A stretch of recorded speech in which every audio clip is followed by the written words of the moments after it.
a dubious theory about Alice in Wonderland for you, if you're quite interested. A dubious theory from Stephen Fry. Yes. Alice in Wonderland isn't a wildly imaginative children's fantasy after all. It's a bitter, satirical attack on Victorian mathematics. Dubious or not, visit aliceschmalice.co.uk to review the evidence and decide for yourself. A dubious theory from Stephen Fry. I like that one. I like that one a lot. It's an interesting theory, and there's a book written about it. The fact is, as you know, Alice in Wonderland was written by... Lewis Carroll. Who was, in real life... A dog. Charles Dodge. A dog? It's so right, the last letter was wrong. It was a don. A don. A don. Yeah. A don. Don, that's what you meant. In other words, he was a fellow of an... Autocorrect, autocorrect, damn you, autocorrect. He was a mathematician at Oxford. Yeah. And he was a very conservative, classical mathematician who believed in Euclidean geometry and things like that. And there was a new world coming into maths that would resolve in David Hilbert's famous questions and the Poincaré conjecture and Riemann's hypothesis and all the things that Alan Turing and later mathematicians The invention of devoted number themselves. 9, of course. The invention very, of number... very controversial. I've never taken to it myself. Squeezed it in between 7 and 10 and 8 and 10, in fact. Yeah. 8 came even later. 8 came later, that's right. They needed it for the war. Blind spot. Yeah. So weird. They did it for bingo, I think. No, but the fact is, he didn't like the way that maths was becoming so extraordinarily abstract and pure and less to do with either symbolic logic, which was his particular subject, or, as I say, the beauty of plain geometry, which he loved. And so this particular author, Melanie Bailey, argues that the scenes, particularly the Mad Hatter's Tea Party, the encounter with the hooker smoking caterpillar, and the meeting with the Duchess whose baby turns into a pig, all that sort of absolute nonsense, he thought typified modern mathematics. And most of all, he added in the later story, the Cheshire Cat, who disappears leaving only a grin. It's a humorous way of making a serious point about the futility of abstraction. How can the cat leave a grin behind? The cat was brilliantly played in the Tim Burton film by who did the voice of the cat? It was superb. Oh, God. Hugh Laurie. Hugh Laurie, that's it. That's it. I knew it was someone good. Minus 2,000 points. Anyway, Melanie Bailey, the author of this book, reminds us that his other works are painfully dull and moralistic or very technical works. In fact, Queen Victoria read Alice and loved it so much and said, I do hope, Dr. Dodgson, that you will dedicate your next book to me. So he wrote a book called something like Problems in Symbolic Logic. to her Majesty Queen Victoria. You must have read it and thought, what the fuck is this? Queen Victoria bumper book of boring math. Happy Christmas, Your Anyway, Majesty. she says, this lady, Melanie Bailey, that Dodgson was most witty when he was poking fun at something, and only then when the subject matter truly got him riled. Whereas we think of him as just an absurdist, a kind of surrealist, as a nonsense, a master of nonsense. Anyway, it's nice to have dubious theories on our J series, and that's one of them. What were chainsaws originally invented for? Proctology. Wow. That's scary. Yeah, that's a... Slicing an arse in half. Yeah. Well, you know, you were in the right area, I have to say. What? I mean, Really? Circumcision. What I mean is, you began straight away with medicine. You didn't say trees or, you know, cutting down... cutting So, off legs. like bones and... Bones is the right answer, yes. In particular, it was a rather unpleasant procedure. It Oh, was don't. It'll be a boy thing against a girl thing. It Well, will not be. against, you know. Well, no, It's doctors trying to help. Oh, I know what it is. I know what it is. It'll be a boy thinking a woman's taking far too long over labour, going, oh, I can't stand all that panting. I know, we'll get a chainsaw, just cut that baby out. That's what it is. But you know, you're absolutely right.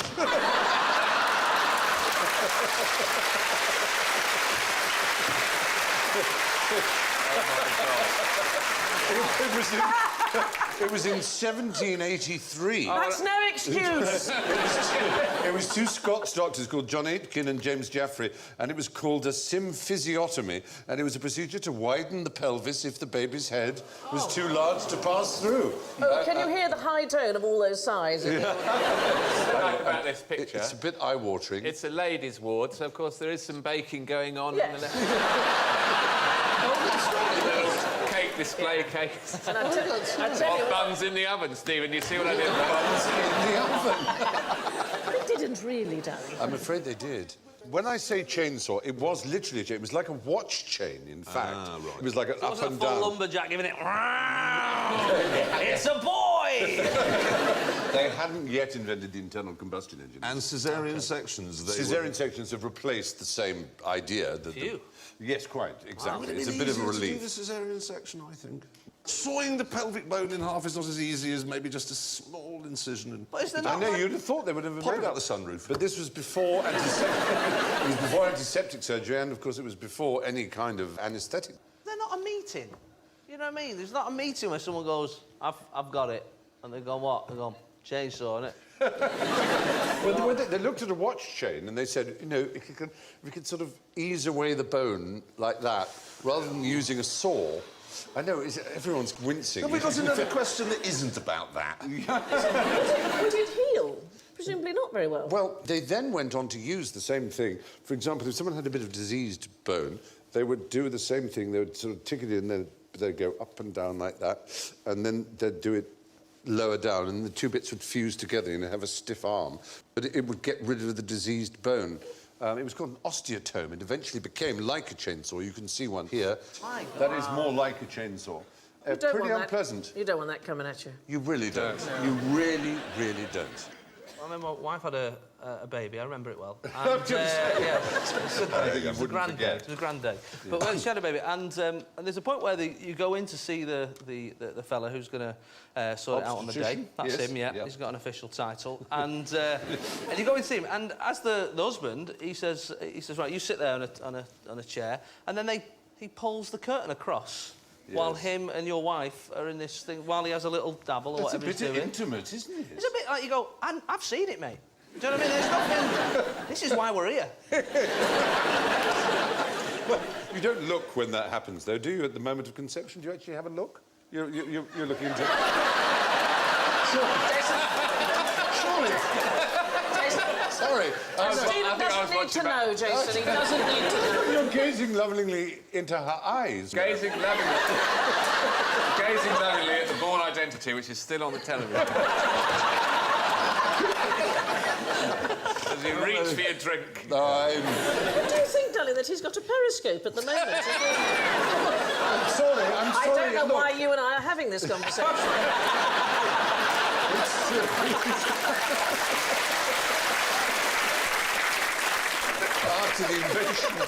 After the invention of the internal combustion engine, where we were getting Jeremy to his home territory now, eventually by 1920 they were small enough to be able to have a hand-powered Cut chain, down trees. and then they cut down trees. Yes. Exactly. Well, anyway, there you are.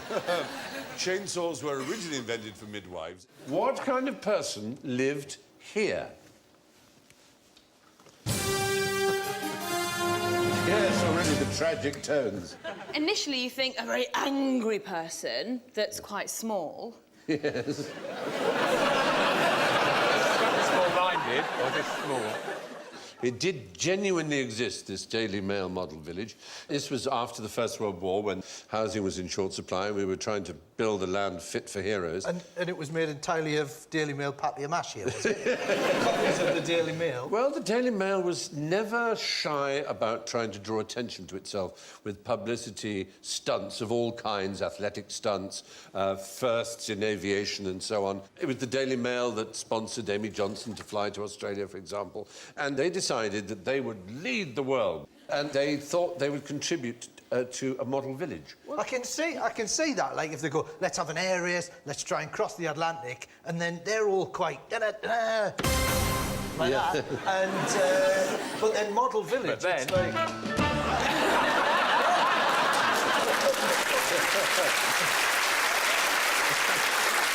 You know, it's the sort of thing where, like, you know, Richard Branson said, right, I'm going to send a rocket to the moon and I'm going to take people. And they go, wow, Branson's amazing, we're going to fly. And when we get there, I'm going to build a model village. Yeah. Well, I suppose you have to go back to after 1919, all those people wiped out by Spanish flu. Before that, all those people wiped out by the First World War. And the Daily Mail thought we needed a new, modern Britain with new, modern cities. And so they devised this village, which they thought were going to be absolutely marvellous. But the plans were a little over-ambitious, and they were overtaken by the... Guardian Village. The company who owned the land around and who named this new town Welwyn Garden City. Oh. But there it was, the Daily Mail model village of Welwyn Garden City, 1922. It's a good job it wasn't the Sunday Sport model village, because then it would be the Welwyn Garden City. Check out the fronts of those houses. It's double fronted. Oh, look at the garage And there's doors always on. the back alley, too.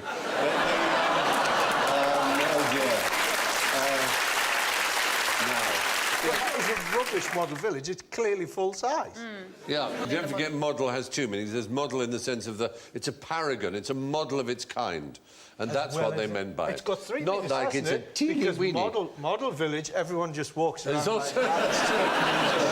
Yeah. The high street is called the catwalk. Yeah. Everyone's just in their pants. That's true. I have to say, I weep when I think of my childhood and the amount of time we spent around a model village. Oh, Beaconscott. And what kids have today. Yeah. They've got so much, and my mum and dad would go, oh, look at that, it's Big Ben, but this big, and we'd go, wow. Yeah. I mean, your dad didn't drink. My dad would go to a model village, drink and go, I'm King Kong! And just start smashing stuff. Oh, how we'd laugh. You know why I can't go to model villages? Because when you walk round, because of the painted faces, they all look like people who've been, like, trapped by witchcraft. And Yes, they do. Help! Get me out of here! I'm not really queuing for a newspaper. But when I come home, shrouded in guilt and drink. I don't know enough about the dark arts to make them all fully sized again. Only you can say, what is Australia's deadliest creature, in fact? Oh, Yeah. Rupert Murdoch.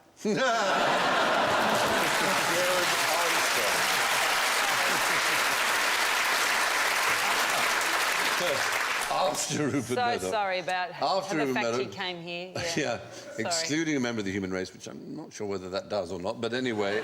Is it the spiders, the funnel web, the red It's going to be Yep. something on the road, isn't it? It's the box jellyfish. No, it's not. That is a nasty creature. Is it people? Is it rabbits? Is it rabbits running in front of utes or some sort of... it's gotta You're be certainly something- right that most of the deaths gonna be caused by a- animals in Australia are caused on the road, but the animal that is most responsible... Crocodile? Is it man? The most deadly of all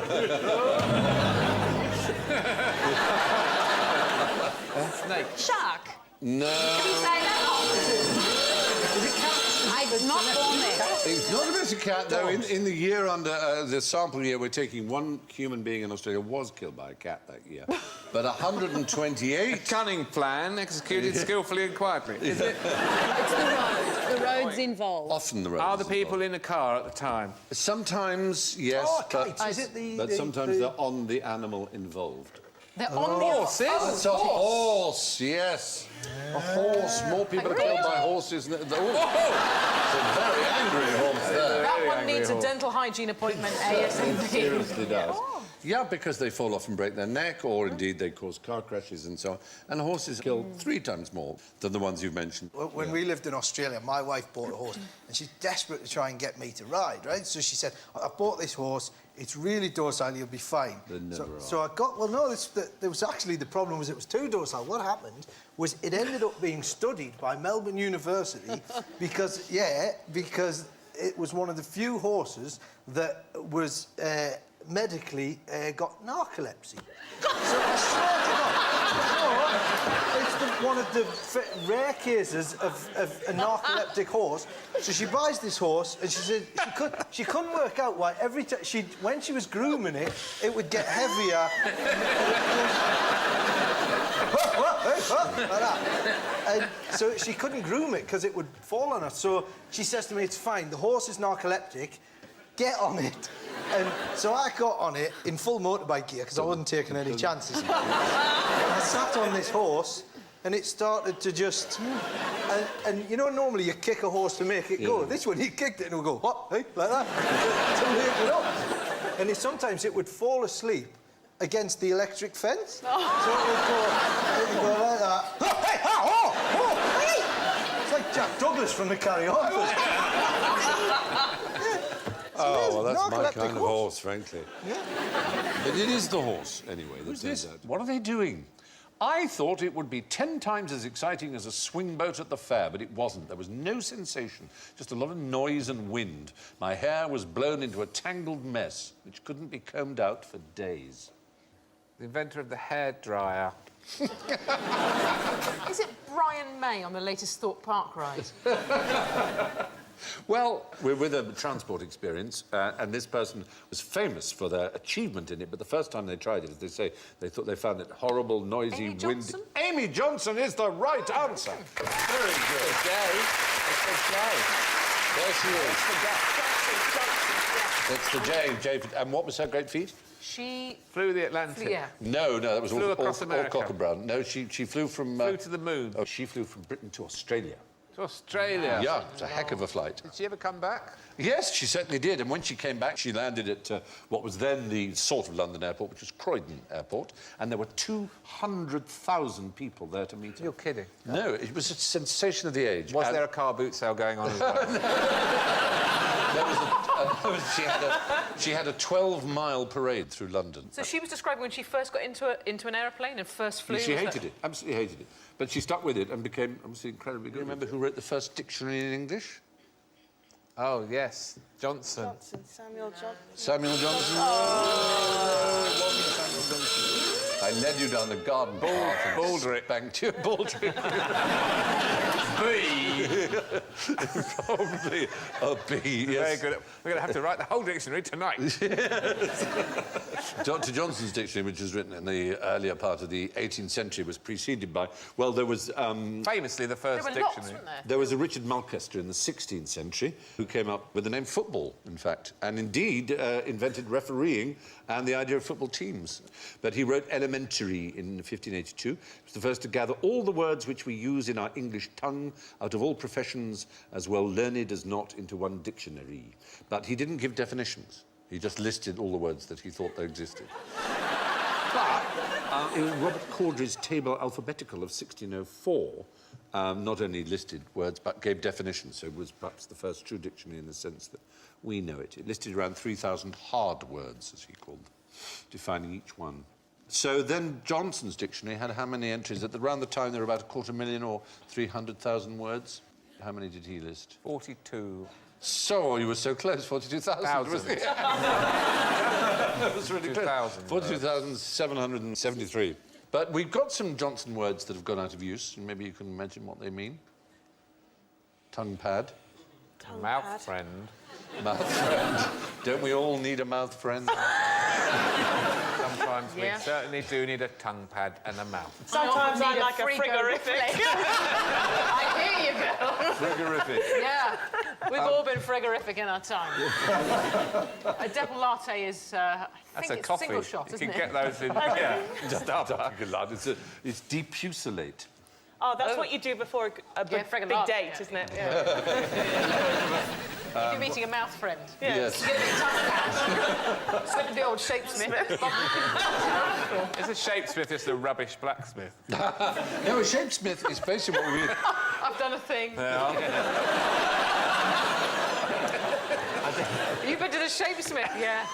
Sort of looks like a doorknob. Yeah, it's not a horse shoe, but it's sort of horse jewellery. And like a horse clog. nipple clamp. They found in Camden Market and sold all that crap. No, a shapesmith is actually what we would call a personal trainer. It's someone who gets you into shape and improves the shape of your body. It's Time a for that word to come back. I think. Shapesmith, exactly. I'm going to see my shapesmith. My shapesmith. A tongue pad. I hate that. A tongue pad is just a great talker who just gives someone who just natters all the time. A mouth friend is You know, someone who is a friend to your face but is duplicitous behind your back. Oh, God, I know a few of those. Yeah, a few mouth friends. Pretends to be your friend. To depucillate is to deflower, to bereave of virginity. It's not a bereave. To pluck the Let's not see it as that.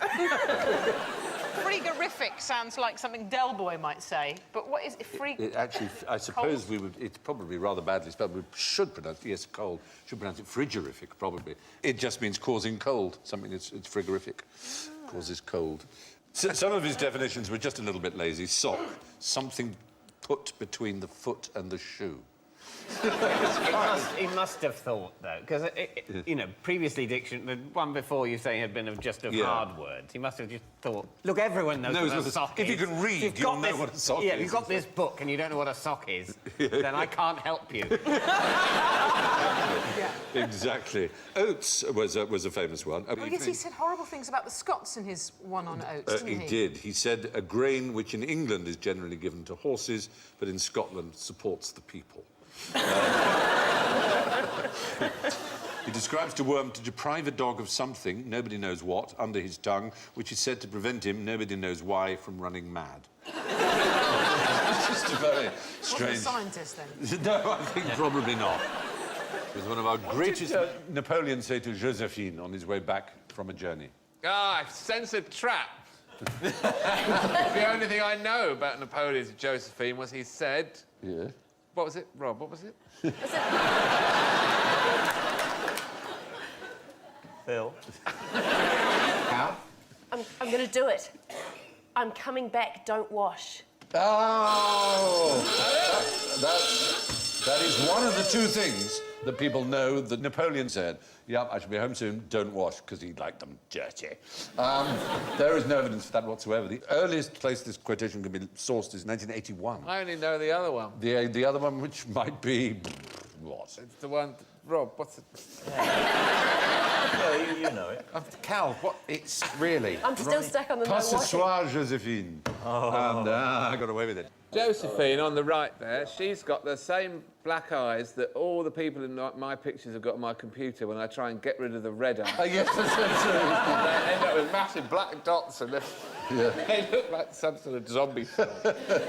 Anyway, I'm sorry you fell into our trap, but you managed to avoid the trap of Not Tonight, Josephine, which is the other thing he was supposed to have said. That's the one I know. That appears in a play, W.G. Wells' play called The Royal Divorce, which didn't come out until 1891, some 70 years after the death of the Emperor. An army marches on its stomach. Yes, well, indeed, yes. Did he say that? Unlikely to have said that to Josephine, but he might have done. I think he made it more as a sort of, you know, a point about logistics. Maybe he discussed all sorts of battle stuff. He might have done. He said, I prefer a lucky general to a skilled one, he said as well. So we don't really know anything particular that Josephine and Napoleon might have said to each other. Do you know the capital of Alaska? Yes, you just said it. Exactly, thank you. Very good. Juneau is the capital of Alaska. Juneau. Juneau. But there's something unique about it. It rains all the bloody time, I know that. Well, it's not accessible by road. You can only get there by air or water. There is no road to Juneau. Sarah Palin can get there by walking on the water. And can you tell me the biggest joke ever to come out of Alaska? Sarah Palin.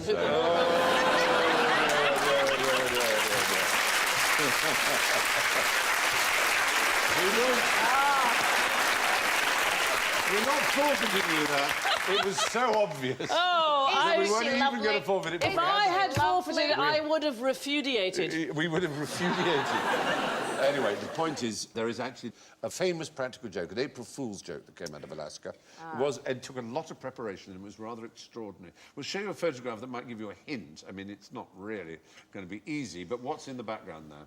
This is a volcano-based practical joke, and it's one that I read about it, and it very much impressed me because if you do a practical joke, which is, you know, cling film over the toilet, something simple. Yeah.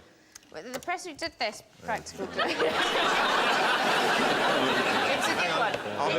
It doesn't work for women necessarily because we tend to notice when we sit down that there's some... But for men, I tell you, it's a hoot. There was a volcano... and a gentleman, I can't remember his name, I apologise, decided to try and make it seem as if it was erupting, so took loads of tyres and Glass. set fire to it, and then everyone came out of their houses and went, the volcanoes are erupting. Yes. Because it was absolutely so good. right. He waited 3 years till there was a clear April the 1st. He took kerosene and smoke bombs and tyres and he dropped them down the crater and set fire to it. But in 50-foot letters, he did say April Fool, and he warned the federal authority. He called them up, but he forgot to call the Coast Guard, who did panic a bit. But it was fortunately all taken in the right spirit. And his name is Porky Bicar. Porky. Porky. That was his nickname. Porky. He was American, so he was called Porky. Porky Bicar. And that is, aside from Sarah Palin, the greatest joke ever to come out of Alaska. It is a good one. I mean, have to you know, say, it is I a am good one. very... Take you back now to your childhood and innocence. You remember all those white Christmases? No? OK. No? I remember one. Yeah. 1971. 1970, the January was 71. There you go. Christmas Bang. itself, 1970.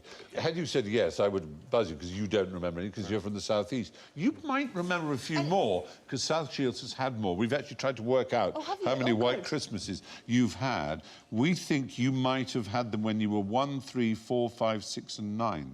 Wow. Which is actually quite a lot. That is quite a lot. Because in the whole of the 20th century, if you lived in London or the southeast, there were only 4 white Christmases. I know.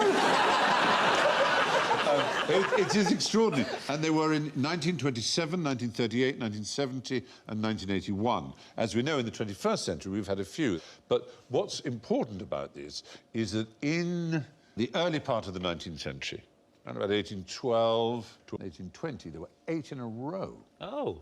Now, why was that important to our culture? Is that when the song was written? No. No. A certain child was born in 1812. We were Jesus. Norman, you really do need a little bit of a religious education. This was an author, a writer, who created the idea. Charles Dickens. Okay, Charles Dickens. For the first 8 years of his life, it always snowed on Christmas Day. And so whenever he mentions Christmas, not just in A Christmas Carol, but in several other novels, it's always snowing. And this helped the myth in British culture of a snowy Christmas.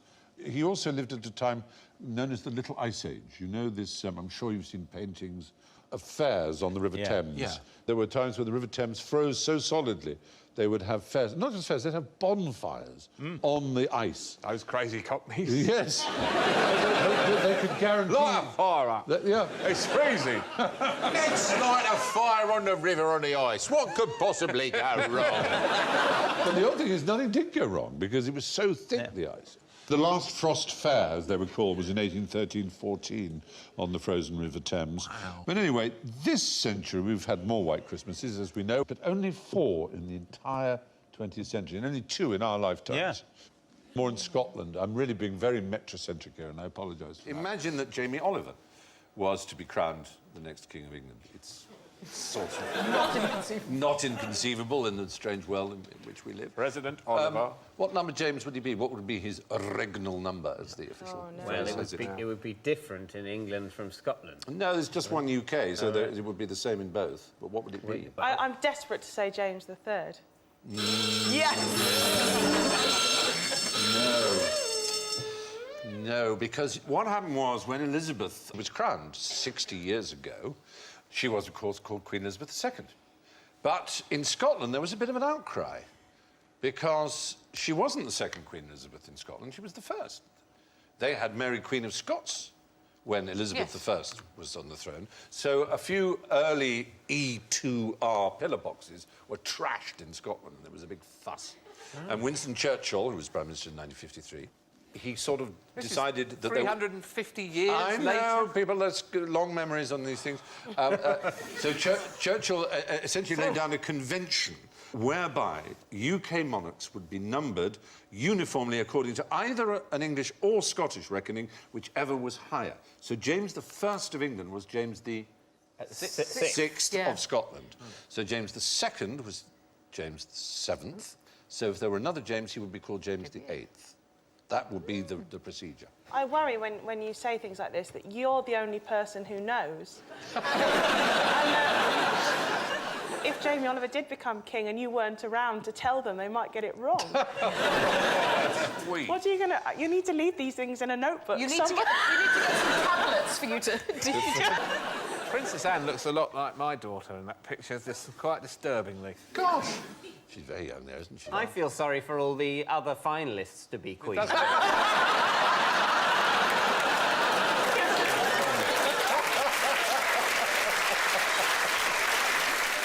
Ancient Greeks used it for earache.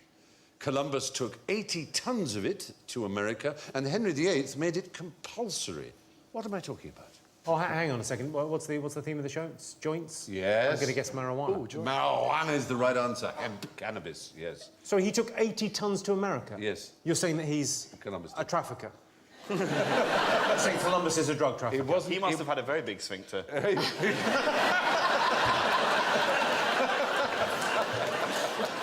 It was pretty enormous. Pretty nervous when you got a custom, I would imagine. Well, as you probably know, cannabis plant is also used for the creation of hemp and ropes. He had tons of it just on his ship alone of rope made from hemp. And also it was made under King James, it was made compulsory for the colonials to grow it and to use it. They mostly wore hemp clothing. And hemp was used as an oil, as a lubricant, and all kinds of things. As you can buy hemp oil now. But by the middle of the 19th century, cannabis was recommended by the US Pharmacopoeia for the following disorders: neuralgia, tetanus, typhus, cholera, rabies, dysentery, alcoholism, anthrax, leprosy, incontinence, snakebite, gout, tonsillitis, and insanity. So that seemed to be a list of pretty much everything, though. I would imagine if you went into the chemist, it sounds like they only had one thing. What have you got? One, I'll have a think. Well, there's a Greek word for that, panacea, a cure-all, literally. And so they did more or less think it was a panacea, as they did so many drugs, as they did heroin when that came out, and cocaine. Well, in defence of both of those, it will take the edge off. But there are still people who believe it. People are very keen for the legalisation of medicinal marijuana. It seems weird that we haven't got medicinal marijuana, but we've got medicinal heroin. Yes, isn't That's it? kind of an odd quirk, isn't it? I suppose so, except that, of course, there is no real painkiller available except the one that we get from the poppy, which includes morphine and heroin. We just can't make a drug that does the same thing. Mummy's hugs. Mummy's hugs and kisses. Oh, sweetheart. Mummy's hugs. That's so and lovely. then if they don't work, heroin. Yeah. I think you've got it spot on the money, Jack. Absolutely. What was Jingle Bells written to celebrate? The end of a war. No, it wasn't that. End of a famine. No. The beginning of a famine. The arrival of the first member of the Ku Klux Klan in Iceland. It does look a bit like that, doesn't it? Christmas. No, not Christmas. One of these days there'll be a double bluff. There will be. We do have double bluffs concealed within. It was written by a man whose nephew went on to become the richest man in America, I believe. Rockefeller. No, J. Pierpont Morgan, the great banker. But his uncle lived in Massachusetts, and in 1857 he wrote a song, and it was to celebrate a winter festival that takes place in America, not Thanksgiving? Christmas. Thanksgiving, exactly. Oh. And he wrote the song, and its real name was not Jingle Bells, but... Turkey Jingle Balls. No, it's a line from the song. Jungle Bells. It's a line from the song. Jingle all the way. One Horse Open Sleigh was the name of the song. It's called One Horse Open Sleigh. And he played it on... Yes, that's the one. And that's right. Yeah, right. Your mother will be coming to visit tomorrow. So I'm going to sit you in front. Jingle bells. Batman smell. Yeah. What's unusual about Bailey's pocket mouse? Wait a minute. Obviously, That's it. Bailey's pocket mouse doesn't look like that. No. If you take away the handsome features, that's it, Bailey's pocket mouse. Is it some sort of desert mouse that doesn't drink or something? Well, you're almost right. You're very close. Oh, it does drink, but only Bailey's. Yeah.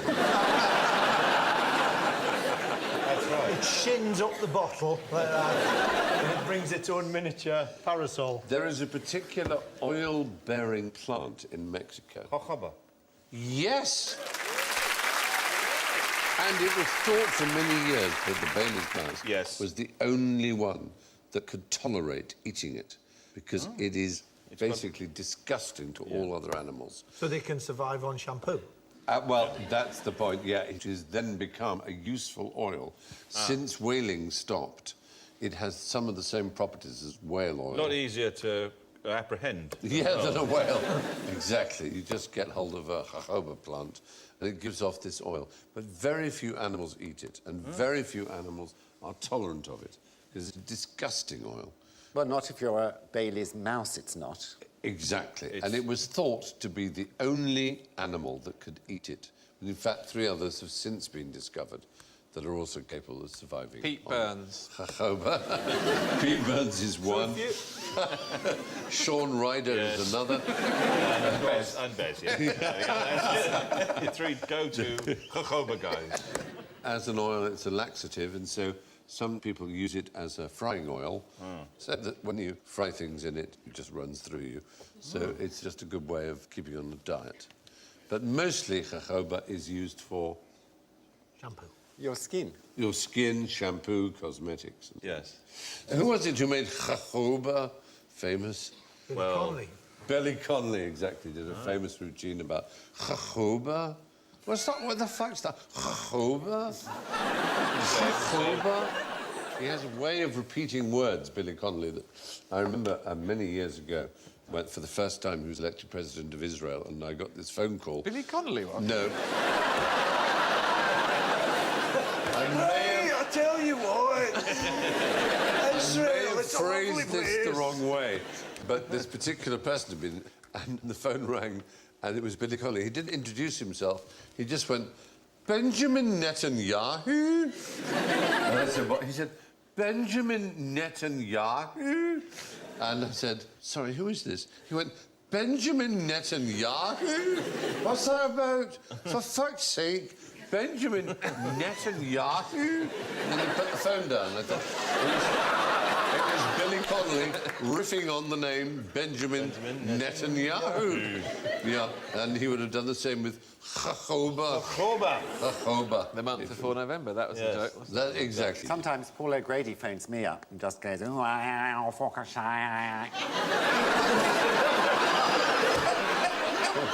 hangs up. What's that? Get that? No. Stop it. No, don't. Doesn't say no, don't. Doesn't it? No, that's Frankie Howard. Oh, damn. So easily confused. Which reality TV format was invented by Charlemagne's father?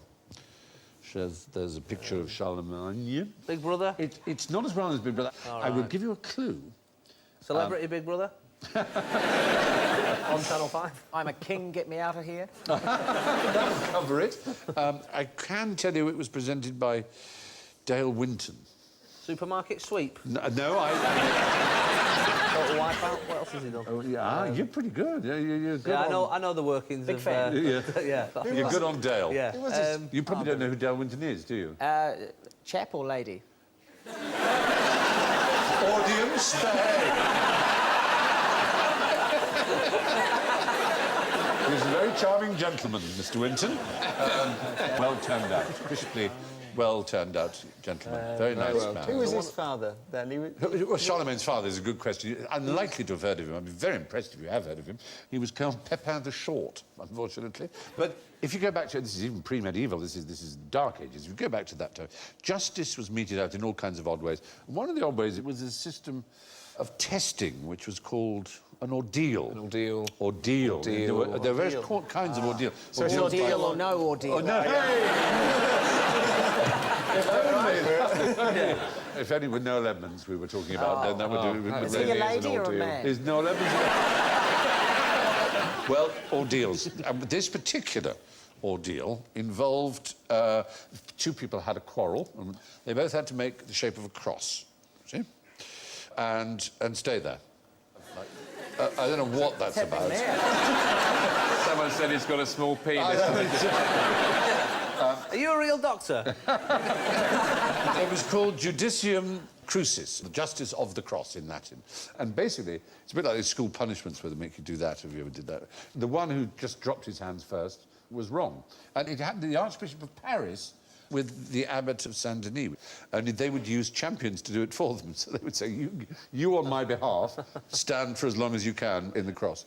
And in this case, the Archbishop of Paris won. It's a pity you have to nominate someone, It's- because if you didn't, you could just pick on old people, couldn't you, in those days, because you know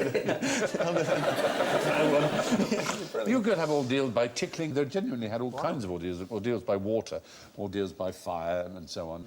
But there is a car game. Is it that one where you've got to keep your hand on the car? Yeah, and then the last one wins it. You see? Yeah. You do know it. Yes. Dale Winton presented, I think, on Channel 5, an endurance game show based on a Japanese original called Touch the Truck. That's Dale there. I'd love to watch that. That's Just him. loads of people touching a car and then that's it. Yeah.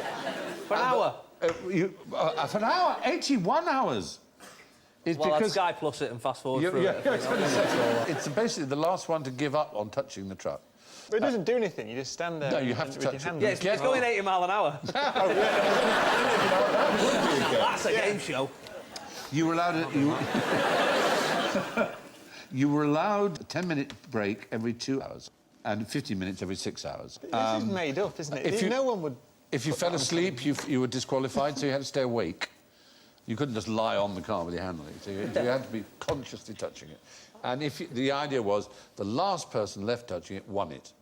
And the winner, you probably want to know all about him, I expect, he won the truck, obviously, and he sold it. In order to raise funds to stand as a political... arm surgery. No. To stand as a political candidate. He stood for Kingston and Surbiton at the 2001 general election. There was a turnout of 49,093 people, and he secured 54 votes. Wow. We do it in New Zealand. It's a radio show contest. It quite often happens. Yeah, we're probably the last country still doing it. It's the only way you can get your cars back in New Zealand. Doing it on radio sounds even weirder to me, I have to say. They're still touching it? They're still touching it? Do you have to drop Still touching it? No, they interview the people who are touching the car. So Right. I've got John here. How's it going? Ah, good. I'm still touching it. You know. How many hours now? 7. Anyway, that's it. That's basically a game show inspired by a Dark Ages... endurance test, yeah. Extraordinary. Describe the travel arrangements of the Japanese flying snail. Where is it going? It probably won't travel more than 11 miles, but very fast. Does it drop? Yes, Is it a fall? Yeah, but how would it get up? They haven't got wings, have they, you see? No, they haven't. They so haven't got wings. But we haven't got wings and we fly. How do we do it? No, in an aeroplane. We get in an aeroplane. We get in some... Oh, I got the answer We get to in a this. conveyance that flies. They hop on a bird or a creature with wings. Yes. A bird.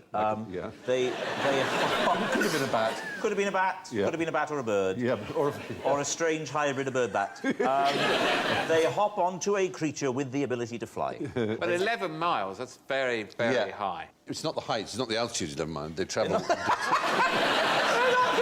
got it in my head that they're dropping 11 miles. No. It's not a voluntary act. They get eaten by birds. There are 2 types of birds. On the little island of Hahajima. Hahajima, it's one of the Agasawara Islands, south of Japan, as you can see. And there is the Japanese white-eye and the brown-eyed bulbul, which are 2 types of bird. There they are. Yeah. And they eat this particular snail. Yeah. And about 15% of them survive the process and are excreted out alive. And so they're kind of spreading their Is this to their scale? genes further around, yeah. Because that seems unlikely. No, it's not. That would be a seriously weighed down. That snail could eat that bird. I'd back the snail. Is the bird on the left, is that a white ring round its eye, or is it just excreted a full-size snail? Whoa! It can be up to between 30 minutes or 2 hours later that it passes through the bird system, as it were, and the bird can fly at about 11 miles per hour. Does the snail go into his own shell, by which I don't mean get a little self-conscious? does he retreat into his shell I should imagine he to would. take shelter? I should imagine he would. But don't they pick them out of the shell anyway? Don't they get in the... Like you do in a restaurant with a special fork. They've got a special fork. Which is called armour. They've got a special fork. I'm writing it down. I've got an special ice cream scoop called Vanessa. Yes. So anyway... What would you call one of those pizza cutters, the roly pizza cutter? Clement. Clement. No, fair enough. Dave. Well, they describe the rules on a pirate ship. Rules? Yeah. What sort of rules would they have? Obviously, they've got a captain. Yes. So he's in charge. So I imagine he gets most of the gold and whatever they find? Well, oddly enough, now, they had two senior officers, the captain and the quartermaster. And the captain could be vetoed by the quartermaster on all matters except battle, except rules of engagement when fighting. And they had strong laws. And the quartermaster was, he was about how much they divvied out, including he decided how much the captain got. The captain had no special quarters. He didn't have a, wonderful room such as you imagine in movies.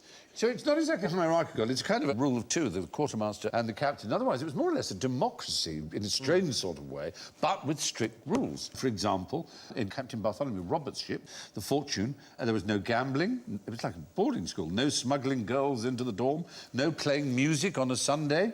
And lights out at 8 o'clock sharp in the evening. It's rubbish being a pirate. I know. That's not quite what you imagine. My dad, the captain. That's rubbish. Where are you going to smuggle these girls from, anyway? That's true. You rescue one from the sea? No. When it came to women aboard, the articles of Captain George Lowther, who was a famous pirate of his day, said, if at any time you meet with a prudent woman, that man that offers to meddle with her, without her consent, shall suffer present death. So meddling with a prudent woman without her consent got you death. So they really were very strict with each other. So meddling was rape, really? I think essentially we're talking about rape. Lost its meaning by the time Scooby-Doo came on. Exactly.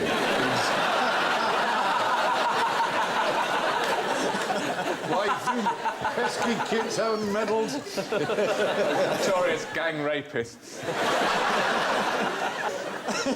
That's just terrible. I'm ashamed of you.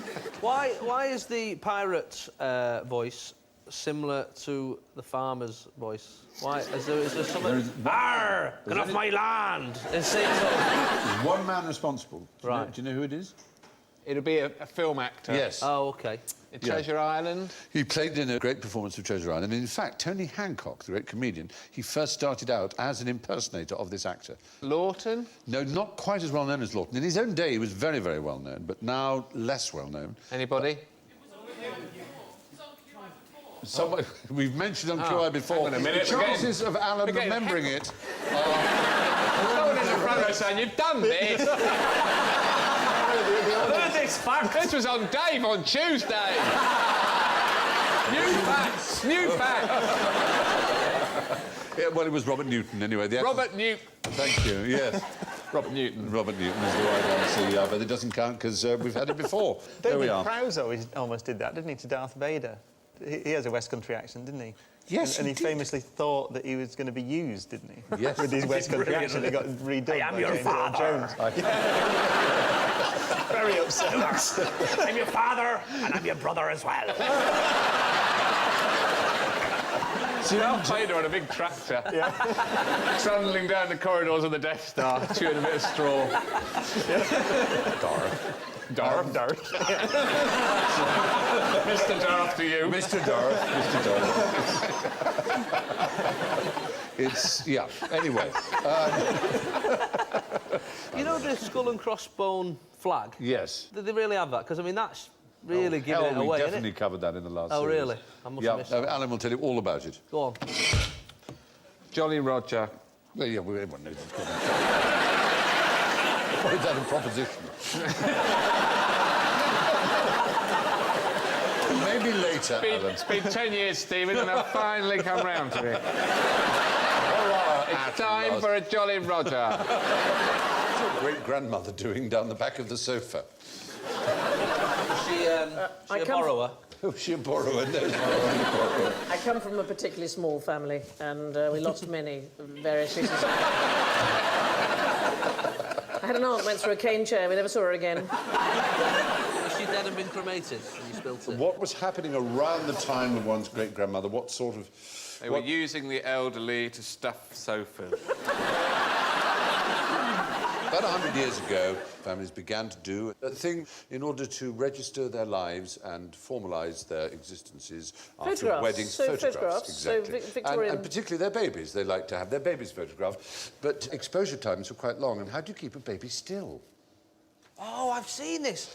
This is this weird thing... Heroin. There's loads of pictures. They've got, like, sheets over their head. Yes. They're sort of holding the child in place. Exactly. They're called hidden mother photographs. They're terrifying. There's a website of them. Yes. And they're terrifying. Yes. Oh, wow. It's horrible. It's like a woman in a burqa. That's There's the mother pretending to be a sofa or an item of furniture, keeping her baby quiet and still enough for the exposure time of the photograph. We got another one where the mother looks a bit like a carpet. I mean, it's really... It's not even a baby. I know, it's not even a young girl. There is a whole class of these. And Don't move, bitch, don't move. You will definitely get the points there for having known about them. It's They're terrifying. rather peculiar. It's brilliant. There's hundreds, and they're all sinister. Like, you've gone, rather than just let the kid stand by itself, you've gone, go stand with that ghost. Yes. Well, you know, it's weird. Well, the mother will be talking to the child, saying, it's all right, darling, sit still. I'm going to... The chair's talking! I am the sofa. we have for you probably the first ever photograph of a human being, which is rather exciting. It's from the 1840s, and it's by Louis Daguerre himself. He took a photograph. In those days, very long exposure, and all the people who were there would have moved through as a blur. You wouldn't have seen. But there is a boot boy with a customer with his leg up, as it were, and you can see that, and we can probably circle it for you and give you a little bit of a...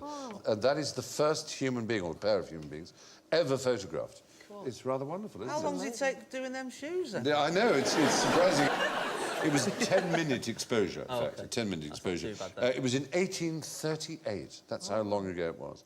And we have a photograph for you, and you have to identify who the person is in the photograph. Who's that? Is that Bruce Forsyth? It's not Bruce Forsyth. In the early years. It's quite surprising. It's someone you would not imagine there would be a photograph of. OK. Can you give us a country? Is it He's British. Is it British? He was Prime Minister of the United Kingdom. Small, it's a Prime Minister but he was from an Irish Is family. it- Actually, the Duke of Wellington. Wow. Duke of Wellington. Yeah, Is the victor of Waterloo as an old man. He looks surprisingly benign, considering his reputation. But isn't it amazing? There is a photograph of the had Duke of no Wellington. idea. Yeah, it's rather fabulous. That's just a great picture. It is actually a lovely picture. I had an anxiety dream about coming on here. I was so terrified of it. And in the dream, I was sitting here, I think I was on the other side, and you were asking the question very sternly. No. Yes. The question was, why was the March Hare so important to the Aztecs? And I didn't know the answer. And I said, did they worship it? And the screens went, worship it, worship it. Which was absolutely terrifying. Stephen, ask the question. Let's make it happen. Yes, come on. I'm such an amateur, I didn't even Google the answer. That's an amazing dream. It is a good dream. That's very specific. You know, it's not like... I mean, I dream, I went up to the shops and bought some milk and some bread, and I wake up, I go, oh, where is it? And... I thought, I'm sure I went up the shop and got it, but clearly, that's a crazy dream. Must have been that blue cheese I had last night, but that... Oh, yeah, really... Bill. Definitely the blue cheese was the issue. Yeah, OK, all right. Blue cheese. Were you actually asleep? Or was this a sort of a premonition? Well, we'll find out. Well, yes, we will. Can we just confirm this is happening now, isn't it? Yes. But we're not in one of Vicky's dreams, because that would be... That would be brilliant, though, wouldn't it? You could be the March Hare, I'll be the Aztecs. Bring it on. Let's get some blue cheese. Were you actually rather giving away your strategy? Anyway, why was the March Hare so important to the Aztecs?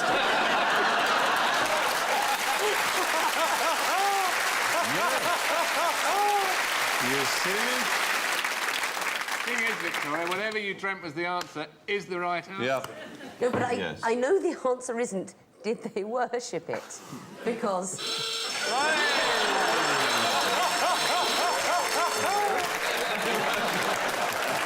think you'll find I said that's not the answer. Yeah. What the answer actually is... I don't know, why is a raven like a writing desk? It's that sort of question. It is that sort of Maybe question. for years people will now debate this. 50 years from now, people will be asking, why was the March Hare important to the Aztecs? There is a kind of answer that maybe your subconscious somehow knew.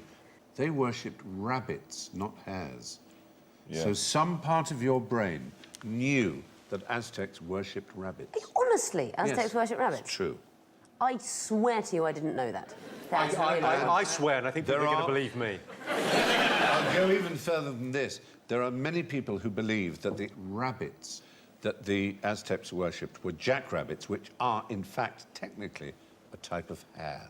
And a J word, which makes... And a J word. This So is spooky. Victoria Coren, burn the witch.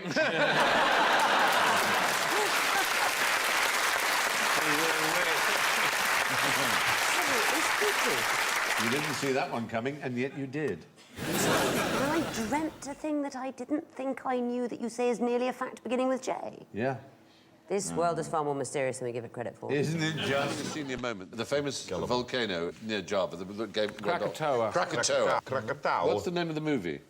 Krakatoa. Krakatoa, east of Java. East of Java, yes. And oddly enough, it's actually west of Java. Oh, west of Java, yes. It is an odd thing, but it was one of the first big cinerama kind of movies called Krakatoa East of Java. And it was just a bizarre lie, because it's Krakatoa west of Java. So some producer must have thought, I don't like the sound of west of Java. It's not going to sell. It's not going to sell. What can we do? We can take it north, East south, of Java. east. It's going to be fantastic. So within 10 years, tell me when this great, huge explosion. 1883. 1883?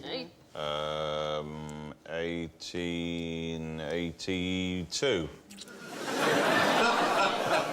Right. Ladies and gentlemen, viewers at home, brace yourselves. Oh, hello. The explosion, the great, enormous, gigantic eruption of Krakatoa, was in 1883. I think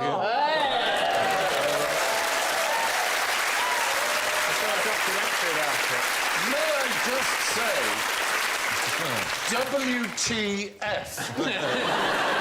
There was a documentary about it on the BBC and they reenacted it. Well remembered, is it? I mean, it's not an easily... I mean, not particularly... remember anything. It was the loudest sound, apparently, that has ever existed, or at least as far as we know, certainly within human reckoning. So 4 atomic bombs. It's sort of... No, it was 13 times greater than the Hiroshima bomb. There was 5 cubic miles of rock was spewed into the air, and it was heard 3,000 miles away. You could actually hear it 3,000 miles away, and it... yes. That's sounded like in Australia. it reverberated around the world, the ripples of it, 7 times. It was a most extraordinary... And wasn't Krakatoa was like the first global event that sort of was the news of which spread around the world. We can see behind us Harper's Weekly. It was a media event for the first time. The island and volcano of Krakatoa, Strait of Sunda, submerged during the late eruption. Yes. When eventually a human party of people arrived at the site, they found one living creature, and I will give you 10 points if you can tell me the species. Was it a spider that they Yes! found? It was a spider.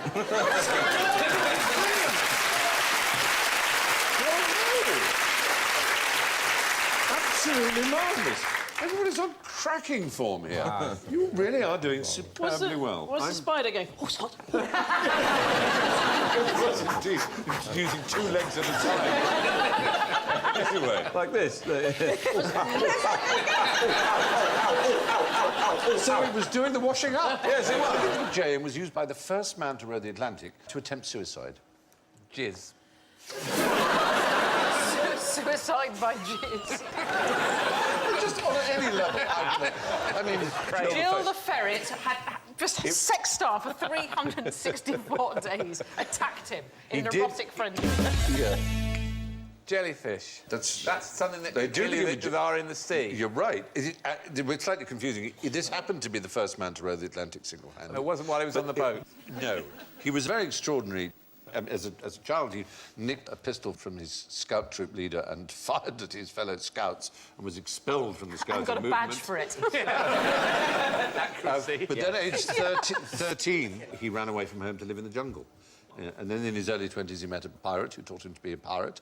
And he pirated his way around the Caribbean, smuggling liquor and cigarettes and things. And then in 1969, January the 20th, he pushed off from the Canary Islands in a self-righting rowing boat and rowed all the way to Florida. It took him 180 days, and he was the first person to do that. But it was when he was in the jungle in South America that he despaired of his life, and so he wanted to be killed by something beginning with J. Oh, is it a jaguar? Is the right answer. A jaguar. Exactly. So what did he do? Did he go out in a meat skirt and a meat helmet and just wait there in the middle of the jungle waiting Well, in a for sense, a... no, he just wound them up all night, like teasing them and taunting them. You look a bit like a cougar, no one can tell the difference. You're a panther. But the awful thing is, he kept a gun by his side in case he changed his mind, and as the jaguar attacked, he did change his mind and shot it dead, and then sold its skin. Right. So it was a bit, frankly, unfair on the So he jaguar. didn't die? So he was just lying. But no, basically lying. But he really wanted to end his life, so he went out and Well, he had a gun. Aggravated. Yeah, I You know. also had a spear. I know. If you'd really I meant just don't believe this bloke. I'm sorry. I don't know how to kill myself, so I'm going to wait here for a big cat to arrive. Sit here winding up jaguars for days. Yeah, I mean, yeah, he's just doing it for attention. Yes, I think so. The J part of it is that his name is John Fairfax, and if you look up who, you know, the first person to row the Atlantic single-handed was, it was John. Johnny Fairfax. Yes. Anyway, you know how they used to have men with red flags walking in front of cars? Yeah, well, yes. Yes. I've heard of such I don't a thing. remember it. Oh! What a trick. Because they never did. They're not? They never did, no. They had a Red Flag Act, which was a little bit earlier, and it meant if you were in a steam... See, tricks you now. It doesn't feel like it's a question. A steam It feels bus. like it's in the I conversation. know. Yeah. It was a trap. It was a wicked trap. I'm very ashamed of So myself. nobody ever had to follow a car? I've No. seen a drawing of somebody doing it. The I know Red Flag drawings Act aren't necessarily real. I but- saw a drawing of a unicorn once. Yes, The Red Flag Act of 1865 required men known as stalkers to walk 60 yards in front of a vehicle. 60 yards? Yes, carrying a red flag. But it lasted Miles till in front. It's back there, it's coming. It lasted till Any minute 1878. So it was only relevant to traction engines and steam buses. From 1878 to 1896, the flag was optional. And in 1896, it was abolished. And by then, there were no more than 80 cars in the UK. So there was never a time when cars were preceded by red flags in the UK. Gérard de Nerval. No, one vote. Gérard de Nerval was a fascinating man. He was. Very much enjoyed the way you said that. Je suis le veuf. L'un compte. And he also Le ténébreux. famously had a pet lobster, Gérard de Nerval. He did, indeed. Who we used to take for walks on a lead. Vite, vite, monsieur! Monsieur Clicky! Stay with it, stay with it, stay with it. Allons-y! Stay with it, because it's good. Non! J'ai fatigué! Non! Allez-y! Tu vas manger quelque chose? L'eau! S'il vous plaît, l'eau! Non! Non, pas de l'eau. Non, le artichoke.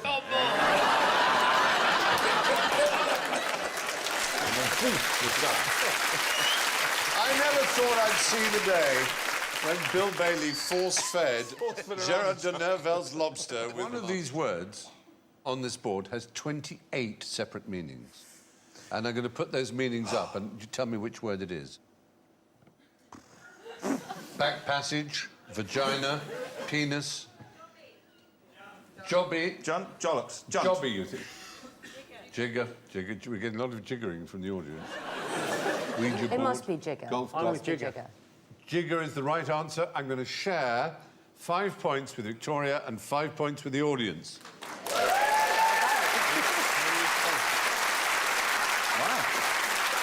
The word jigger has all those definitions. It's a measuring device, a jigger of rum. Yes. A snooker rest, an odd-looking person, Bill. Sorry, I'm just an odd-looking person. A distillery. Don't say vagina and then point to me. Penis. And woman's coat. That's a nice thingamy. You see, Door, now, pulley. people do complain that there aren't any good words for vagina. There's no way of saying it that sounds nice. Jigger is not the answer. I think Twinkle Cave.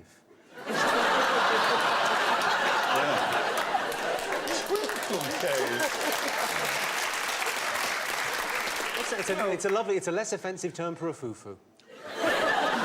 So, sorry. So, Jigger is back passage, vagina, penis... Well, that's confusing flea, right there. straight away. Just stick it in a jigger. What? Yeah. You're going to have to be Are more you talking specific, about love. Jigger 1 or Jigger 2? It's also a golf club, so if you ask your caddy, do you think I should pull my jigger out for this shot? What do you think? Yeah, get your jigger out, rest it on your jigger, stick it in my jigger, mind the jigger. What about Ouija board? You're at a party and let's all put our fingers together on your jigger. It's moving. Is it doing that by itself, or are we making...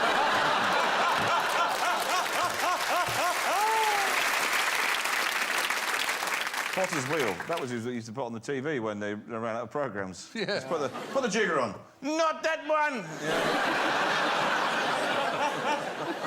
Anyway. A revolving jig. No. Certain words do double duty, certain words do triple duty. Words like... who's this? What are they doing? I thought it would be 10 times as exciting as a swing boat at the fair, but it wasn't. There was no sensation, just a lot of noise and wind. My hair was blown into a tangled mess, which couldn't be combed out for days. The inventor of the hairdryer. Is it Brian May on the latest Thorpe Park ride? Well, we're with a transport experience, and this person was famous for their achievement in it, but the first time they tried it, as they say, they thought they found it horrible, noisy, windy... Amy Johnson is the right answer. Very good. There she is. It's the J. And what was her great feat? She... Flew the Atlantic. Yeah. No, that was Flew across all America. Cocker Brown. No, she flew from... Flew to the moon. Oh, she flew from Britain to Australia. To Australia? Yeah, it's a heck of a flight. Did she ever come back? Yes, she certainly did. And when she came back, she landed at what was then the sort of London airport, which was Croydon Airport, and there were 200,000 people there to meet her. You're kidding? No, it was a sensation of the age. Was there a car boot sale going on as well? She had a 12-mile parade through London. So she was describing when she first got into an aeroplane and first flew... She hated it, absolutely hated it. But she stuck with it and became, obviously, incredibly good at it. So, yes, now then, talking of flight, I want you all to do a jolly jape now, which is make a dart, a paper dart, and see the person who can throw it the furthest wins. Talk amongst yourselves. Yeah. There are various kinds you could do. Just try the type you did at school.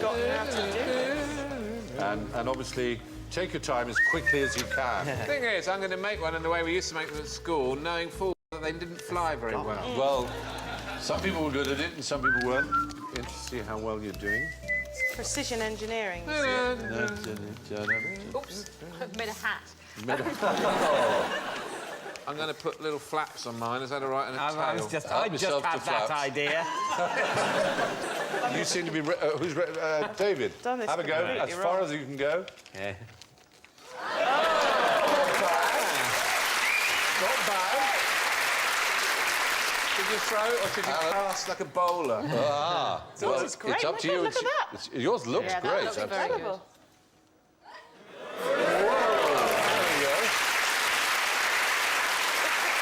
It went up because of the flap. Yeah, the flaps. Flaps gave it lift. Watch out in the back row. This is going to be lethal. It's one of those stealth ones. You won't be able to see it. You won't be able to measure it. Yeah. You can buy it from Wick. It's got her name on it. Oh!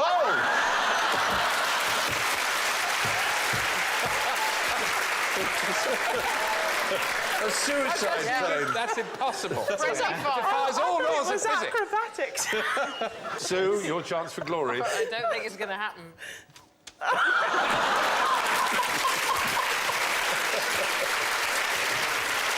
Well, despite the brilliance of Amy Johnson, but would you be surprised to know that the paper aeroplane that goes the furthest looks like this? Stop. Yeah, that's a bracelet.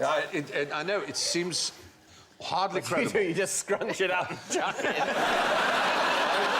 Unfortunately, not very good at throwing it. I've practiced a bit. But the world record is 200 yards. No way. I'm not kidding you. Straight down. It's supposed to give it a twist, and that's what I'm not good at. I've never thrown in American football. That's what you've got to do, is you do it in the style of an American football. Whoa! There you go. Not bad. Pretty good, isn't it? Anyway, who first used the expression OMG? Was it Hannah Montana? It wasn't Hannah Montana. That's my guess. It's a good guess. A reasonable guess. I'm guessing that in the past it's meant something else. No, as oh my God. Oh my God. Jesus. Oh my God. Not...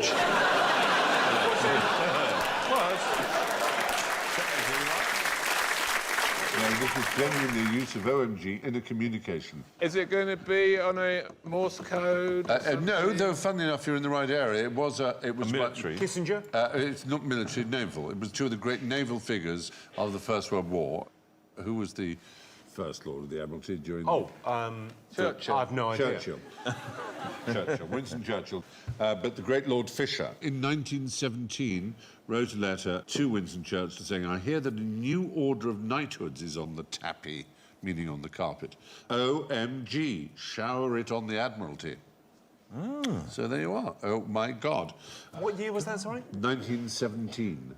OMG. Yeah, That's OMG. a really good fact. That's a good fact, isn't it? Can we be certain he meant, oh, my God? He might have meant... Yes, no, he definitely did. He put, oh, my God, in brackets afterwards. He wrote OMG that brackets. rather ruined the point of abbreviating I know. the As he was the first user, I guess he had to explain it. OMG, by which I mean, of course, the longer expression, oh my God. Oh, my God.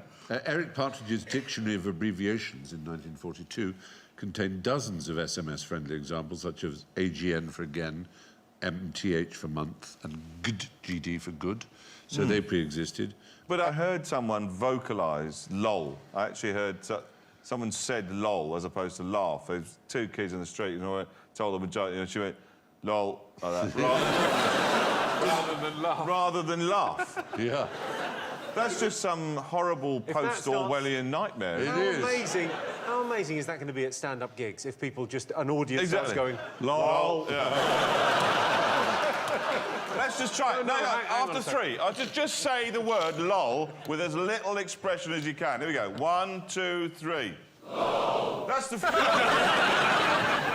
Tim Minchin has actually suggested that because people don't laugh out loud when they say lol, that he suggests MAS, mildly amused smirk. Which would be quite good, because that's what happens. Nelly is another one that you could have. Yeah? Nelly, N-E-L-I, not even laughing inwardly. But you'd be impressed to know that in 1659 is the first use of to unfriend, which we thought was a modern Facebook phrase. But to unfriend was used by Thomas Fuller, who wrote to theologist John Heylin, I hope, sir, that we are not mutually unfriended by this difference which hath happened betwixt us. Yes, and then I believe his friend wrote back that he liked that message. Yeah, he liked that. So, now, what would be the best planet in the solar system to take your annual holiday in or on? Yes. Earth. Absolutely the right answer, I frankly say. I don't think there could be a better answer. Well, the great advantage of Earth is that you can survive on it. Yes. so lovely on a holiday, isn't it? Yeah, it is. To just live through it. Yeah, exactly. Hello. Uranus. Why Uranus? Because it would be much longer. Ah, now there you're getting very interesting. It's about how long a year is or a season is. How long is a Uranian year? A Uranian year is 84 Earth years. 84. But each day is only 17 hours, so again, it spins faster than us. So how long would a fortnight be?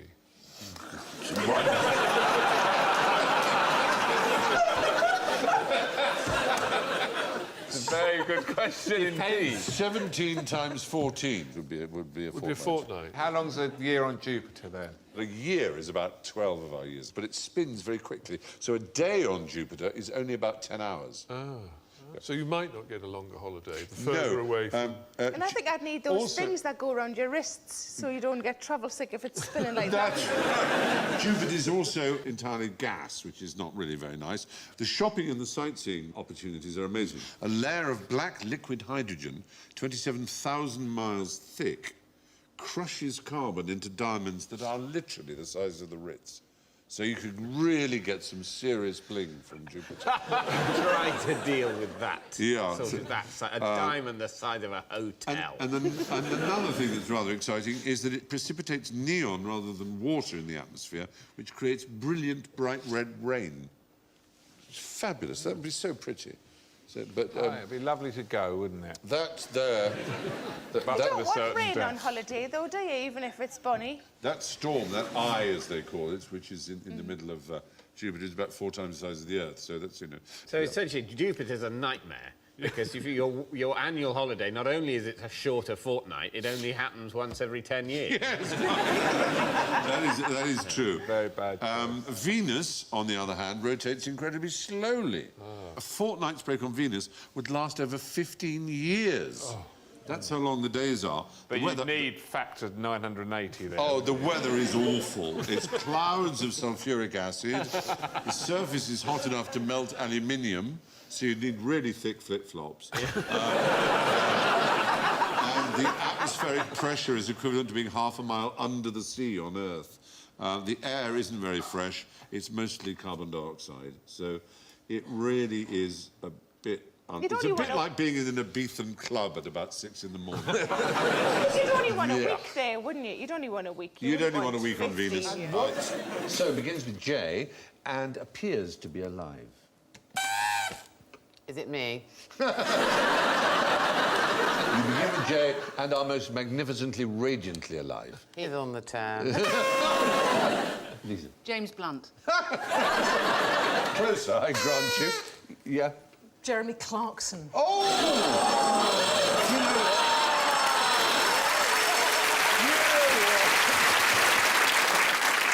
This is something that appears to be alive and quite obviously isn't. Jedward, then. I'm revising my...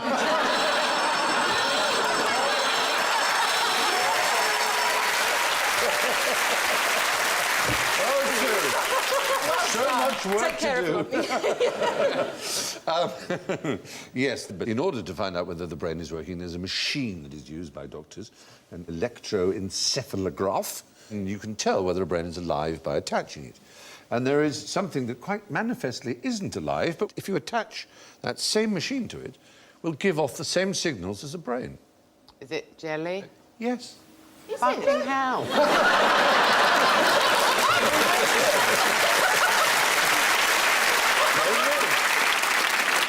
I can't quite believe how intelligent I am sometimes. No, How did I get that? It was wonderful. You're a genius. Is it any type of jelly, or is it... Well, sort of large jelly in a mould on which you could fit the electrodes of an EEG. Oh, that kind of jelly, right. From its EEG results alone, it would not qualify as sufficiently dead to have its life support removed. That's the point. I know that seems insane. The reason it seems... All the other jellies sitting around the bedside weeping. Yes. He's still alive, he's still alive. You can't turn it off. Comforting one another. Yeah, yeah. One outside having a fag. One wobble for yes, 2 wobbles for no. Neurologist Adrian Upton examined the electroencephalography of gelatin desserts, as he put it, to make a serious point about brain death.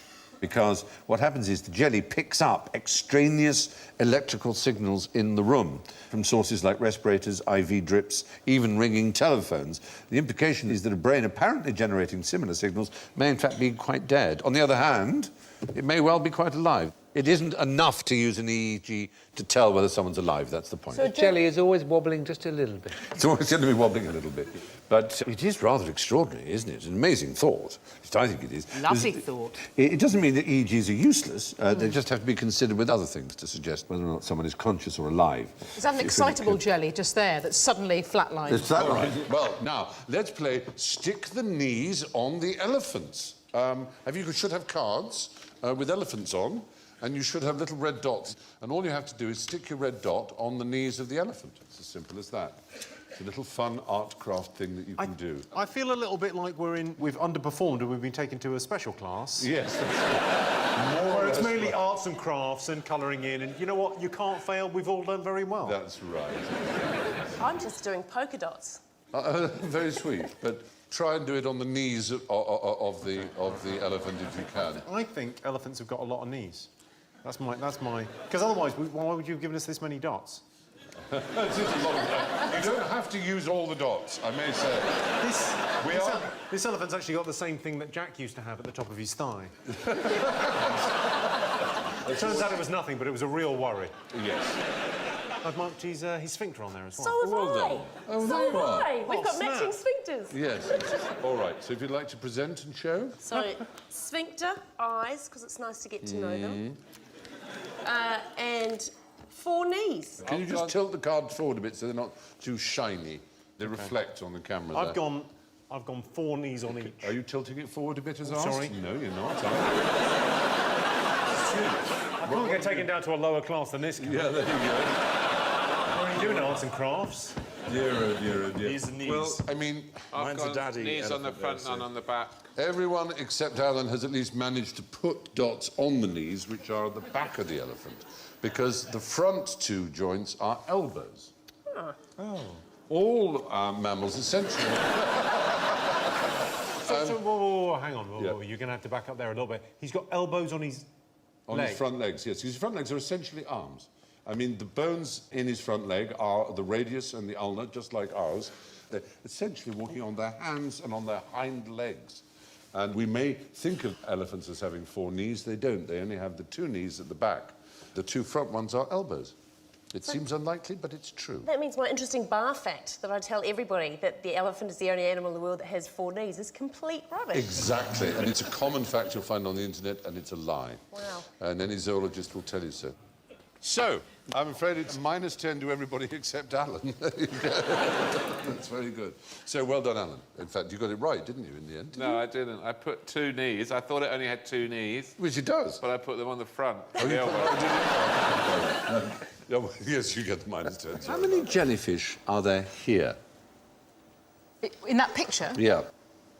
What is it? One with a very flamboyant hat on.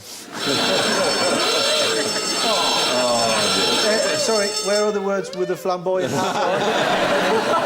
It was the one that was enough, but it is a flamboyant hat. The flamboyant hat gives it its name. If you've ever seen a Portuguese conquistador, they wore hats like that. They didn't have many in Croydon. They didn't know, but... is it a man o' war? A Portuguese man o' war is what it is, but it's not... I'll give you a clue that it's not a jellyfish. And it isn't even a single creature. Portuguese man o' war is not one animal. It's a colony of animals that operate together as one. Like the Borg. Incredibly, yes, we are Borg. Exactly. We are Borg. We are jellyfish. Why isn't it called the men of war then? I know it should be, because originally people didn't understand that, and so they called it the Portuguese man of war because it looked like a Portuguese helmet on the top. The inflatable bladder along the top is one creature which provides buoyancy and works as a sail. The tentacles are separate and carry the coiled, spring-loaded harpoons, which have the most incredible speed. They explode in 700 billionths of a second, which is the fastest known animal mechanism on Earth, and it's very painful. And there are other creatures that make part of this colony, gastrozoids, which digest the food, and gonozoids, which are the gonads, the sexual reproduction So part they're of it. separate, so you've got... They're actually separate creatures. The stomach floats along, and then you've got the gonads behind. Yep. So the stomach's looking for its bollocks, essentially, in the middle of the... It's called a siphonophore, that kind of a creature. And because they drift passively, they collect in vast herds of thousands or so. And that's why the appearance of one is enough to clear an Australian beach, as you probably know. You've seen, because one tends to mean there are going to be lots. And the sting is very painful. 10,000 Australians a year, on average, receive a Portuguese man-o'-war sting. Not pleasant. Toughens you up, though. No, exactly. I mean, that's exactly. life, isn't it? One day it'll toughen you up enough to win a test match against us.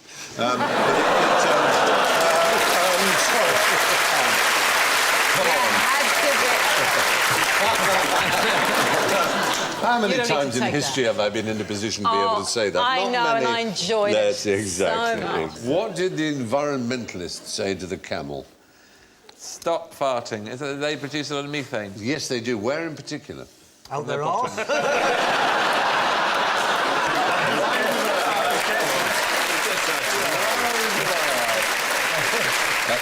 There's a particular place where camels are extremely numerous. Egypt. Yes, but this is a place Oh, no, where... Australia. Is it Australia? We've got more wild camels in Australia than anywhere else on the planet. Exactly. They have the highest number of feral camels. In fact, they have 1.2 million of them. I like rats. They're vermin. Yeah. They get in your house. Yeah, It's and a you nightmare. can see only that sign traps could be down Australia, couldn't it? Look at it. Camel, wombat, kangaroo. But the fact is, they export them to Arabia for meat and for racing. Because they're a finer sort of species of They were brought over originally as a pack animal to Australia. They seemed very natural because Australia's a dry country and camels survive well, obviously, in dry climates. People thought perfect, but of course they bred and they bred and they bred, and suddenly you've got these 1.2 million camels. Yeah. And they do an enormous amount of anal wind expulsion. They were on at download. Yeah. 45. It's actually... They supported or catch to be fair to them, it's not so much anal as oral. It's 45 kilograms of methane a year. It's quite extraordinary. It's a sixth the amount of the average car. So now there's a company called Northwest Carbon, which has set up a thing where you offset your carbon footprint, if you're an Australian car driver, by paying this company to go and shoot camels. Which is basically a bit unfair because, let's face it, Europeans with cars are as unnatural to Australia as camels are. And it seems a bit unfair. Why shouldn't the camels shoot the humans? Yes. Here's the thing, though. While we're talking about all this whole business of ecology, Sainsbury's, the supermarket chain, very useful supermarket chain. The great thing about Sainsbury's, it keeps the scum out of Waitrose.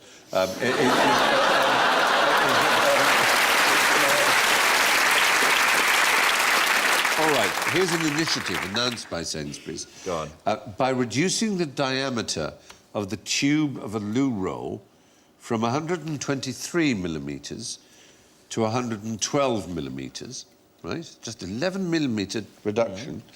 They will be able to fit more rolls into the same lorry. Given the scale of the loo roll market, we use 45 to 50 rolls a year each. And that's including you. I do that over weekend. Yes, all right. This will mean 500 fewer lorry trips a year just by doing that, by reducing the centre tube by 11 millimetres. Wow, this is the principal difference between men and women, in my view, is the amount of loo roll that women use is unbelievable. What is it about humans and big ears? They get bigger. They get bigger. Ears get bigger. Yeah, I mean, old men do seem to have longer ears, but the trouble is no one's done a study where they've measured their ears when they were younger. Because it could well be, it's logical, the head's that getting smaller. actually having large ears is a predictor of a long life. Oh. I know what that man did for a living. What's that? He was a bowler hat model. He was a very fine bowler hat model. I've got quite big ears, but I can also see what it's like to be someone whose ears are flat against the side of their head, because I can go like that. Oh, my goodness! And I can hold it so it's like having an instant facelift, like that. How do you do that? Well, I can't really talk like this as well. I'll tell you later. It means I can do a thing like when you do it on a roller coaster and you just go over the top of your...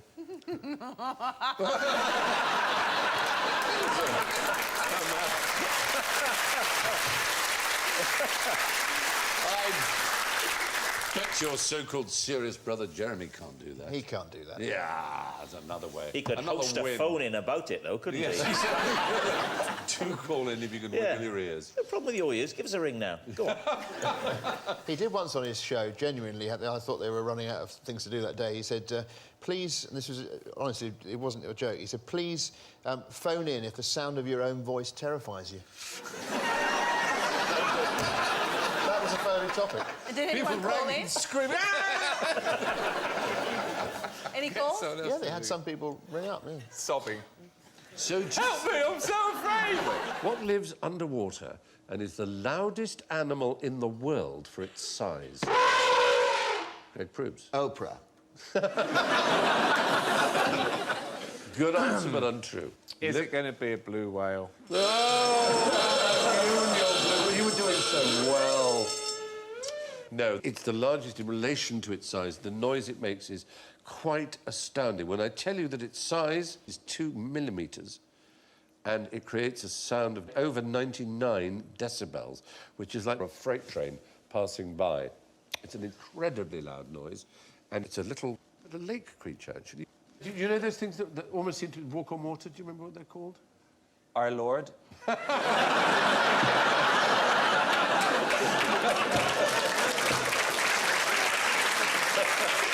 You could call this the Jesus insect if you wanted. It's a water boatman. The water boatman is a beautiful little creature, and it uses the surface tension of the water, there you see, to walk along the water. That's a pond skater, of course. So unlike a blue whale in almost every respect. The noise it gives out is like a passing freight train. We have a theory how they produce it, and we'd like you to try out our theory. They use their penises against their tummies. Peni.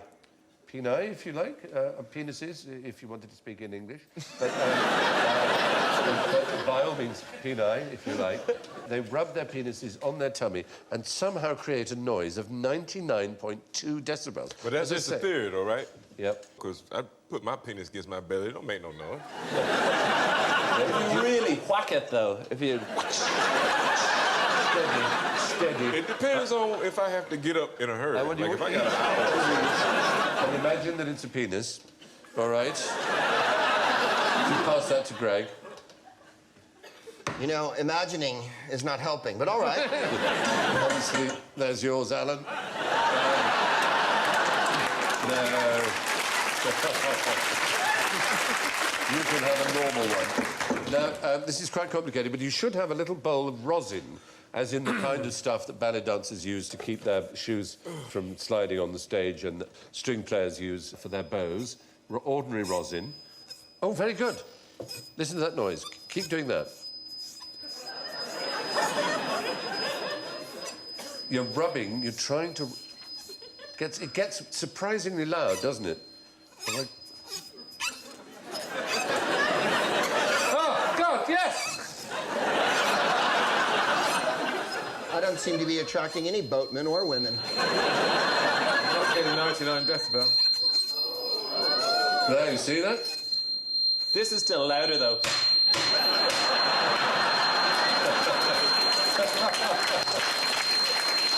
Is that yours?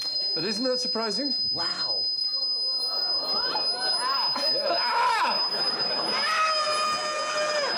It was like Mars attacks. Yeah. Our brains will explode. Solo. Alan's very good at it, isn't he? How have you given him a wand? Is that a wand? What does a robot jockey do?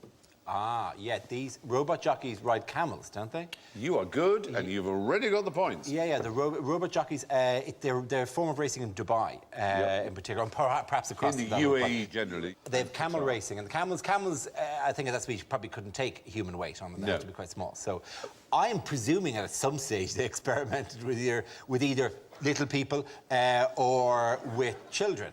Yeah. It was reintroduced by King Fahd of Saudi Arabia in the 1970s, and children were indeed taken from their parents and were forced to be the jockeys on these camels. What do you mean taken from their parents? People would just turn up at a random house? I'm afraid, as you probably know, much of the service industries are performed by Sri Lankans and Indians. The Gulf Arab people themselves don't do much of the basic work, and it was Indian children who were taken to be jockeys. It was not a pleasant story, and there's no way of dressing it up nicely.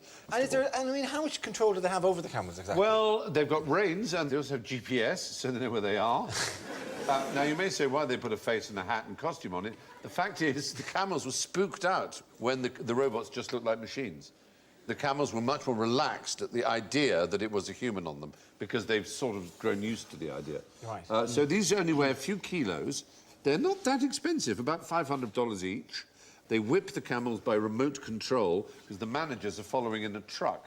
So they do whip, I'm afraid. They're far lighter than the child jockeys, and I suppose it's less inhumane. They were designed in Switzerland. Please, may I tell you the only camel joke that I know? Please. OK. There's two guys in the army out in the desert, and there's a new recruit, and there are no women around at all, and the new recruit says, what do we do for sex? And the old guy says, I'm afraid it's the camels. And so that evening, they're all let out towards the camels, and the old bloke's running really fast, and the young guy says, what are you doing? It's only a camel. And he goes, yeah, but you don't want to get an ugly one, do you? So what are those camels we're looking at? What sort of camels are they? I'm sorry. There is another camel joke. Sorry. which is same starting point. Initially taken for the first couple of bits and said, "Oh, I'm afraid there are no women here. I'm afraid it's the camels."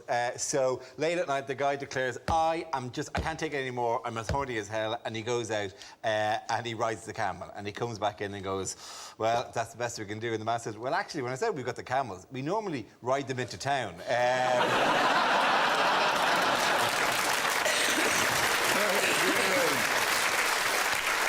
Anybody else got any camel jokes? No. How far can you go on a cup of joe? A cup of joe being an Americanism for... Java? Coffee? Coffee, a cup of coffee. Yeah, a cup of I thought it was an insane cat. You actually ride on the back of Joe. Is a somewhat caffeine-crazed cat. That's a flat white too many for that little kitty. It is rather, isn't it? How far you can actually go in terms of energy? No, it's more literal than that. If you're carrying a cup of coffee, how far can you go before you spill it? This is actually all down to science. What is the science of the movement of liquids called? Wobbleology. Fluid dynamics. Yes. Fluid dynamics is a whole science. Fluid dynamics. It's a whole science, and the most important one, and much has been discovered as a result of fluid dynamics. It is a very useful and fruitful area of discovery. But one of the things they've discovered is that the average human stepping pace happens to cause an oscillation, which means that between 7 and 10 steps, you are going to spill the coffee. You will set up a series of wave movements. That means the furthest you can go is probably about 10 steps before you will definitely have spilled some coffee. This is the Mrs. Overall effect. Yeah, exactly. But they suggest a flexible container to act as a sloshing absorber with a series of annular ring baffles. So they're just suggesting the... Annular ring baffles? That's a hobbit, surely. That sounds like space. You can order them online, can't you? I'll tell you what, the amount of times my annular has been baffled. I'm always down the Baffle your ring, sir. Yeah. Annular ring baffle is a bit of a tautology because annular means ring-like anyway, so it's a bit silly. Annular ring baffle. You used to take the baffle out of your exhaust pipe to make it louder. That's right, yeah. I mean, baffling is sound muffling, isn't it? But it's also absorbing waves, and that's essentially the same thing, because if you're muffling sound, you're absorbing the waves. If you put a baffle in your anus, that'll make you have quiet farts. I suppose it would. Until pressure built up to such a stage. Then you're potentially lethal. And you could have someone's eye out in the aisle at Waitrose, which you wouldn't want. But there have been more obviously useful... Baffle your ring, sir. There have been more useful applications for this business of this whole resonance business of building up frequencies that cause oscillations that can be dangerous. Have you seen Albert Bridge in London? There's a particular sign. It sort of leads from Chelsea. There it is. It's a famous sign. It's a rather beautiful, one of London's most beautiful bridges. All troops must break step when marching over this bridge. Why would that be? Something to do with an oscillation. Yeah, exactly. If you're marching in rhythm, chunk, chunk, chunk, chunk, chunk, you might set up a resonance that would cause the bridge to collapse. That's why Michael Flatley can never get north of the Thames. That's a reason. He's furious. He's always wanted to go to Madame Tussauds. Right now, he's at the Elephant and Castle going, I can't believe it. I want to go and see the Queen, but I just can't get over there. It's a bleeding nightmare, so it is. Shocking state of affairs. Good. Well, I think we've... Let's pin the knee on the bird. So stick a little sticker on the bird's knee. That's all you have to do. Well, it's never going to be where I think it's going to be. In the knee bit. Or it could be a double bluff. Oh, not a double bluff. Well, I'm going to put in an early pitch for there. I'm going to say it's got a knee in its neck. Right. It's got a knee, and that's how it bends its neck. And it's a little quirk of nature. Oh, and Jack's put one on... You're not putting it on the knee, where the knee is. But he bites. No, because the bendy bit would be... Oh, no, that could be like a little camp arm. The wings are going to be the arms this time, aren't they? The wings are the arms, aren't they? The wings are the arms. Wings are the arms. The legs are the legs. The legs have got the knees in. The legs have got the knees in. The legs have got knees. The knees where the bend in the middle. Going knees, I'm going in. Going in, he's going in, he's going in, ladies and gentlemen. I'm feeling a double bluff. You're just covering the entire animal with red dots, Cal. I've just turning it into... I've given it a perm. You're giving it a coxcomb. There we are. So you've... Ah, dear, I'm afraid, Alan, you've fallen into our little trap. Those are not the knees. People think birds' knees goes backwards. Those are ankles. Oh, you see? You see, those are ankles. Something like that. Here, maybe? There. Now, Jack. Points for Jack. You lose one for the bottom one, which is there. Forget that one, exactly. It's an unusual flamingo, and then it's got a duck coming out of its arm.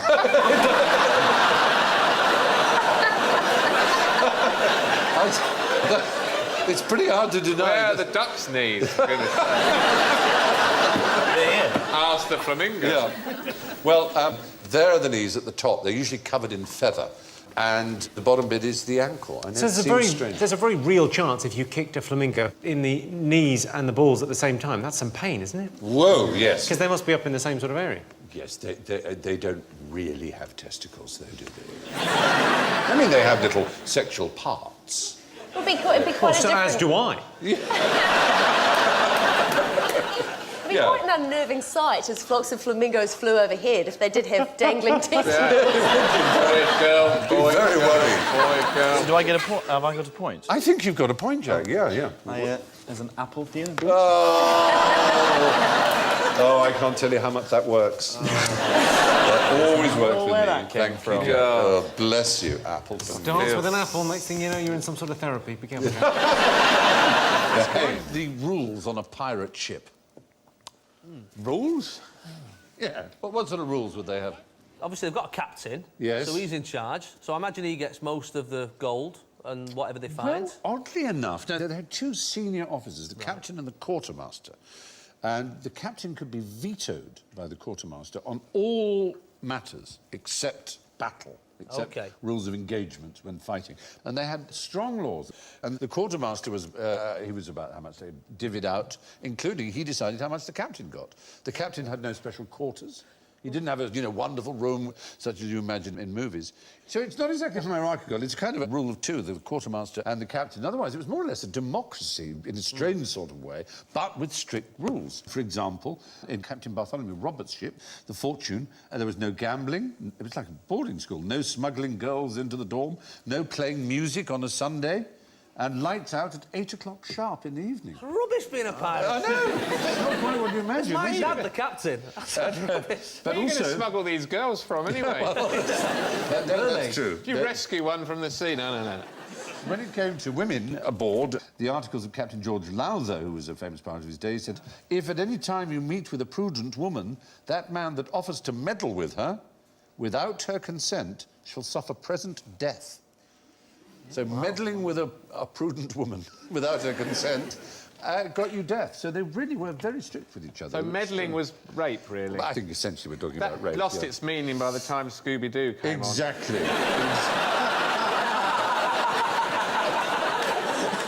Why you pesky kids haven't meddled? Notorious gang rapists. That's just terrible. I'm ashamed of you. Why is the pirate voice similar to the farmer's voice? Why is there something? Arr! Get off my land! There's one man responsible. Right. Do you know who it is? It'll be a film actor. Yes. Oh, OK.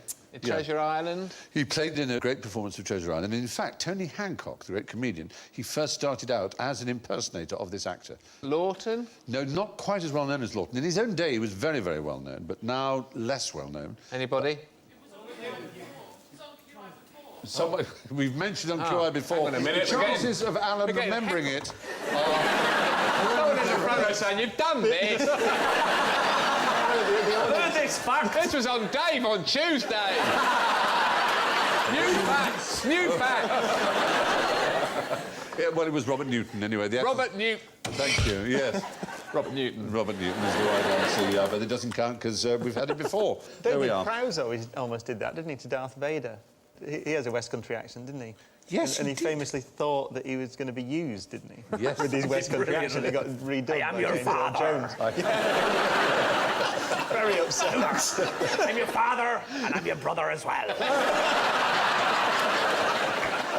Darth Vader on a big tractor. Yeah. Trundling down the corridors of the Death Star, chewing a bit of straw. Darth. Mr. Darth to you. Mr. Darth. It's, yeah, anyway. You know the skull and crossbone flag? Yes. Do they really have that? Because, I mean, that's really giving it away, we isn't definitely it? covered that in the last Oh, series. really? I must have missed that. Alan will tell you all about it. Go on. Jolly Roger. Well, yeah, everyone knows it's called. Why is that a proposition? Maybe later, Alan. It's been 10 years, Stephen, and I've finally come round to it. It's time for a Jolly Roger. What's this little frog doing? What's this chap up to? Wow. It's practicing first position? What's going on in the background? He's trying to build up his nerve into jumping in that gushing stream. No, he's just going, I can do this. He's facing the other way. I can do this. Is he fishing? Is he catching things No. in his webbed...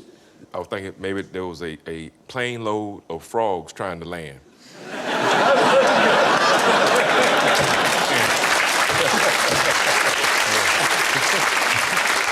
Well, you know, air traffic controller frog. Air traffic controller frog.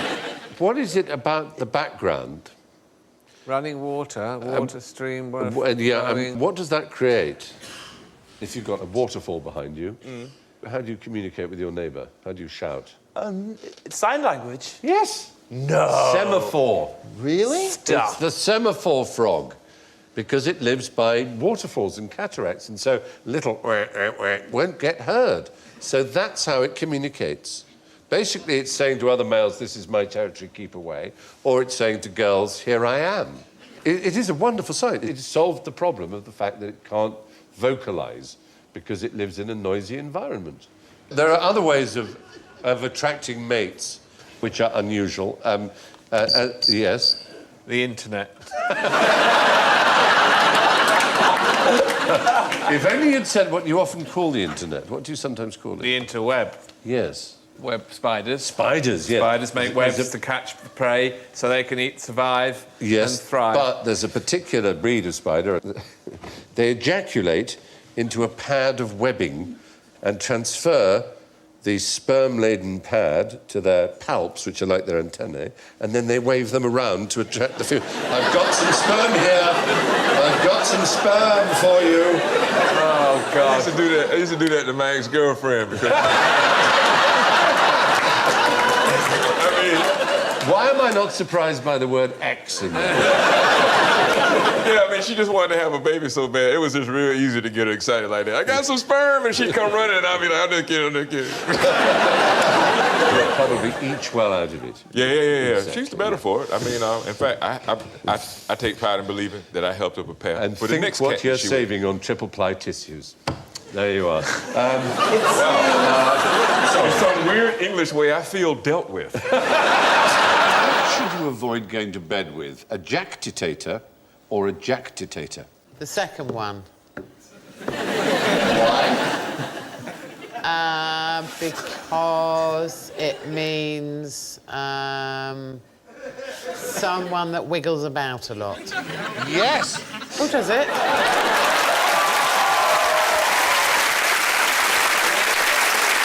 Yeah, the official name for it is Willis-Ekbom disease, also known as restlessness or particularly restless leg syndrome. That's one meaning of jactitation. The other... yes, the other is... Is speaking unpleasantly of somebody. No, nice that you're trying, and don't be put off. It's a very specific, I won't say crime exactly, it's a malfeasance, possibly. Yes. It's a wrongdoing that people do, and that is to maintain that you're married to someone when you aren't. That's right. You are so angry, because if you're... Why are you angry? If a man says, oh, yes, she's my wife, we're married, she goes, no, we're not.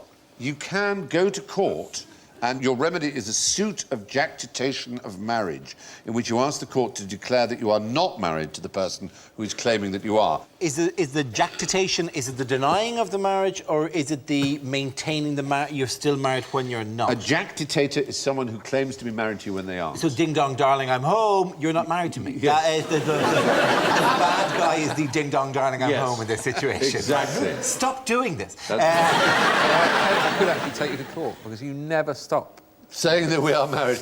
But we're married in comedy, Alan. We're married in comedy. There you go again. Comedy and erotic love. Those two, surely. Hello. Do you know what the opposite is? Because my husband often says he's not married. It's party treat time now. Isn't this exciting? I've got something really interesting for you to try. It's powdered miracle berry. Now, you should have a little cup like this. So if you can instantly put that pill, as it were, that's in your cup, in your mouth, I promise you it's not going to hurt you. We don't even question. Don't swallow it. We're just doing it. Yes, don't swallow it. Please do it. Don't swallow it. Show me your titties. I'm not sure we've been down this road before, mister. Only bite it when you see the whites of the eyes. Don't bite it. Don't bite it. Just really roll it around your mouth. Roll it around your tongue. It's quite sweet. It takes a little time for it to work, but when it does work, it's rather extraordinary. It's like a dead refresher. Yeah, it is, exactly. It's exactly what it's like. But just try and do a bit of action on it, just so that you can get it to dissolve, spread it all over your tongue. It is quite miraculous. It's why it's called the miracle fruit. It's rather exciting. I've slightly crunched mine. Oh, well, don't worry. Don't swallow. Don't swallow. Just keep... why not? Keep it in your mouth. There's a good reason. I want for it to cover all of your tongue, because it does something extraordinary to your tongue, and that's what you're going to discover. So keep sucking. Keep sucking. I must remember this speech. Yeah.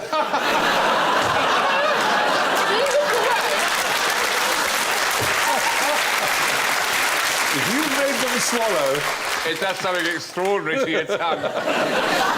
Don't swallow it. So do you feel you've got more or less coated yourself in it? Yeah. What it does is it actually gets rid of your tongue's ability to detect sour and bitter. So I want you to just take a bite on this lemon. You'll find, when you bite on the lemon, that it's not exactly sweet, but that it really has taken away 90% of its sourness. I'm going in. Isn't it? Your whole pill. I've done a lot of coating. That's delicious. Isn't it?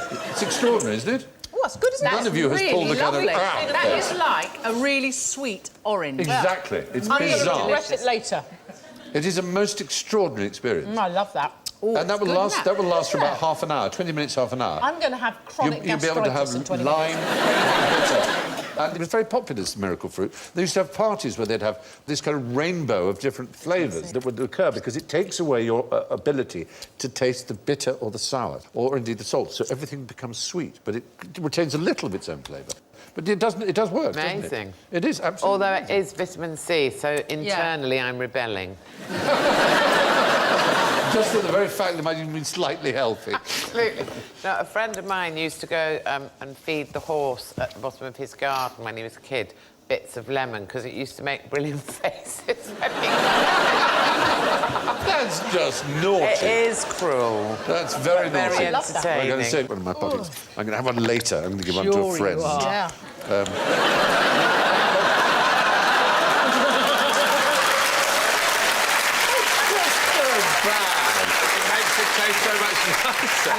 It's just... We've witnessed something big tonight. Yeah. It's all over. It will taste lovely for half an hour. My favourite word is today. It's not sour anymore, is it? Not sour anymore. Right, it's so round now. And that's why I asked you to write a limerick. So have you got limerick for me? Any of you? I hope you have. I do. Oh, go on then. Girls first? Yeah. I carouse in a style bacchanalian, but I sleep in a way marsupilian. I like to eat cheese, but I never say please. Yes, I'm French, but I'm also Australian. Oh, very good.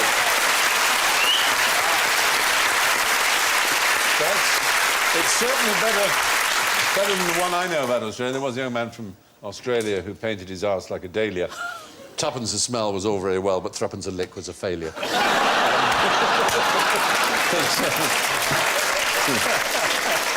Alan, what have you got for us? I've got... There once was a show on TV that was always the smart place to be. Yeah. I'm fully aware you'd rather be there, but instead you're stuck here with me. Oh, very good. I like it. I've got one about Rob Brydon. Oh. Just because I found something that rhymed with Brydon. Yeah. There was a young man called Rob Brydon whose favourite film was The Poseidon Adventure.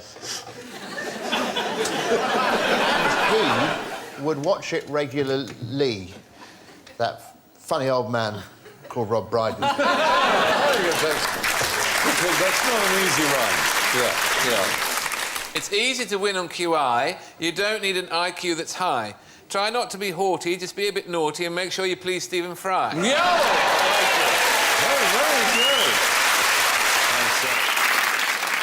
Yes, Rob, what have you got for us? Nothing, as will become evident. There once was a chap called Tim Vine. Oh, hello. Whose punning was simply sublime. Sat next to Alan. Oh, bugger.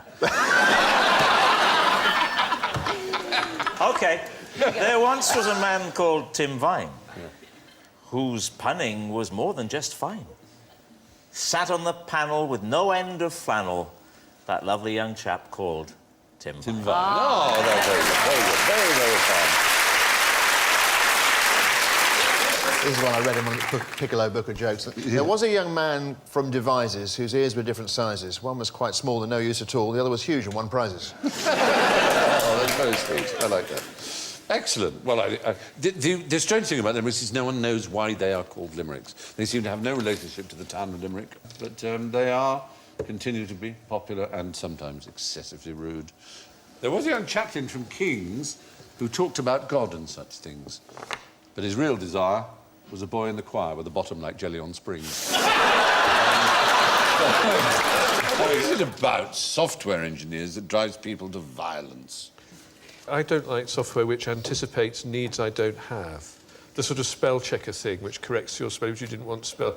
I've got RSI now from correcting the corrections on my phone. If I want to type the C word, and I do sometimes, it comes up with Cynthia, and that's my mother-in-law's name. And she's lovely. It seems so unfair. Let's hope it doesn't work the other way around.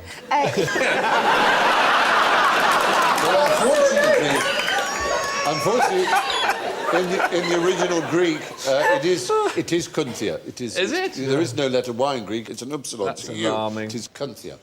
Yeah. I'm going back to the very first software engineer that ever was. Babbage. Well, Babbage owed an enormous debt to this person. Ada Lovelace. Ada Lovelace also owed a debt to this person. Ada Lovelace wanted to use the second... You've done very well. Ada Lovelace was the daughter of... Mr. Software.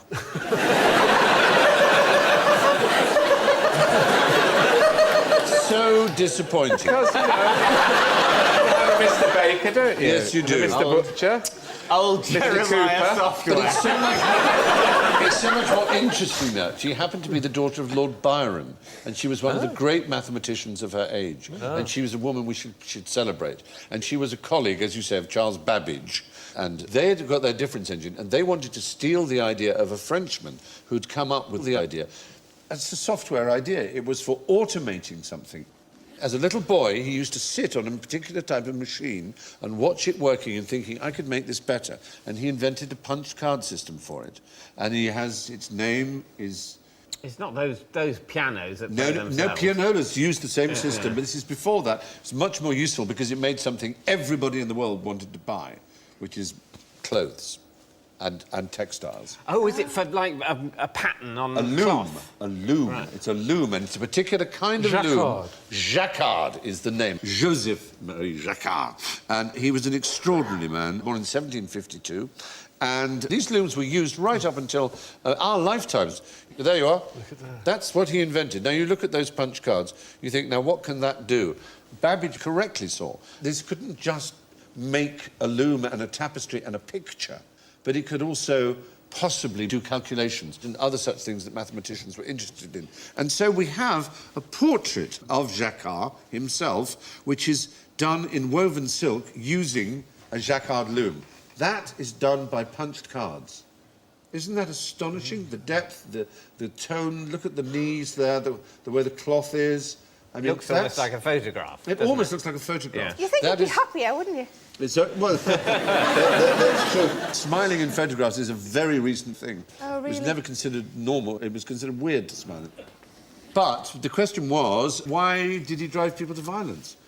Oh, because was it like Luddites? Did they come and smash his machinery? They did, because it took so much work away from The them. shoe throwers, the saboteurs. And what's the French for a wooden shoe? A sabot. A sabot is a clog, and they would throw their clogs into the looms to break them up. And a sabot was known as sabotage, and that's where we get our word sabotage. They would sabotage his machines. And actually, Luddites in Britain were nothing like as violent as the saboteurs of France in Lyon and places like that. Different footwear, I suppose. Different footwear. Do more with a clog, can't you, than a conventional shoe? We had an outbreak of it in my parish. Did you? Yeah, I'm afraid so. It's a shoe area, so when the automation of the shoe trade came in, there was a bit of smashing up of machines. That's a nightmare, though, because if the people are destroying the machines with shoes, if the machine's still going, they're just making ammunition. For their own destruction. I don't think they use shoes. That's so true. Yeah. Just as they come out, chuck them back at the machine. You don't have to use shoes to make a machine break. It just the French wore wooden clogs and those sabots. But it is fascinating, isn't it, to think... Where would we be without trees? Well, so true. Who fancies a shootout with a real live Vortex cannon? I've given you one each next. You've got a box. See that box there? It's simply a box, all right? Now, the hole is where the vortex emerges. So if you lean it so that the hole is pointing at the target, all right, and basically what you've got to do is smack the side of the box, all right? After 3, 2, 1, smack! Very good. There you are. Now...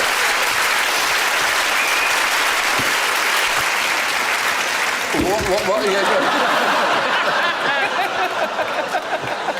but what we can, yes, what we can do before you destroy the box, before you destroy the box, you can do something even more exciting, and that is fill it with smoke, and it will demonstrate what, in fact, was happening with the air. You should all have smoke machines. That's it. Fill it with smoke, fill it with smoke, fill it with smoke, and now, look! Look at that! Just a gentle tap. That is a vortex, there's beautiful smoke rings, and a lovely one there.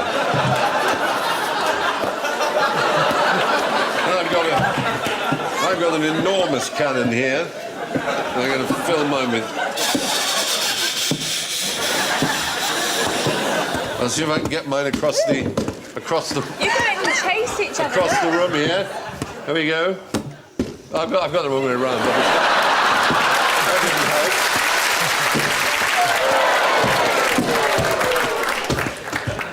help. We'll let the smoke drift a little. We don't like a big dustbin. It's simply pressure of air creating this wonderful vortex. No, it's not. It's magic. Nice work.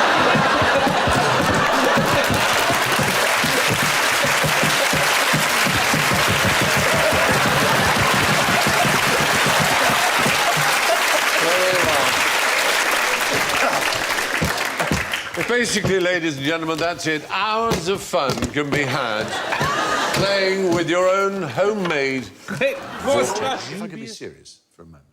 More than 100 million people were killed in wars during the 20th century, and the total number of people ever killed by wars could be as many as 1 billion. Einstein described war as a cloak that covers acts of murder, and Antoine de Saint-Exupéry called it a disease like typhus. With all that in mind, here is my question to you. Why did Hitler have such a silly moustache? Thank God for that. I thought I was on the wrong show for a minute. Well, very serious. I'm sure you'd agree with my description of war there, wouldn't you? I would absolutely. This is a difficult show for me to be on because I'm a Quaker pacifist. So I'm not an ideal person. Were you born a Quaker? No, I wasn't. I was a Quaker by convincement, as they call it. Is that what it's called? Yeah. And because my family, the Fry family, were very early Quakers. Of course they were. Of course they were. It's a very admirable thing, and the pacifism is taken very seriously, isn't it? Yeah. Well, it's a lovely thing until Hitler comes along, and then it's not much use. Well, if we'd have done something about it before Hitler came along, It maybe it was. Shaved his moustache And I off. think the reason he had that moustache is he was probably a fan of Oliver Hardy. Ah, well, it's certainly true that they were popular in the 20s and increasingly in the 30s. Among, well, Charlie Chaplin, Exactly. of course, is best known. But supposedly Hitler changed from what was a relatively bushy moustache. You may have seen a famous photograph of him as a Gefreiter, a corporal in the First World War. There he is on the left. But there are a couple of stories. No one's quite sure which is true. There was a fellow who served with him, Alexander Moritz Frey, great-uncle Alexander. He was in the same regiment in the First World War as Hitler, and he said that Hitler trimmed it into the familiar toothbrush in order to fit into the gas mask properly. Oh. Frey's account is controversial, apparently. He went on to become a satirist and fantasy novelist, starting a family tradition. So here's the point about Hitler. He's judged very harshly by history, but he did kill Hitler.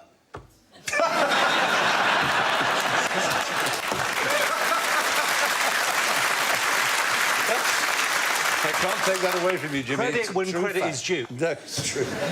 Some historians believe that Hitler only adopted the tash in 1919, and his sister-in-law, who lived in Liverpool... Well, she had one as well. Do you know what her name was? Muriel. Almost, as it were. Gauss Adolf. Bridget Hitler. Bridget Hitler. Yeah, that was her name. Bridget Hitler. Bridget Hitler? Yeah. Yes, she was married to Alois Jr., who was Hitler's half-brother. And they had a son, William Patrick Hitler.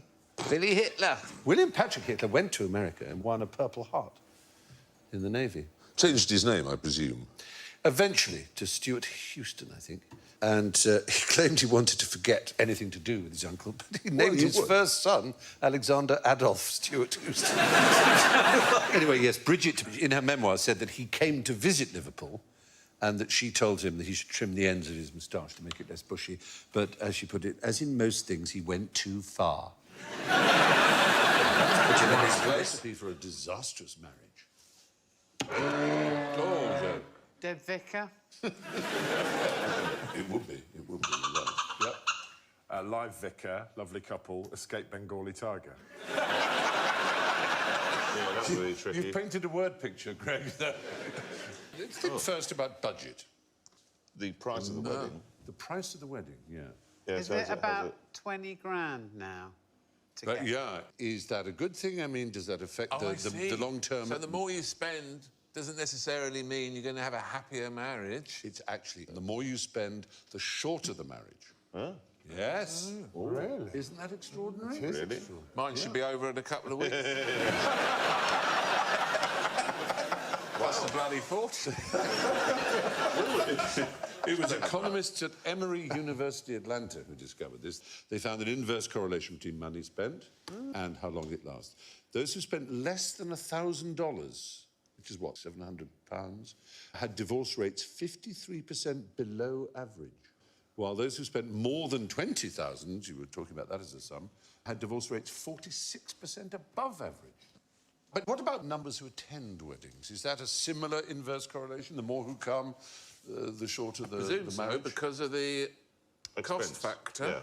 Oddly enough, the reverse is true. The more people who witness the wedding, the longer it lasts. So you've got to have a cheap wedding with lots of people. That seems to be the key. This is Randy Olson, a PhD student at Michigan State. He found that couples who marry in front of more than 200 people are 92% less likely to get divorced than those who only have a few So witnesses. really, you want to get married in Selfridges on Christmas Eve?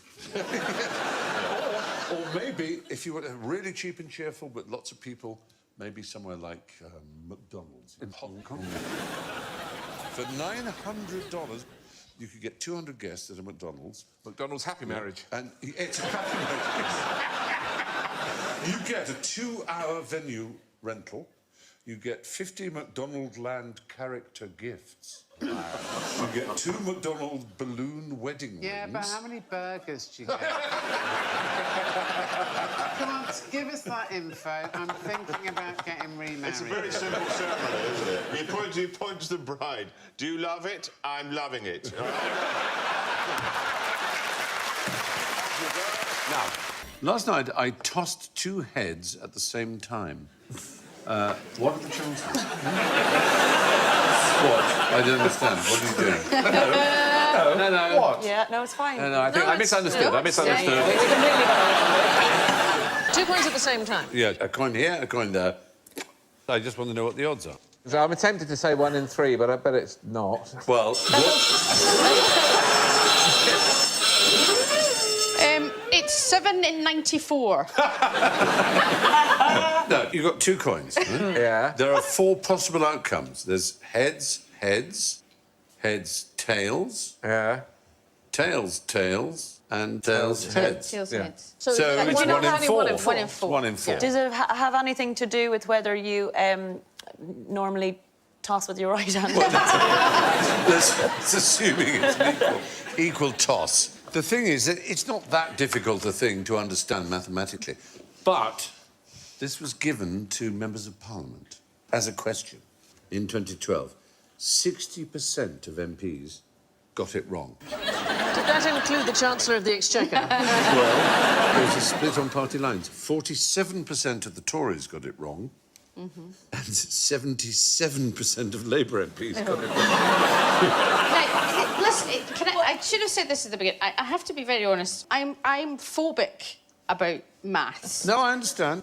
I was like you. I was also.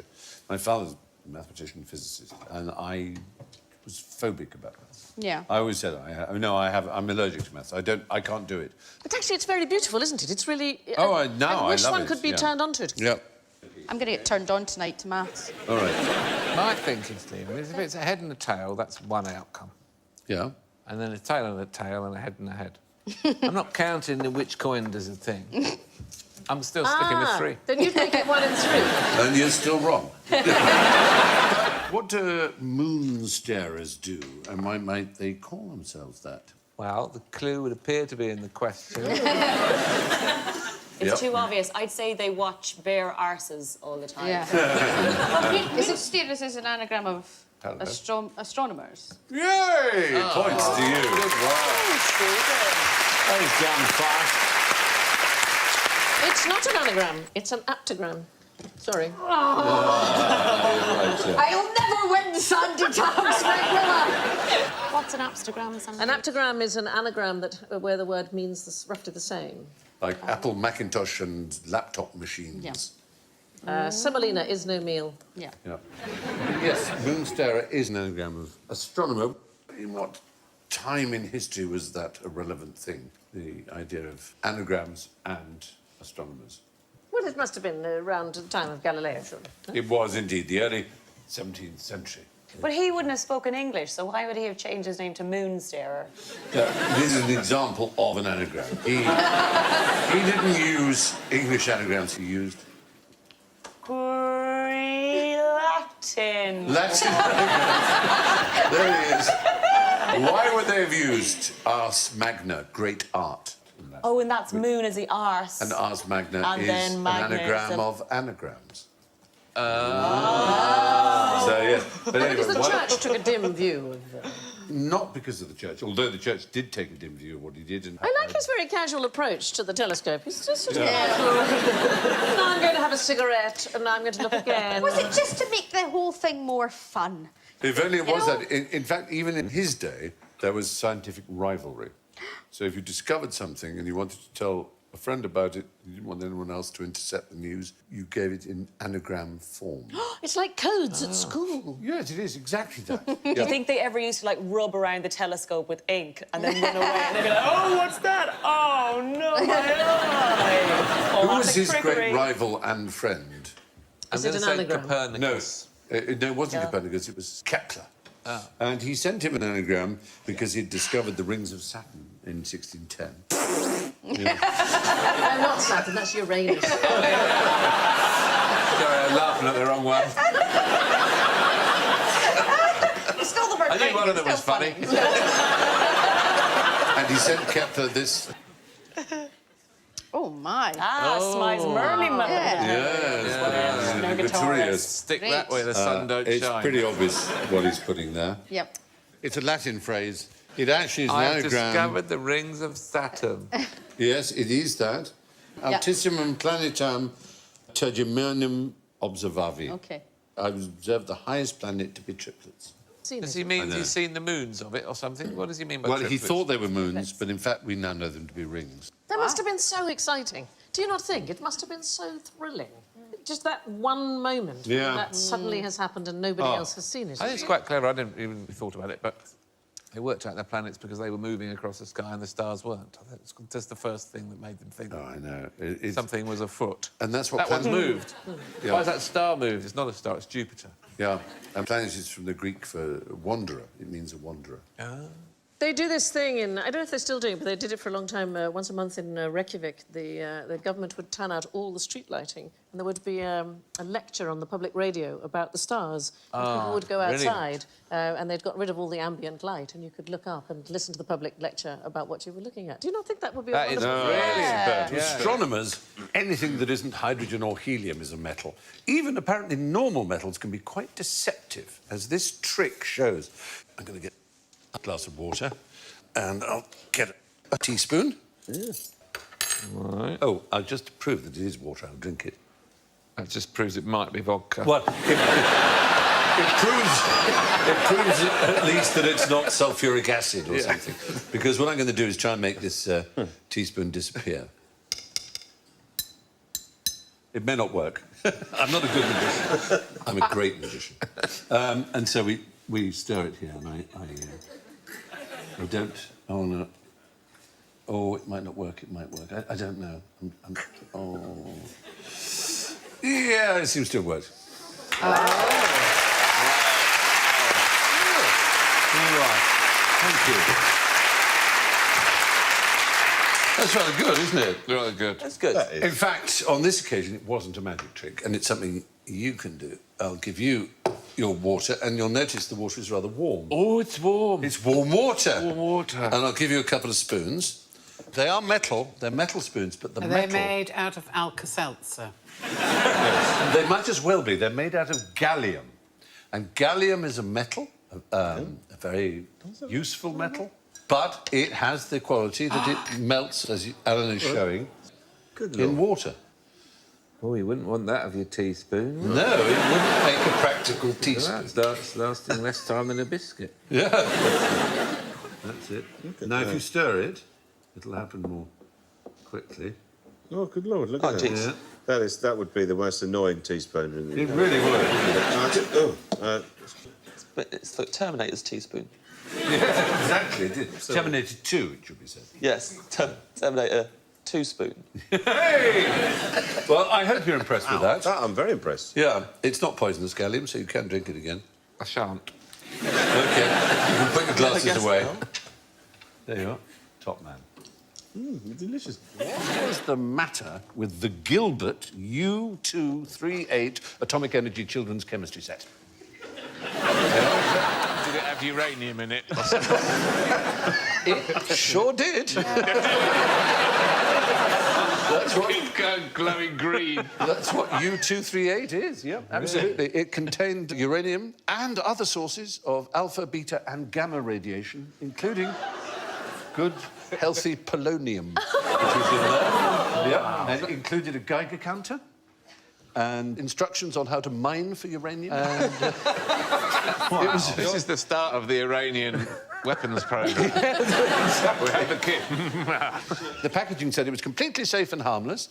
It was sold in 1951, 1952 for $49.50, which is about £300 now. Whoa. So it was pricey? It was pricey. You wanted your polonium even then, it cost you? And that's why they stopped making it. Because it was too expensive. Yeah, the margins were not good enough for them to make much of a profit on it.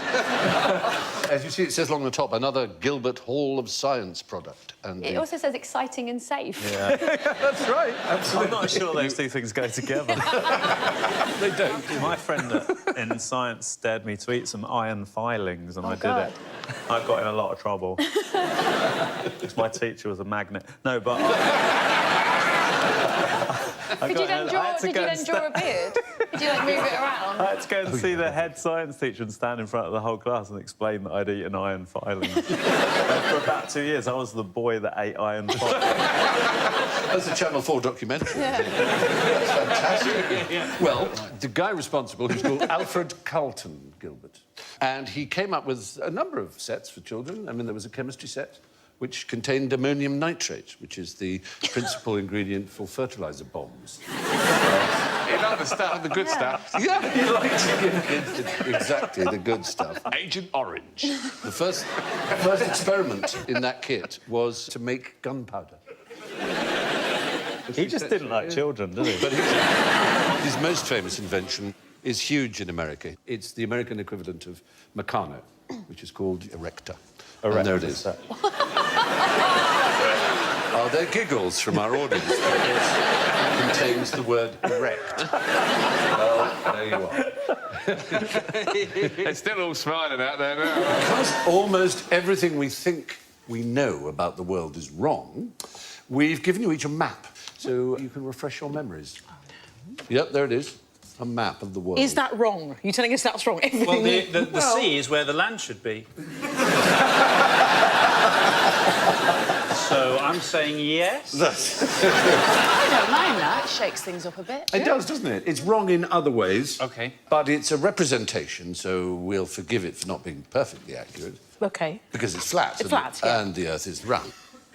If we were on a direct flight from Madrid to Montana, which American states beginning with an M would we fly over on the way? America. That one? None. None? Not Not because American? you go over the top. You go straight over the top. Is exactly right. Yes, that's right. Very good. We'll show you the route here. You might go over Manitoba. Yeah. Yes, you do go over Manitoba. You miss all the American states.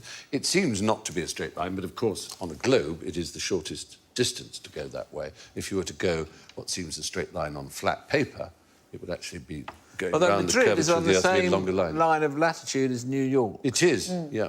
So you could go around that way. Well, you know, it's still further. So you've got to... You've got a little globe there. You can try it with a piece of string. OK. Be fine, I let's think. do that. You can have a look. Where's Madrid? Where's you get Madrid? There's Madrid. There we go. Madrid. So there. There you are, viewers. Yeah. I've illustrated it perfectly. You're right, it went nearly over Winnipeg. Go over Winnipeg and Regina. No, you see, and you compare that. Regina, Regina, darling, you say. Regina, the Queen. If you compare the string with the lines of latitude on the globe, you've come so much further up, haven't you? Because the line of latitude would be all the way along that way. Yeah. So how much Need more further is string. it? You need more string. Are you wrestling with the world here? Yes. Aren't we all, Steve? Yes. Yes, that's beautifully said. Well, that's solved a lot of... Yeah.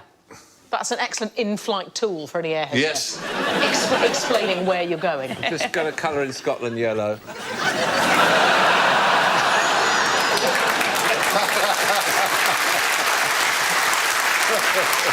don't want to be the same colour as England. No. What we have here is a particular kind of view of the world. It's a 16th century cartographer. Ricardo Montalban. No, his name was Gerard Merchant, but it wasn't. It was Latinized. Gerard Merchant. Gerardus Mercator. Well done, Chris, exactly. It's called the Mercator projection. And it was the first time the world was expressed in such a way that sailors could navigate using straight lines from the compass. But in order to do that, you had to compromise the reality of the shape of the continents. So Africa became, for example, much smaller. Everything near the equator was squashed. Yeah. Sometimes people think that this was a sort of imperialist thing to make the centre of Britain Europe enormous. look Yeah. bigger, but it wasn't actually anything to do with that. It was, as always, to make money. It was for commerce and trade. Well, there you are. The Great Circle route is a roundabout way of going in a straight line. Which of these did they not have in the Middle Ages? Sweet. No. Sure. Iron Maiden. Well... They didn't have Iron Maiden. Well, no, I'm not that. Yeah, I'm aware there is a group. The most medieval thing seems that thing with the spikes that you put someone in. Yes. That'll be the thing they didn't actually have then. And was... You are absolutely right.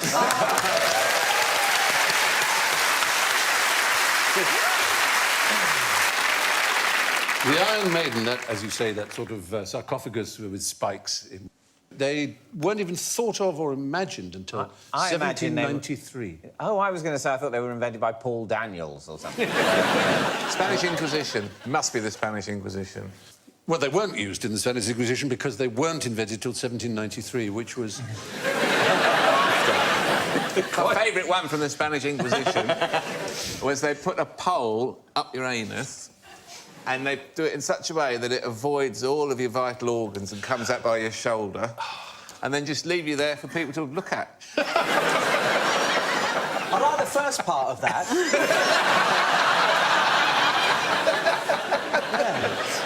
It's an actual pole. It's not a Polish gentleman. It's an actual... Less keen. I thought an Iron Maiden was a chastity belt. No, that's... I'd like it they to call be, that a chastity belt. Yes. Yes. So they didn't ever exist? Well, 1793, an archaeologist by the name of Johann Siebenkees gave an account of one, which was a hoax. And then 100 years or so later, a guy called Matthäus Pfau had one installed in Kyburg, his Swiss castle, as a visitor attraction.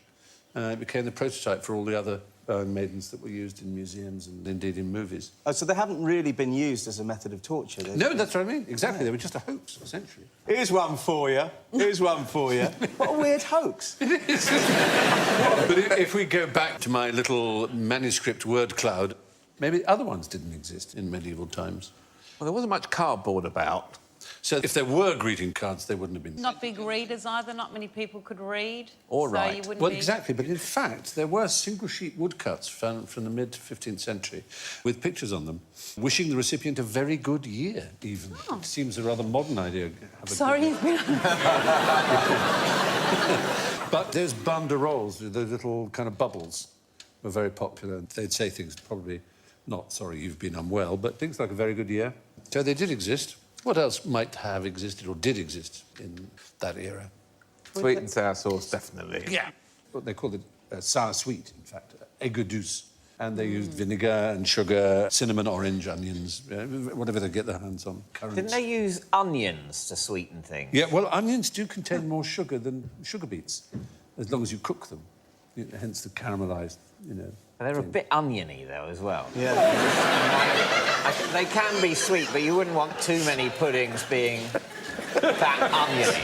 No, do you know it's true? They're not that sweet because if you ever go to the freezer and you go for a mini milk and you've left a bag of onion rings next to the mini milks in the freezer. The mini milks don't taste so nice. Yeah. The mini milks taste a bit oniony. Yeah. What is a mini milk? What is a mini milk? Now for some multiple choice. Listen carefully. True or false? True or false questions are more likely to be true than false.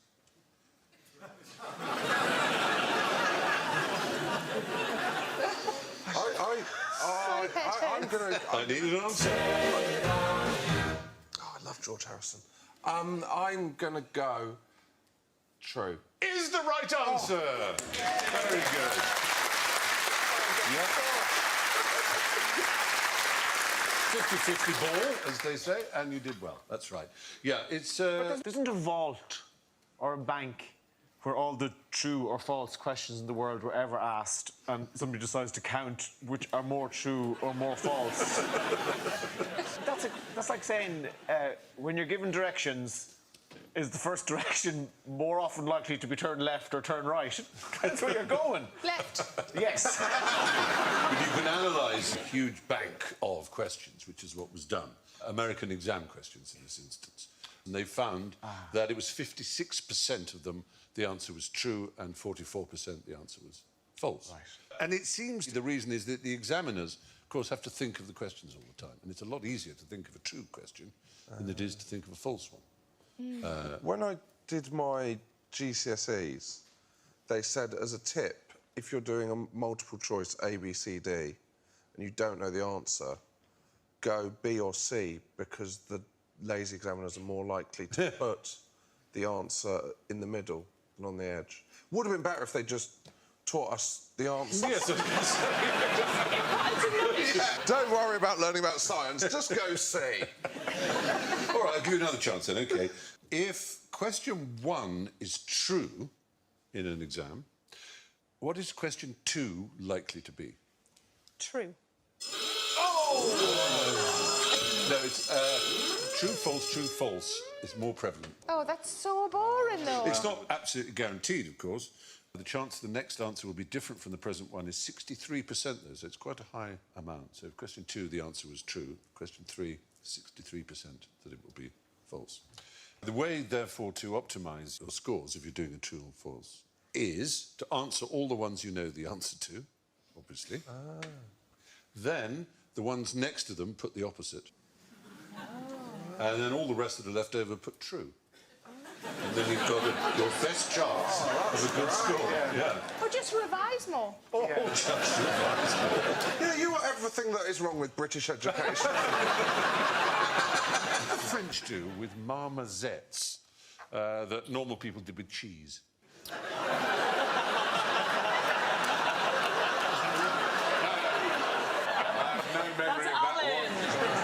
We all remember our student days. Forget the marmosette. No, forget the marmosette. I say normal people do with cheese. What do we do with cheese? I put it on bread or Put crackers. it in the back of a fridge for 6 months, then chuck it out.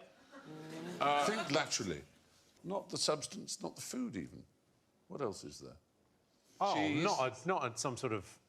No. No, don't. No. Not the substance, not any substance. Not any substance at all. We say cheese. We say cheese. That's it. Thank you, Danny. Thank you. Very good. So do the French say marmosette? They do. They say marmosette. Well, they used to. I put it in the past tense. Oh, no wonder, because that makes you go like this, and that's for what French people look like in photos. Hello? Yeah. We have a Frenchman in the audience. We have Vincent, who's come all the way from La Belle France, from La République. Bonjour. Let's just listen to him shouting marmosette in French. Wistiti. Wistiti. Brilliant. Thank you.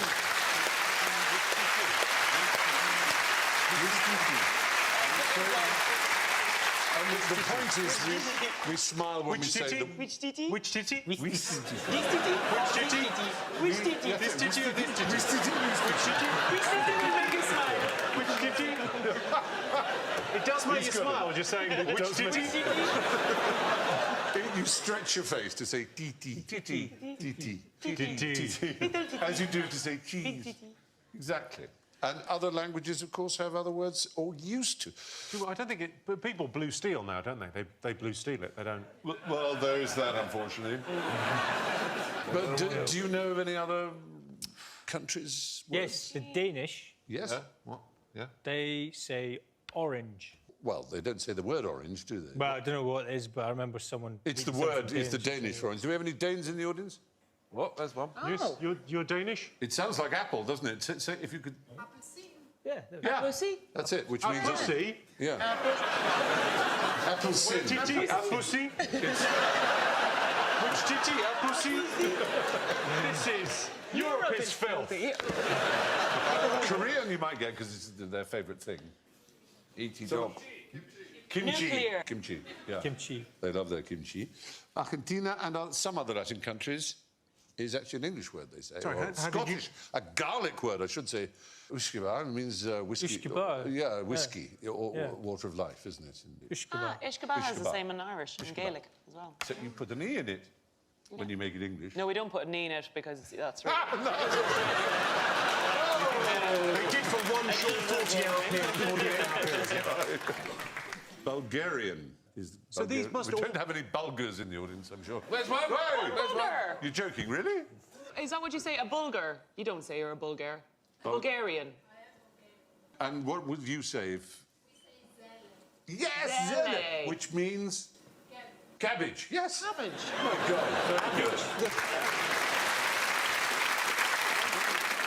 The sad thing is that they've tended to die out, not because people do blue steel, as you were saying, but because the Americanisms and Britishisms, they say cheese or smile, and they just do it. Isn't it sad? People saying smile. How awful. How many paintings did Vincent van Gogh, or Gogh, or Gough, or Go, how many did he sell while he was alive? Don't say none. Right. None. I'm going to say none. Don't! Really, I'm afraid... One. A few, maybe? A few. It was lots. He sold hundreds of paintings. Hundreds? said, yeah, when he was 15, he used to work in an art gallery. Oh, shut up. It's true. I just asked you how many paintings. This is the closest I've come to walking out of this show. I'd like a recount on those.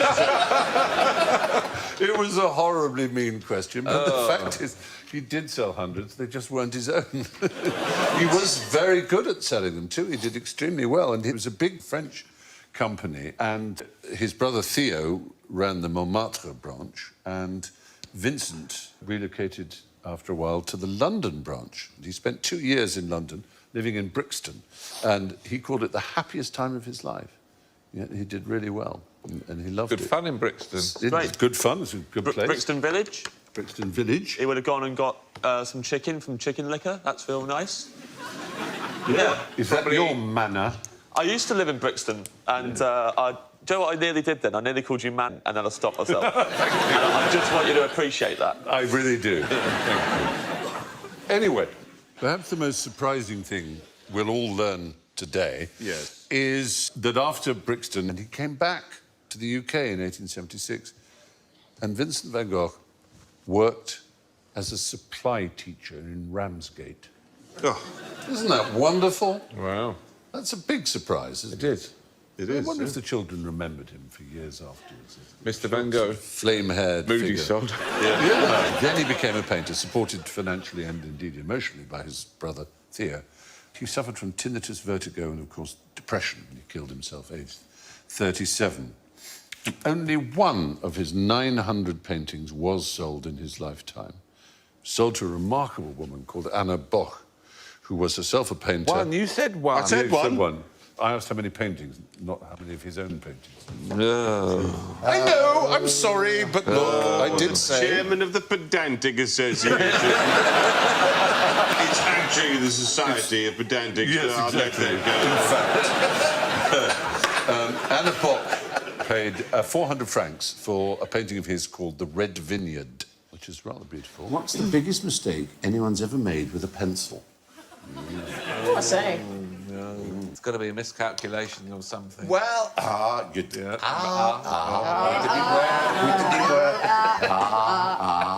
Lead poisoning. It's not a historical miscalculation. No, it's astonishing. It took place in New York. In the 90s, I think it was. Oh. I'll tell you what exactly. Was that the pencil there, sir?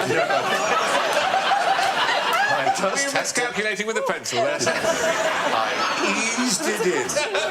I eased it in, and it was all fine. Chapter 4. I eased it in and it was all fun. 1998, there was a problem with pencils. Problem with pencils? A pencil problem. There's no reason for you to guess what it was. It was pencils given to children.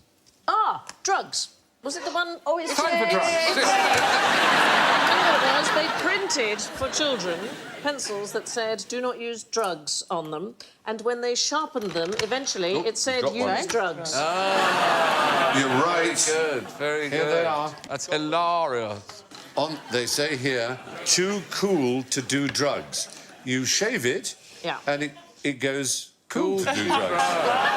And then you shave it again, and it goes... do drugs. There you are. It was a bit of a mistake, but well done, Sandy. So, other mistakes include, in 1945, the Arkansas legislature accidentally repealed all their laws at once. With a pencil? No, they had an act with the words all laws and parts of laws, and particularly Act 33, the Acts of 1941, are hereby repealed. They just meant the particular one. It legally meant all their laws. And then in 2003, the German agency responsible for TV licenses sent a series of reminders to St. Walburga to pay her licence fee. She died in 777. Never having paid for her life. Didn't stop them asking. And then in the Australian Morning Bulletin, which of course is called The Bully, they said there was an error printed in a story titled Pigs Float Down the Dawson on page 11 of yesterday's Bully. The story by reporter Daniel Burden said that more than 30,000 pigs were floating down the Dawson River. Actually, what the owner of the piggery said was that 30 sows and pigs. We'd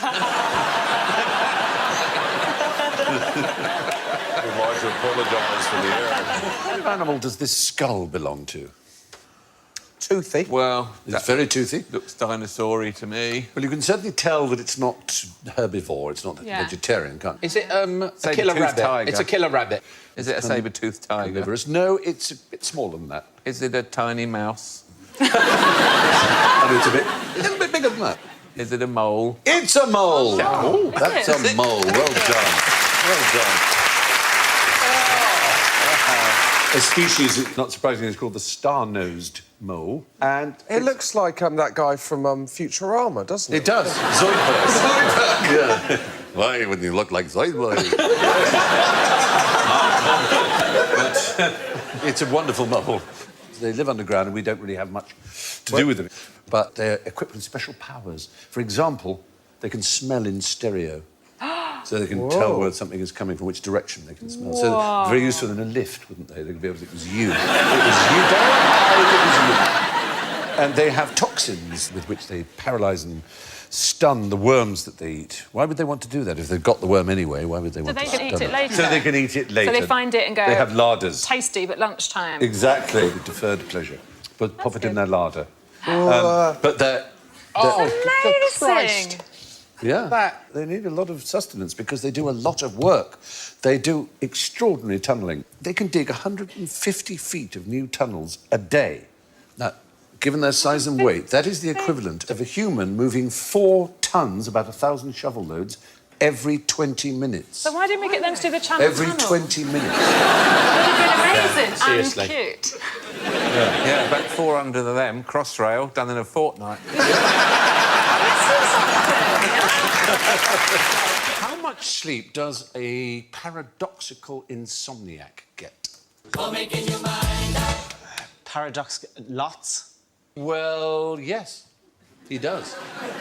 More than he thinks. Yes. It's like a paradoxical kleptomaniac who leaves things in shops. What a wonderful thing to be. He's left a DVD on the tea bags again. Yeah, it's a very rare condition, but essentially your body sleeps very happily, and all the scientific equipment that goes onto the brain to check that you're sleeping shows that you are sleeping, but you're awake. And you remember where you are and what's going on, but you're refreshed. Are you doing stuff? Like, are you driving a bus? No, no, absolutely not. No, they're definitely asleep in bed. So are these people... Do they... So, sorry, I don't really understand, and I think you're lying, but anyway... are these people the sort of people... Do they say, oh, I've had a good night's sleep, or do they say, I haven't slept a wink? How do they feel? They feel refreshed. They feel refreshed, they but feel how do fine. they know they haven't slept then? Well, because they've been slept, awake all haven't the they, time. Stephen? They've slept, In haven't their mind, they've been awake all the time. Is this when you have to be awake at 10 to 5, and miraculously, you are awake at 10 to 5? That's an alarm clock, love. No, I have that too. I do, definitely. It's extraordinary. So is that the same kind Works of... very well. At school, if we were going on a little dawn raid or something like that, they'd say... Sorry? We have, well, you know, do a raid on the kitchens and steal jelly and things, you know. So, I forgot you grew up in an Enid Blyton novel. To get your catapult back from the teacher. You would do this onto the pillow. You go 1, 2, 3, 4, like that, and you'd wake up at 4 in the morning. And it always seemed to work. Honestly, I can't remember a time when it didn't. Bullshit. No. Okay. Totally agree. It's maybe a false memory I've got, but it's a very clear one. It all changes when you get an enlarged prostate.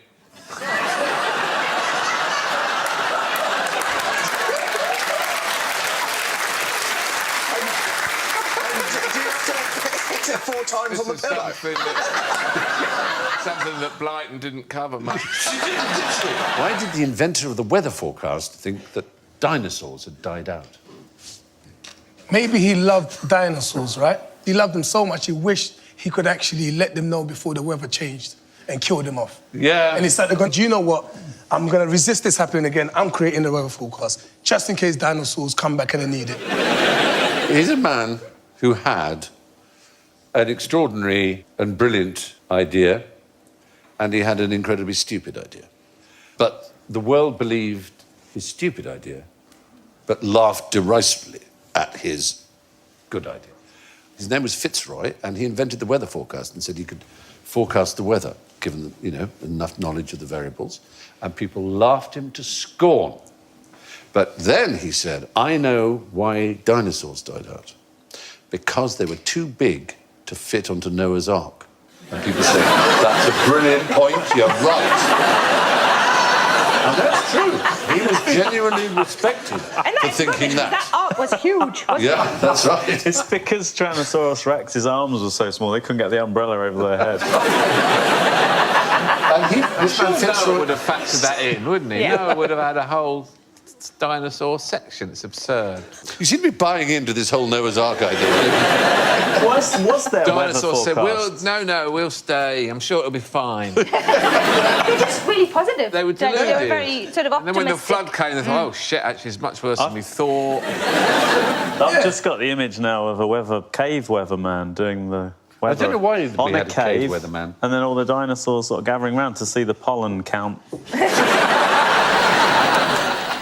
Fitzroy, does the name mean anything to you in terms of natural history? A bastard. He was perhaps best known for being the guy in charge of the Beagle. He was a friend of Darwin's. And despite being a friend of Darwin's, he didn't believe anything Darwin said. In fact, was outraged by Darwin's theory of evolution because Darwin didn't take into account... Oh, Charles, for God's sake, they just didn't have enough room on the ark.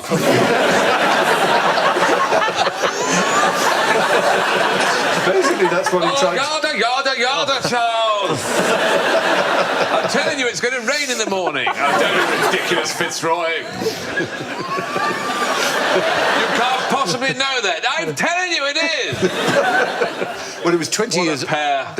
They were a pair. 20 years after the Beagle, he started his weather forecasting, and actually it did catch on despite the initial scepticism. In fact, even Queen Victoria used to send word round asking what sort of crossing she'd get to the Isle of Wight. He lived in Norwood, and he would send a message saying it'll be in windy. Norwood. That's funny to me. It is, I know. Only Victorians Maybe lived in Norwood was quite nice then, but Christ, it's a Kazi. His first ever weather forecast was in the Times and was 4 words. Moderate westerly wind, fine. I thought you were going to say bloody pissing down. I've got some glasses of water for you. Yes, I know. Be very, very excited. Oh, there we go.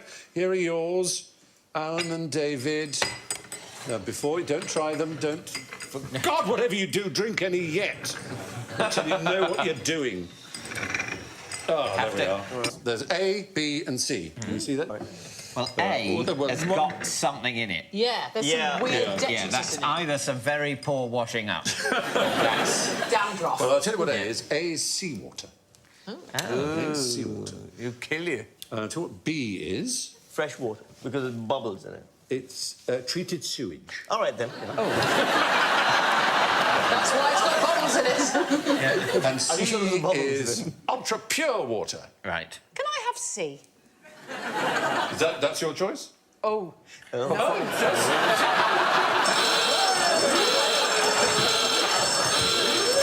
But to be fair, we don't know whether Sue meant C as in C or C as in You little devil. But yes, the point was to trap you into choosing ultra pure water. Ultra pure water is too pure. Oh. The kidneys have a real problem here because we rely on electrolytes to power, energize our brains and the heart and other bits of ourselves. And if your blood is drained of all the particles, because the pure water is taking them away through osmosis, then you will die if you have too much. I'm going to revise. With that amount of pure water... No, that's fine. So what is the best out of those three? Well, what about seawater? Well, seawater's got a lot of salt in it. Yeah, the kidneys try and get the salt out, and in order to get the salt out, they have to use water. So you actually, the effect of drinking seawater is to dehydrate. Yeah. Right. So we're left with treated sewage. Well, it's been treated, I suppose. It has been treated, yeah. But someone told me that the water that you drink from a tap in London has been through 9 people before it reaches a glass. Is that true? It's not yet. No, it's not yet true at all. This is a sort of urban myth, really, that we all like to think. It's been through we're cows drinking and sheep as well. Yeah, Yeah, they're like actually to know talking which about 9 people they were. I know, wouldn't you? that is also very important to know. Yeah. In Windhoek, which is the capital of Namibia. Namibia. Yeah, exactly. And there they have slightly salty water because it's 25% of it is treated sewage, only 25%. But it's perfectly okay. There's no excuse not to do what this is, I believe, which is probably either Orange County or LA, which is that they use treated sewage for golf courses and for irrigation and things like that. The treated sewage is gaining popularity around the world, so that seems a helpful thing. But you ought to try, well, which one did you try? No, I won't make you try the sewage. Try the ultra pure, because it's not going to kill you one sip. Just see if it is actually noticeably pure.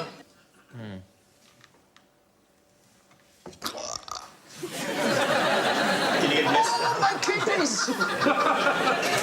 It's good. I messed up on this. Like, I would say it does taste like water, but a little bit more boring. Maybe I'm just imposing that. Yeah, no, you might be, It's got but that chlorine does high note, taste, has it? You know, I don't expect a party in my mouth with water. So, good. Drinking pure water can kill you. You're much better off draining a glass of processed sewage. Good health to you all. How many uses can you think of for a monk's earwax? Oh, it's endless. Candles. Yeah, candles and beer. Polishing wood. That sounds like a euphemism. But, Not much else to do in a monastery. What have monks Polishing their own handed wood. down to us, mostly? Bibles. Bibles are manuscripts, illustrated. In their lifetime, writing, copying them out, doing lines, basically. Yes. There we are. There's a picture of a happy monk doing his illuminations. And that side of it, the painty side of it, is they used a substance called glaire, G-L-A-I-R. And it tends to get bubbled. But they found if they added earwax into it, they could get a really smooth, beautiful lustre and sheen to the illustrations that they were doing, which have lasted us down the centuries. How do you think of that, though, to go, there it is. I think you might try at home is that you could take a pint of foaming beer and then pop a little earwax into the head of your foaming tankard and the bubbles should collapse. If you're watching TV, don't listen to this man. I think you're right. It would be better if it was the other way round. That you had a sort of flat liquid and then you put a bit of earwax in it, it went fizzy. Oh, yeah. OK. Chuck some sodium in your beer. Yeah. That should work. Which orifice does sodium come out of? They left other little things for us, little maniculi, little hands that pointed to certain sections of the text in the Bible, which you can see one on the left well, if there. you've read the name of the rose, they left clues everywhere, but all sorts. Yeah, and octopuses as well. You can see an octopus at the top there. They, for some reason, like octopuses. Is that a person with a huge sort of trumpet up his bottom? It's something odd, isn't it? Yeah, it is. I don't know what they're doing there. They're praising the Lord. And above that often have knights fighting snail. It's so boring in those monasteries. Exactly. The old fart trumpet was the favourite thing to do. I was going to say on a Sunday, but perhaps not. No. Well, they used to leave... Do that! They used to leave little remarks like, oh, God, it's cold in here, or I'm so bored. And just like anybody would. School kids on the desk. Exactly like that. So why are they fighting snails? No one's quite sure, but it's a common feature, knights versus snails. They seem to like it. Some people may think it was a symbol of the struggle of the poor against the aristocracy. I think people shouldn't watch this show anymore. Do you think they had loads of snails, sort of in these cold, damp monasteries, and there were snails everywhere, and they were hoping a gallant knight would come and help them deal with the snail infestation problem? Do animals count? Do you mean in life, in a sort of sociological? They count very They much in count. that sense. But do they count in the sense of actually... Well, from what I know, there are some animals that can count. Well, Yes, they you're right. all lined up for Noah. I'm just saying. Yeah. Yeah, and that's a fact story. That's a fact true story, fact story. so... Do you have thoughts on this side of the room? Well, I can imagine a monkey can count. Surely. There must be a rhesus monkey with an accountancy degree. There must be. You're spot on. Not only monkeys, but monkeys certainly are. Apparently chicks, when they hatch, can show some propensity towards being able to To 1, count? 2, 3, 4, 5. Because you can see their chips. heads counting, can't you? They're like 1, 2. Well, let me give you a list of some of the animals that have been spotted counting. Pigeons, parrots, raccoons, ferrets, rats, salamanders, honeybees, monkeys and apes have all been seen to count, add and subtract. Rhesus monkeys, funny you should mention them, at Columbia University have shown they can arrange groups of up to 9 objects. It's always rhesus monkeys. Do you not feel sorry for them? They're always saying, oh, let's teach them to speak French. Or, I mean, Yeah, you're right. Crows and parrots can count up to 5 or 6. Cormorants can count up to 7. Now, how do you know that? They take 7 fish back to the nest. Not quite that. Something like that. Actually, Chinese fishermen have trained them to catch fish for them. And what they do is they put a ring around their throat so that they can't swallow fish themselves. So they catch the fish, but dump them on the deck of the boat. And how they've trained them is that once they get past 7, on the 8th, they get rid of the ring and the cormorant can catch its own. I love that when they make up their own mind. There used to be a bear at Regent's Park Zoo in the 1920s that was fed biscuits by the general public, and on Mondays it was half price, and so they got a lot more biscuits, and so on Tuesdays the bear used to take the day off. Yes, that's it. He counted days, or she counted days. Earth sign calendar. It's I brilliant. suppose it's when in need, like, you wouldn't be needing to count up stuff if you're a bear. Like, you're not... But sometimes you'll see, maybe they need to count how many kids they have. Yeah. And they can tell if one of them has gone missing. Although ducks are rubbish at that, they are. I lived on a houseboat for many, many years, and we're forever trying to get baby ducks to join back up with mother, who'd just gone off. She was off down to Battersea. Sandy, what are your stories of what you do for entertainment? Like, we used to try and convince ducks to hang out with each other. I mean... I suffer from a fatal condition, Aisling, which is posh voice, no money. The question about migration, I'm going to ask you all to take out a map that you should find beneath your desks. Oh, yeah. There you are. And you've got some drawing to do on the map. I want you to draw the extraordinary annual migration of the North American blue grouse as accurately as you can. Right. So North America. OK, so anywhere then, not Alaska then. Is it Alaska? The point is that I don't tell you. Oh. Until... I've got a feeling that they want to get to another bit of North America, but they go the wrong way. And they end up going all the way around the world and landing on the other coast. OK, I don't... There you go. Florida for the sun, and then to the Carnival in Rio, and then to Sydney. By way of Cape Town, is it? Yes. So they go to all the Mardi Gras? Well, they go all the Mardi Gras. Love it. They're just mad for it. And then up here, there's like a cheese rolling in Britain, they like that. and then they're just knackered, and the ones that are still alive, back home. It's a fantastic route. I just think that they go, just have a trip round South America, just have a look. Yeah. You know, might as well make a day of it. I reckon they go about a mile to the next village. Yeah. Well, I think what happens is they sort of start off and they sort of overshoot and they end up going completely... not hitting any land mass at all. And they go, we'll give it one more go. And they end up in Colchester. They've got no idea.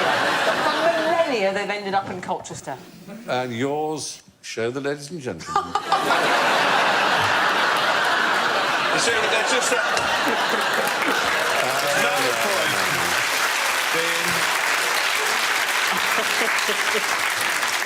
Oh, dear.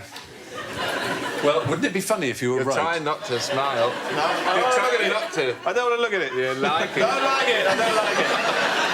Do I like it? Do I like these? I don't like these. It's funny. I don't like it. OK. I don't like it.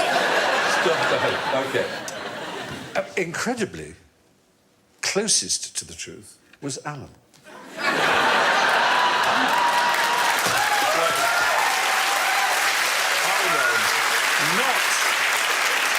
In your drawing, but My in a first remark idea that they leave America, go around the world and land in America again.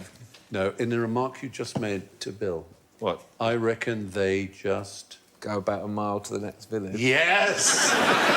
It's even less than that. Its extraordinary migration is 300 yards.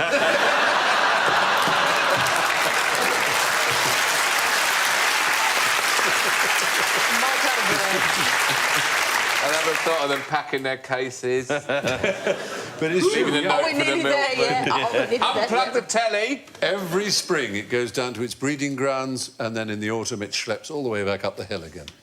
And that's it's. Does it take a long time? On foot, by the way, not even flying it. I mean, they are massive, aren't they, based on those footprints? Enormous. What mania was started by a few myopic Merseysiders? Weirdly, no, but Yeah. No, keep going. Does this buzzer stop Jimmy speaking? Try again. I was just going to say to Bill. There's some support for it. I find the buzzers really disconcerting. It does feel like someone's about to get murdered in a car. I don't even... There's childish ghost cries. Mice. It's usually the Beatles, isn't it? Yeah, it's usually the Beatles. Usually the The Beatles. Beatles is what you're saying. It's They're the usually Beatles. the Beatles. He's saying the Beatles. Oh, they're all asleep. Very good. No, is the answer. It was a mania, but not Beatlemania on Merseyside. And Myopic it involves something with M. Myopic short-sighted, is it? Yes, myopic short-sighted. Partially sighted. So what M could help you with partial sightedness? My glasses. Yes. Any particular type of ophthalmic instrument that would help that began Monocle. with M? Monocle is the right answer. There. Yeah, very good. It's a crane's square.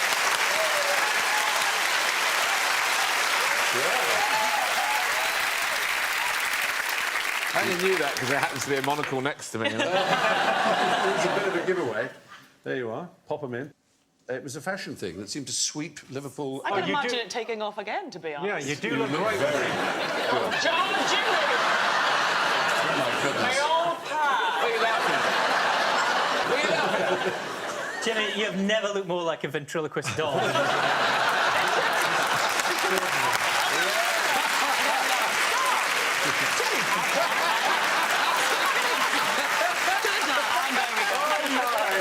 He really did look like an old child there. I now feel slightly haunted. Wow, thank you for putting your hand there, by the way. Really special. They weren't fit because monocles had to be made to fit, which is why they were expensive. And because they were expensive, they were associated with the upper classes. And even when you wear them, it's very hard not to look rather kind of like that, isn't it? At what point in history did someone just go make that mental leap between I've got it here and I've got like a little bridge here? It'll never take maybe off. just Well, put another one. it's funny you should say that. Which came first, the monocle or the spectacles? I'm going to say the spectacle. Yes, the I'm gonna spectacles put by hundreds of years. When do you think What? the And so monocle these are- came in? 1974. No. They came in the 1800s, and they were instantly a success, but they were expensive, and we associate them with, I suppose... Oh, there I am. There you are, yeah. I had all three of them. They knocked that up pretty quickly. But something gave them a rather bad image in the 20s. Californian Nazis. vegetables. Nazis and in fact... Californian vegetables. My Californian vegetables. By Jove, they're awfully good. So, yeah, they were Not associated instantly with posher. aristocrats, German soldiers, and generals, Ludendorff or one, Krebs, those figures there. No. Yeah. Yeah, they were, that was... Advanced? They really did never No, stop no trying to look squinting. more evil, did they? Well, what think can we that's add how- to this? I've got the, the skull and crossbones. I've got the weird Yeah. look. I've got They've the got- steely eyes. they're a I very know. good I'll put fit. one spectacle lens over here. What about a monocle? That would make us more evil. Who likes to feast on a breakfast menu of horse manure, rancid pickled mudfish, Thai boy shrimp, and big cock shrimp paste? It's the Vietnamese. This is items... I got sent some big cock paste. An Amazon order went terribly wrong in your house. It exists, big cock shrimp paste and Thai boy shrimp paste. Yeah. They both exist. Yeah. I'm married to a Norwegian, and they eat a dish all over Norway called lutefisk, which is a jellified fish, and it's cod really, but they bury it, I think, then dry it out, and then they serve this for me, my in-laws, Those bastards. They saw you coming, mate. They saw you coming. My mother-in-law made me a fish pie. It was delicious. So I ate this thing, and I did what we always do when you don't really like something, is you're around someone's house or... Oh, God! What is this? So I just ate it really quickly, by which point, obviously, my mother-in-law then just went, well, this is fantastic, you must have some more. And so That's the trouble. And I finished, and I thought, I've got to be honest with them. And I said at the end, I said, look, I'm really sorry, but I've got to be honest, I really don't like it. And they went, oh, God, we hate it. We're only serving it because you're... It's just, that's Norwegian, that's Norwegian That's brilliant. Well, it may be the case that that's what this particular feaster on these foods also thinks, but it seems unlikely because it's not human. I was going to say, is it an animal? It is a living creature, very beautiful creature. Flamingo. Not a flamingo, it's one you can find in Britain. In fact, it's in Britain that it's offered this food regularly, once a year, as a sort of tribute to its beauty. And It's Prince Philip.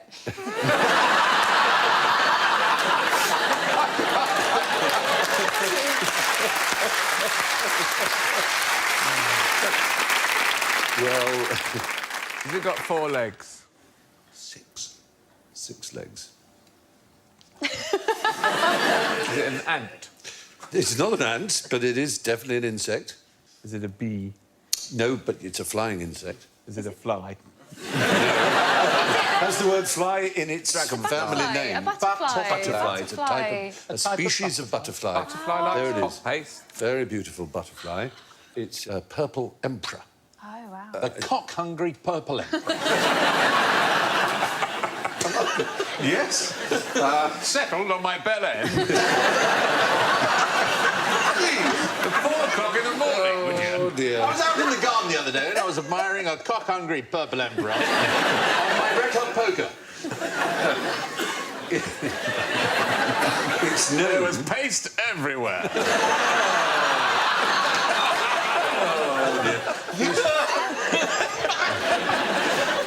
The poor bugger couldn't take off. Now, calm down. Anyway, they live in the trees high up. And you say, well, how do they know that they have a taste for all this? Well, they've been observed in midsummer coming down from their usual feeding areas high in the trees and going for kelp hats, that sort of thing, and other really rotting and horrible things. And so, because they're so admired, particularly in Northamptonshire, where this takes place, a little picnic is spread out for them in midsummer, including rancid pickled mudfish, foxcat, stinking big cock shrimp paste, and Thai boy shrimp paste. And they seem to like this, possibly because of its sodium content. No one's quite sure, but it's a kind of weird thing. If you find yourself in midsummer in Northamptonshire, follow the smell. Must be wonderful. There are all lots of those beautiful animals. In a forest, they lay this out, did you say?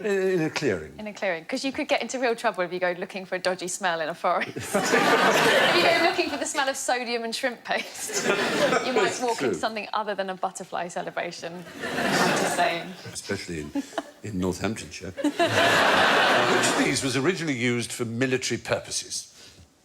The bumper car. Not the bumper car, in fact. The Ferris wheel. Not the Ferris wheel. That thing that goes round No, for the other one. seasickness. Well, there we are. That's one. We've all gone for something different. That's rather pleasing. And the only one that's correct is the merry-go-round, which was originally used for that purpose of war training. You would sit on the horse, and a servant would have a ring, and you'd have a lance, and you'd go round and round, and you'd try and get your lance through the ring to practice your accuracy. I mean, surely bullshit. No? That's what a merry-go-round was invented to... A carousel, it was called a carosello, and that was So they're originally like a tennis ball machine? Yeah, kind of, yeah. Call of Duty's better, isn't it, really? But while we're on the subject of fairgrounds, there'd been a particular problem in the Boer War where they'd noticed that the British were not very good at aiming and firing rifles. So they passed special laws... One of the basics, really, isn't it? Yeah. They passed special laws that allowed fairgrounds to have rifle ranges, so you could fire rifles, live ammunition. Sorry, there's live ammunition in the fairground? Yes. Have you never gone to one? I've gone to one of those, but it's always like a little... It's a pellet? Yeah, a pellet. I mean, mostly you get the pellets, but what is allowed in law, even to this day, is live, actual ammunition, proper ammunition. In a fairground? Yeah. Really? Gosh. Wow. Well, really? Yeah, really. What, a 7.62 millimetre... Up to 0.23. It is frowned upon if you bring your own gun. I was going to say... I want to make it absolutely clear for Jeremy. AK, I'd get all those balloons. But 2-2 would work, so you could have It that. would be quite good to turn up at a fairground with your own. with an AK-47 and go, he'll be taking that bear home. Someone needs a cuddle. Have you ever fired an AK-47? Not in anger, Jeremy. No, somebody put it onto automatic and quite literally stood me in front of a barn door and I missed it. Is that... It and doesn't we have a- all would. It just Of course, rides has a around recoil. like a mad Of course, the thing. man that did that isn't here to tell the story. Very unfortunate incident. It never breaks down and it never hits anything. And what, it just flies? It just does that and then rushes about in your hands. Terribly dangerous most Well, that explains all of the series of the A-Team. So it is actually realistic, the idea that, you know, no one got shot ever. Nobody could possibly get shot with an AK, not unless they weren't aiming at them. If I aimed at you, most of the audience would be history. Well, that's you, not everybody. I mean, if No, they it's knew pretty- how to handle it. No, it's pretty much everybody. Unless you're a burly Russian shot put enthusiast, then you could probably hold on to it, but I couldn't. I fired a machine gun in Vietnam. Really? Did you? Mm. Did you hit anything? I hit the end of the field. A field But freezer. they got all these old weapons from the American War, and you go up and you buy bullets. How many bullets do you want? Oh, my I think I bought 10 bullets. And they put it in, and then you squeeze the trigger, they'd gone. You think, I wish I had more. That's the evil of guns, isn't it? It does something. Sheila, you're a Quaker pacifist. Have you got any good gun stories?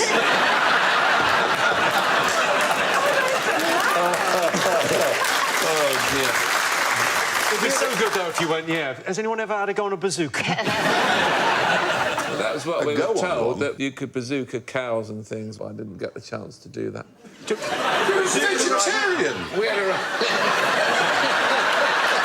You see, this is what guns do, isn't it? Vegetarian of the year. The other thing that I learned about was that they used cattle. I know that was a stand-up routine I did. That's not true.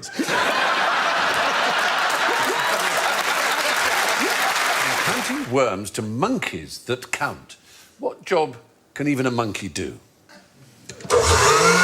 Yes, Joe. Is it quantity surveying? Apologies to all quantity surveyors watching. That includes my brother. Oh, is He is a quantity Does he surveyor, survey yes. quantities all day? Yeah, sadly for Do you him. get tired of surveying quantities? I mean, how many quantities can you survey in one day? He can survey 47 quantities. 47 in a day. quantities? That's a lot of quantities. Wow. Well, no, I don't think monkeys can survey quantities. They can count. Yes. The person who counts how many people are on the plane before you take off, that could be a monkey. That would instill us all with confidence. Just before take-off, a small primate comes down the aisle with a clicker. And he also does the duty-frees, because no one ever buys anything. In Thailand, there is a school. A monkey school? Yeah. They have between 3 and 6 months of training, the pig-tailed macaques. And they end up working on a plantation where they can pick between 800 and 1,000 watts a day. Bananas. Not bananas, because they'd eat those, wouldn't they? They would. Coconuts. Coconuts! Between 800 and 1,000 coconuts a day they can pick. There they are. But it's very useful. It's a lot more than a human could, probably. But do they count them as well? Well, those don't count, no. Clicker in one hand. In the US, they use capuchin monkeys for a charity called Helping Hands, which assists people with disabilities, and they help with feeding, retrieving dropped items, changing compact discs, turning lights on and off. Wow. And in Tokyo, there's a tavern where a traditional sake house, where macaques are employed to bring customers hot towels. I don't want a hot towel off that fella. That is horrible. Imagine that at the end of your bed at night. Yeah. Hot towel, sir. Oh, fuck off. Thank you for watching. Do remember to subscribe to the QI channel and click here to watch more videos.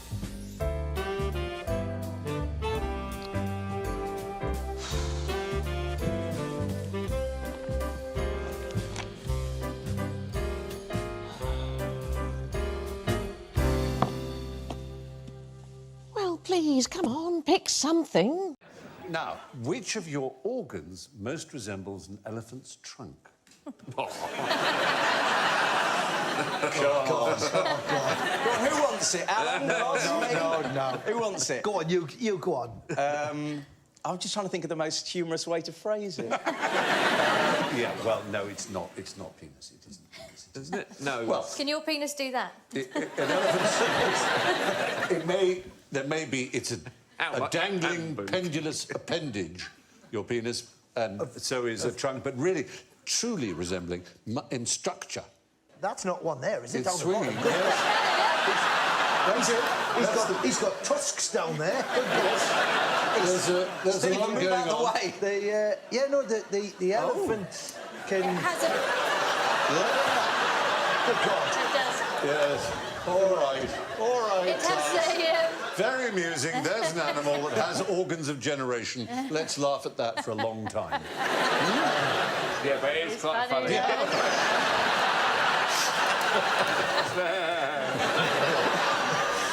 What is it about the trunk? We have an organ that is like the trunk. The prehensility, is that a word? African elephants have almost like lips which can pick up a blade of grass, prehensile kind of little bits there. But that's the actual tongue itself is interesting. It's a muscle. Hang on. So what about the lip? Have you given us the trunk? The trunk, and our tongue is the same. So our tongue is also a muscle. It's a muscular hydrostat. The reason the trunk can take on any shape is because it's all muscle, and mostly, therefore, water, which you wouldn't think of a muscle, but it's true. And water can't be compressed, of course. Liquids cannot be compressed. It can. I've had a Capri Sun, and they've got that packet. How would this bird make an offer you couldn't refuse? Oh, yeah, that bird. He does your tax returns. It's called a brown-headed cowbird, rather Right. unimaginatively. It's got a brown head, and it's on a cow. I just don't want to know how it got the brown head. I don't want to think about how it got the brown head. That's as far as I can go. Now flap your wings. I can't. You haven't seen the cow's legs, they're blue. And we have to forget the cow in this instance, other than the fact that it's in its name. It is a parasitic bird, in a sense, a brood parasite. Do you know what a brood parasite might be? What's a brood? A family of parasites. If you're broody... You want to have more parasites. You want to have... The type of parasite it is a brood parasite. That's to say, it's parasitic in the way that it occupies a host's birthing place. Yes. Not womb in this case, because they don't have wombs exactly, do they, birds? They I thought it was in the cow. I thought it was like... No, it's the bird. It's the bird that's the parasite. Oh, okay. It's a brood parasite. It lays its eggs in someone else's I'd love if it was the nest. cow that was the parasite. Living off the bird. That would be such a flaw for a parasite to have to wait for the bird to land on you. Running around, getting underneath bird. Painted a H on your own back. Just put a nest on your back. The vacant sign. Yeah, it's a brood parasite. It lays its egg like that, as does, more famously, our... Cuckoo, yes. Cuckoo's the great British brood parasite. That nest wasn't on the back of that cow, was it? No, I did say forget the cow, but I knew that was not going to be a helpful I couldn't forget the cow, Stephen. Yeah, well, it's a question of why the bird's put up with it. Why does the one that lays the blue eggs, in this instance, allow that to happen? Why doesn't it just get rid of the egg? The answer is it does once. If it tries it, the bird that's laid that egg will come back and absolutely destroy the nest and everything in it. Wow. And the mother bird learns this, and next time laboriously builds a new nest, laboriously lays her own eggs. Next time a brown-headed cowbird comes along to lay the egg, they go, yep, you can have it, I'll look after it, it's no problem. It's basically a protection racket. They're gangster birds, hence the phrase, make you an offer you can't refuse. But it works. So which one was it? The one with the blue eggs or the other one? The blue eggs is like the nice guy who runs the Italian delicatessen Exactly, for his that's family all these years, and then the other egg is the guy who comes round going, "You're going to look after my egg, otherwise I'm going to." Or you'll find a job for my boy. You'll find them a job. You see this egg? You know what I'm going to do to this egg? If you don't look after the other egg, and then he throws it out. Eventually, because it's evolution, they'll start spraying their own blue egg that brown colour. Hey, someone's already done me. Leave it. You're right. That's quite likely. Why haven't they evolved just to lay enough eggs so there's no gap? In America, they used surplus parachutes to help repopulate beavers into the wild. The idea was they'd shove them in a box. They first thought, we'll shove them in a box and they'll fall, and then they'll gnaw their way out of the box. Then This they doesn't worried. sound like sexy times to me. Then they worried that they'd eat through the box while they were still in the air. Chuck them out of a plane? Yeah. To repopulate... Huge areas of wilderness. It's incredibly hard Yes, to it get makes them out. total sense. Give them their own territory. Couldn't he have driven them there, Stephen? He could have driven them there. No, wilderness. Huge areas of wilderness. They're bigger than countries. They're bigger than England, these What, parks. beavers? No, the parks. There we some massive beavers. The parks in which you wish to drop them. OK. And you want to sort of get them disposed evenly Why have they around. been dying out? Oh, People have been gosh. throwing them out of planes. Yeah. You fall out, you can gnaw your way out in your crate and go, oh, thanks a lot. Well, this is the limit. No. All the way back to Ottawa. Until another beaver lands on your head at high velocity. The rest of the wildlife, the moose around there. What is going on? Oh my God, it's actually happening. It's raining beavers. Part of the moose religious texts is that's a sign of the rapture, is when the beavers Well, they had tried moving them into the new territories for them by mule, and they just simply got too hot, and they really didn't like it at all. They put a beaver on horseback, essentially. Yeah. Well, they've got to transport it somehow. How would you transport it? I don't understand why the beavers... I don't understand any of this. We can't... OK, there's no way we can drop them into a park other than from the sky. Or by mule, which you found also incomprehensible. Is there a man with, or a lady with a beaver on horseback, or is it just a beaver on horseback? Of course there's a person. I'm confused. So is it one beaver per mule? Because then we're repopulating the place with mules, as far as I The beavers didn't want to stay. The mules have forced the beavers further along. They rely on the mule to find its way. More complicated than you think, this beaver transportation. Yeah, it thing. is. Well, that was harder work than I expected. Finally, a question about macropods. How many legs does a kangaroo have? Oh, don't say any numbers. Don't say any numbers. Come on. You know my favourite bit in Toy Story? Go on. It's the dinosaur's got little arms, right? Yeah. And he doesn't want to see something terrible's happening. And he goes, somebody cover my eyes! That was a brilliant moment. I love In two. Have it two. It won't be that. It won't be 0 or 4 either. How many legs? How many legs has it got? 2.5. Well, you won't like this answer, but Simon Fraser University in Burnaby, Canada, corralled red kangaroos through a chamber which measured the downward forces in it. They discovered that kangaroos put their front legs on the ground and moved their back legs forwards, and at the same time they pushed their tail onto the floor and used it to propel themselves forward. The team found that the amount of force from the tail was as great as that from the other 4 limbs combined, it's 5. making it effectively a 5th leg. So not just a 5th leg, but the most important of the 5. Yeah, that's right.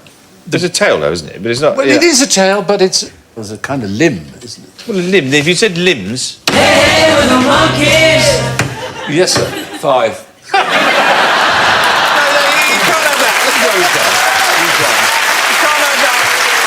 Absolutely not. -5 for rank-standing impertinence. The point is, you could cut off, not you should, obviously, a kangaroo's forearms or arms, or whatever you want to call it. Yeah. And it could get around perfectly happily, and you could cut off one of its rear legs, and even it could still hop and get around. But if you cut off its tail, it couldn't. You'll be a sadistic bastard. Which scientist conducted that experiment? Kangaroos have almost 5 legs above average. These would an ancient Mexican use to teach children manners. You've got chocolate, chili. The monkey with a baseball bat seems pretty effective. Definitely would. You're not going to say please, we're going to get the monkey with the bat. I personally would use a cactus. What would you do with it? Throw the child at it. Then you are pretty much on a par with those ancient Mexicans.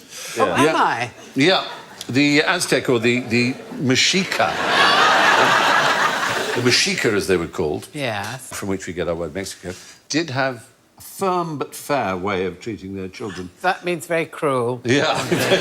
The Codex Mendoza was written by someone observing the practices of the Aztecs. And this is what he found. Basically, they were taught to be humble, hard-working, and polite. Just like British... Oh, no, what am I talking about? So this is how it went. It begins with an 8-year-old boy being threatened with the spines of a cactus. Wow. The following year, he's stripped, bound, and pierced in his neck, side, and thigh. Next year, he's bound and beaten with a pine stick. The year after that, age 11, his father holds his son, bound and weeping, over a fire of burning chilies. As you can see, top right there. All practices carried on in English boarding schools. Yeah. Finally, a stroppy 12-year-old is bound and dumped in a damp vegetable patch for a day to reflect on his conduct. By the time he's 13, he's dutifully gathering reeds, as you can see. Yeah, bearing a terrible grudge. Which he will take out on his child. Yes. That's So it's a sort of, yes, it's a meme of cruelty. It is, yeah. But the Huichol Mexicans, and you'll like this, I think, Joe, they had an interesting practice, which is when a woman was pregnant, she would lie, and in the room above, her husband would lie, and he would have strings attached to his testicles, which would drop down into the room below where his wife was pregnant. I'm loving this. She would hold the strings, and when she had a contraction, she would pull, so that he was forced to share her pain. Because he cunningly slipped the string off, tied it onto the boards of the bed, and went to the pub. Time with the dog. Or his 12-year-old son. It's possible. Yeah. Oh, yeah. Sorry, go on. No, carry on. No, I was going to say a very embarrassing story about testicles, but you carry on. Oh, I want your testicle story. All right, then. Well, we had this dog, and it got into the bed, and it started to lick the wrong set of testicles. That's all I'm saying. Surely everybody wins. Everyone's a winner. Not everyone's seen either. No. I haven't been back. What would you find in a medieval manhole? Do they keep their favourite things in it? Do they bury them in case of marauding pillagers? We're actually in the Germanic regions here. Obviously, there was no Germany in the medieval times. But... Access to drains. No, it's a legal issue. It's a rather bizarre one. If a man wanted to take another man to court, in Germany and in England, they used trial by battle. In England, if a man wanted to take a woman to court, he couldn't use trial by battle. But in Germany, you could, but you had to dig a hole and be inside a hole and tie one arm behind your back. And then you could fight. Yeah. I feel like on this panel show, I should be stood up like this, and all of you should be down there like, slashing around with jokes. The man would be given 3 clubs with which he could, try and hit the woman, and the woman would have rocks and a slingshot. Did this actually happen? Or... Yes. Oh, really? gosh, yes. That should be Like surely the commonly, other or- way on. He should have the slingshot on the rocks if he's just stuck in a hole. Yeah, I know, it's strange. She can stand back quite a way and just fire at him. Stones. Imagine then, I suppose you can get right down in your hole. Yeah, and just go around like that. With your club. If the man touched the side of his hole... You know what I mean? If he touched the side of the hole, he forfeited one of his clubs. Right. Then he only had 2 clubs left. But it's important to remember, whoever lost the battle would be put to death. So this is quite a serious But they've already thing. sort of dug the grave, so it's all right. It's not as bad. Pop them in there, fill it in, we're done. That's extraordinary, isn't it? Yeah. Yeah. That's what I love about the show, that sometimes we can all just go, yeah. That's quite interesting, yeah. Swear like a prepubescent supercomputer. Bum, wee. Bum, wee. Poo. Pretty close. They're the main ones.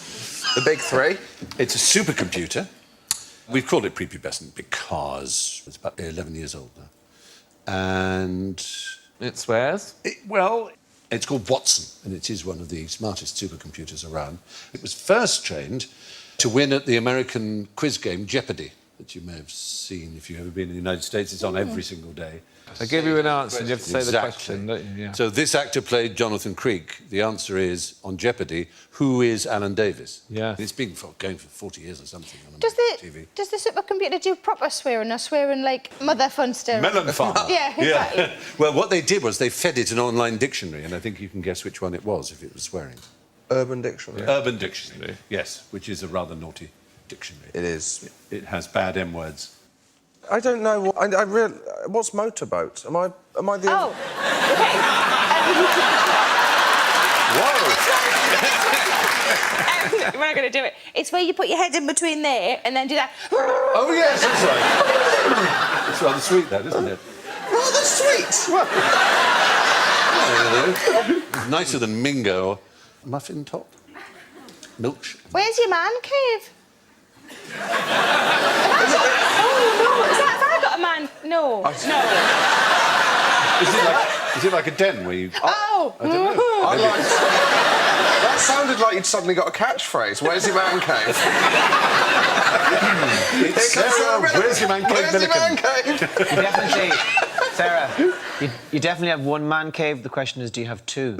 Ah, yes. No. Is that the answer? I don't know. I'm still recovering from motorboat. So that's Urban Dictionary, and it was popped into Watson, this IBM computer, and unfortunately he learnt too much from it. And so when they were testing it, before it went on Jeopardy, it was just saying bullshit to every question. Like a stroppy prepubescent, basically. The question he asked was never, where's your man cave? No, it never was. We just gave you some M's, just because it's the M series. But there are plenty of others. Are they all like new words, those? Because milkshake's been around for a long time, but has it got a new meaning that I need to learn? Yeah. You're young. Well, What is it? Khalees sung "My milkshake brings all the boys to the yard," didn't Yes, she? because she had like a van that sold milkshakes. If that's what you want to think she meant, that's what she meant. My dormitory at school had a milkshake club, but we won't go into that. One of the largest single man-made structure on the planet. Oh. I'm not falling for that one. No way. No way. Is it going to be a 50-mile-long tunnel or a bridge or something like that? What we've got out of the way, because it's hanging here like Yeah. a worry, Yeah. is it's not the Great Wall of China. Oh, OK. Yeah. Try a continent where it might be. Europe. OK. Europe is not where it is. Asia. Australia. Nor Asia, nor Australia.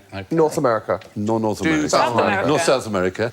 Antarctica. Nor Antarctica. Arctic. Russia. Africa. Africa! Thank you.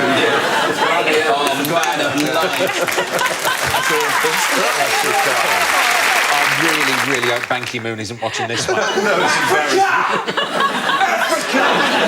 So is it an Egyptian? Is it North? It's Nigeria, in fact. Oh. It's the Great Earthworks of Benin. The Great Earthworks of Benin. Yeah. Sometimes called the Walls of Benin. The walls, of course, Benin. Defensive The earthworks. earthen walls of Benin in... Dug by the Edo people. 10,000 miles in length. Of it. 10,000 miles. By the Edos. 10,000 miles in length. How could I forget? I know. 4 times longer than the Great Wall of China. Okay. Puny little wall. Consumed 100 times more material than the Great Pyramid of Cheops. Took 700 years and an estimated 150 million hours of digging. Severely damaged by the British. when we sacked and burned Benin in 1897. Aren't the British? Yes, well, they just wouldn't do as they were told. There's only so much gentle persuasion we've got time for. Sack and burn them, fuck the earthworks. More or less exactly what happened. Yeah. And then we twisted the knife by not remembering Africa existed. What did they build it for? Defensive. Keep out the British, I imagine. Here come the white folk. Dink! Of course, you could argue that the Eurasian road network is a bigger thing because it covers Portugal all the way to Siberia. You can drive across so the It's whole all lot. connected by road. Yeah. They- Yeah. You know, it's... So who do we take this up with? The Guinness Book of Records? Or do we go to Nigeria? And it was- Okay, I think you found we've got something bigger, actually. And further twist the knife again. Show me the symptoms of bicycle face. Bicycle face? Mm-hmm. That's with goggles.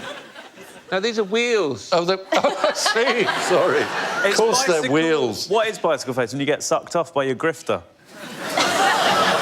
Wow. Wow. I better go. Yes. No, that's the right answer. That's what I got written on the card. That's amazing. On my card in this universe, on the other hand, the Literary Digest in 1895 warned women cyclists. I don't know why I'm looking at you. You I'm are a woman. That's I'm a woman, true. that's okay.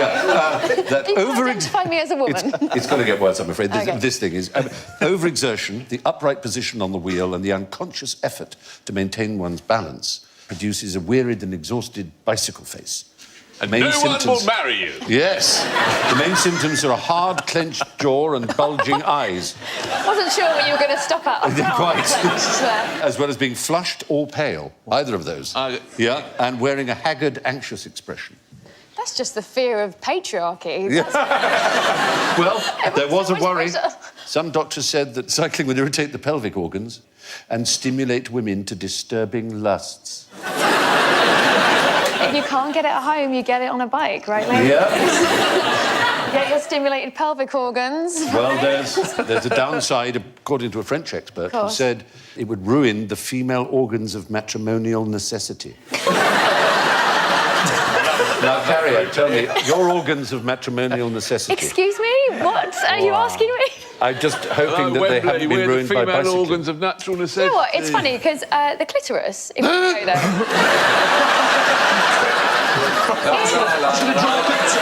She said it! She said it! She said it! I've drawn a rainbow, everyone, it's all right. Where's Sue Perkins when you need her? The clitoris is actually a very large organ. Carry out! And it's just literally the tip of an iceberg. When you say literally the tip of an iceberg... Yeah. I knew I was looking for it in the wrong place. Yeah. There was an artist in New York. Yeah, an And artist in New York. Artist in New York, and she made like this, obviously not to scale, clitoris, and she got women to ride on it. But it literally, it's huge. It's like there's this bit, and then there's these two other huge bits that are in the body. So it's Who's just, looking behind you? yeah. Just here. Wow. It's But you have way two, bigger. don't you? Well, it's one under each arm. Have I got this wrong? Alan, help me out. It's okay, I didn't bring mine with me today. So to say it damages the marital organs is, again, So how much more of it is there, then? Going... Oh my God, guys, do we have to, like, is this the bit where I tell you about, explain it to you? A woman at some point in your life should have explained this to you, but perhaps... I've never seen such fear in all your faces. Do you think people will believe it if I say that my penis is only the tip of the iceberg and there's it's a lot more under the surface you haven't seen. Monkeys spend their money on. It depends on the monkey, doesn't it? Your macaque will spend it on cigarettes and drink. Your mandrill, DIY.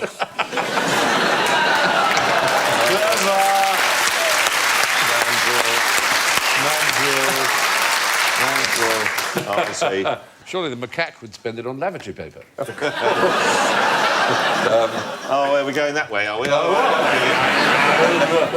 Food. I bet is this going to be some sort of experiment where they got rewarded with something and they had to take it somewhere to get something else?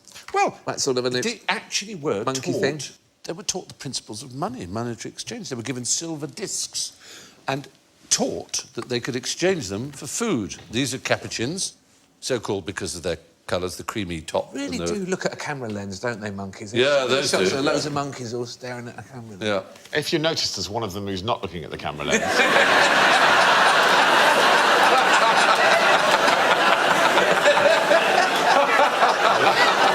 Quite notably. Unless that monkey has had a very unfortunate accident with a camera. Or he's So why looking are for a game capuchins of called anal capuchins? hoopla. Why are capuchins called capuchins? Was it Cappuccino? something to do with... Coffee, because they're coffee-coloured? Because they are the same colour as cappuccino, cream colour at the top, dark at the bottom. But that's why... Monks. That's right. It starts with the monks.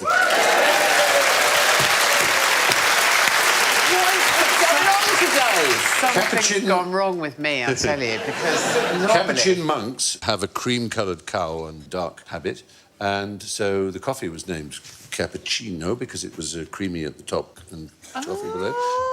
And similarly, capuchin monkeys have that colour. It's impossible to take your eyes off that one. That's imagine what's going on in his It head. is so severely inspecting, isn't it? Mate, you've got a problem back here. Something's just crawled into your arse. Researchers at Yale taught capuchin monkeys that in exchange for a certain number of tokens, they could buy a certain number of grapes or little cubes of jelly. Once they grasped this, the extraordinary thing was they really got the whole concept. One of the monkeys used their new currency to give to a female to have sex with them. Essentially a prostitute. And the female would then take the disc and buy herself a grape. So the money had gone, you know, through the system as money does. Anyway, how mad can a mango make a man go? That's a mango. This is a story you either know or you don't, but it's actually genuinely a fascinating story and rather horrifically repellent too. So where a mango made a man go mad? It made a whole nation go mad, actually. Is there something toxic about a mango? Not toxic. It made them go mad in a fever of worship. Oh, so they fetishised the mango. They fetishised the man who gave them the mango. But they made a god of a mango bringing man. Virtually, yes, Right. absolutely. Was it right. Del Monte? The man from Del Monte?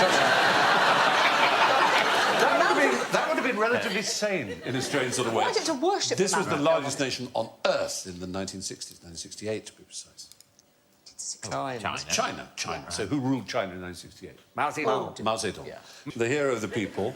He received a crate of mangoes from... The man from Del The Monte. man responsible was the Pakistani foreign There we minister. go. Do you know the story? Yeah, because the Pakistani mango is, no matter what the Indians say, the best in the world. And the fact that I haven't had a Pakistani mango in up 3 years now is just a point of just You really misery miss for them. me. Oh my God, they're amazing. They really are. If you try and eat a mango, usually they've been over-chilled in Britain, so they're fibrous, and the stone in the middle is too close to the flesh, and you try it with a knife and it squirts. I mean, what should you do? Should you just simply bury your head in it? There's no dignity.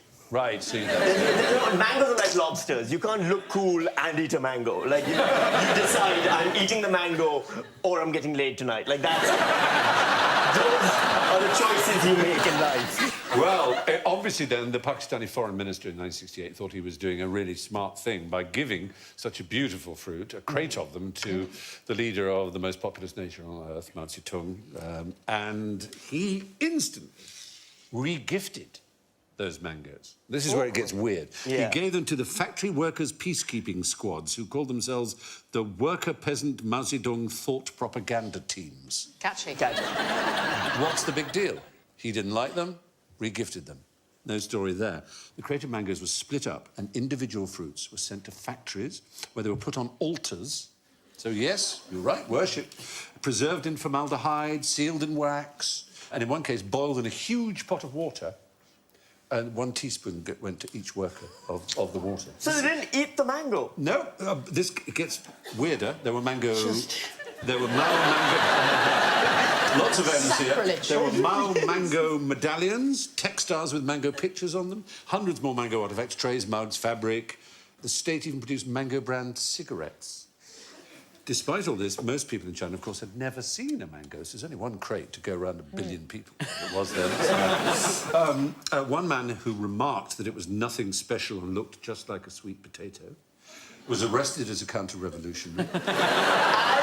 Wait for it. Put on trial, found guilty, taken to the edge of town and shot. For don't... Finishing from this menu. 3 tortoises. Can you imagine the anal retentives looking at that picture at us? I just want to say hare, but that's... Welcome to our world, you, Carrier. thank you. Very good. No, the tortoises and the hare not, sadly. Okay. Jugged hare. 69 tortoises. 69 tortoises. 69? Yeah. And the bitch ain't one.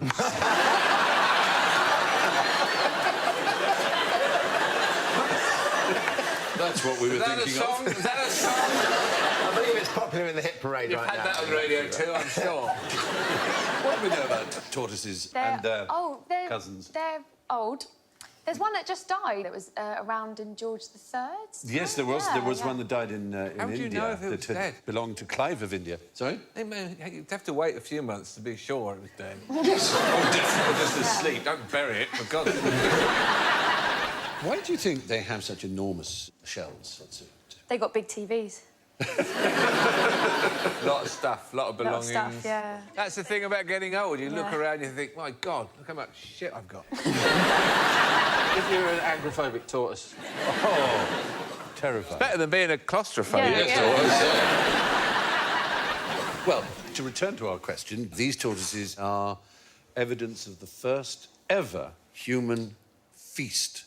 First ever menu. Rather than just eating, a real feast.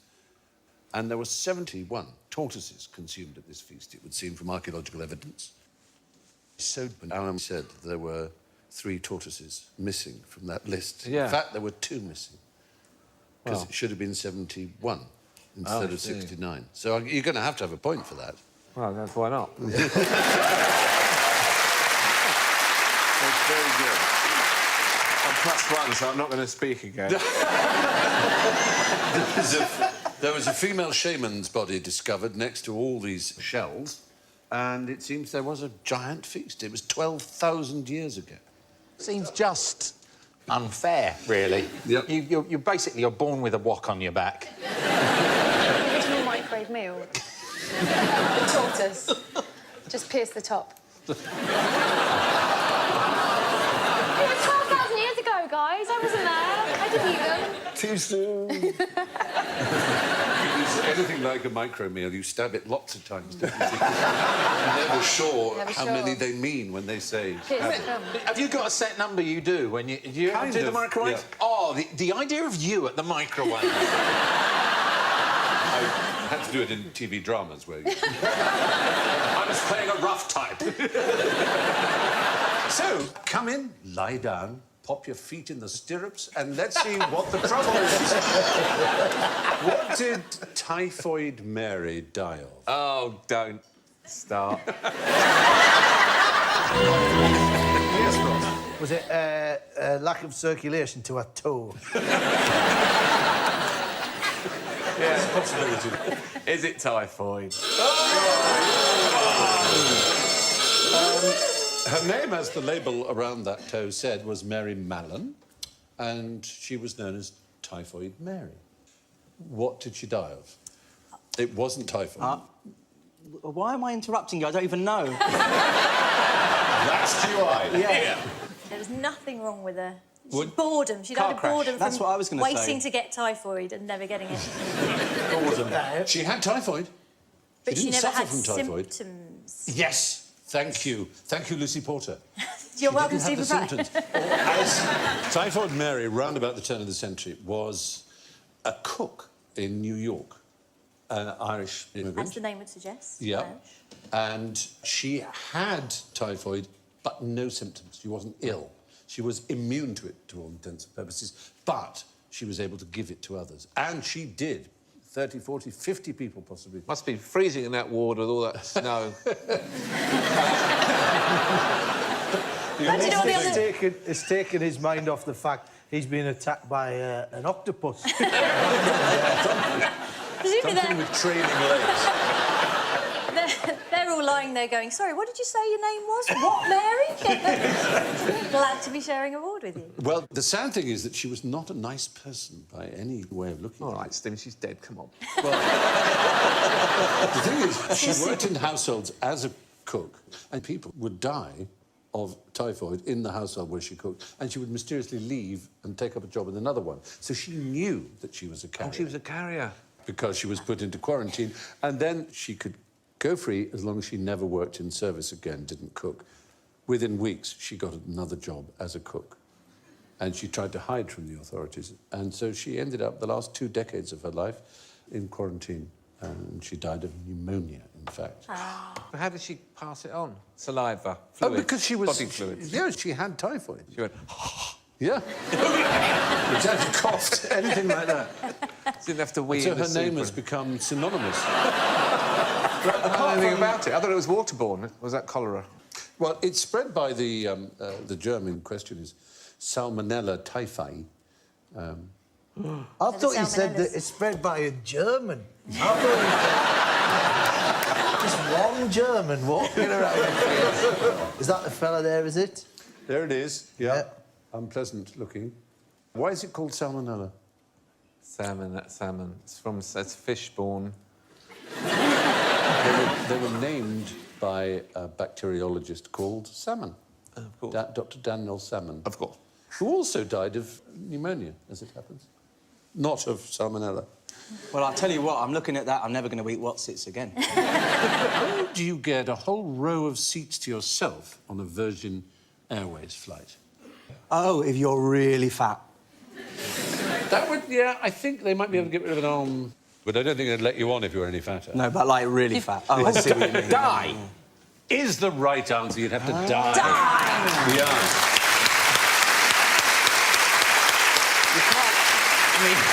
You can't make people sit next to the dead. That's the truth, Basically, isn't it? I think that would be what it was. And if you're flying, say, London to New York, if you're near enough and someone dies, you'd turn around and all the other passengers go, "No, really? That's some consideration." But once you pass that point of near return, as they call it, then there's nothing you can do except go on to New York.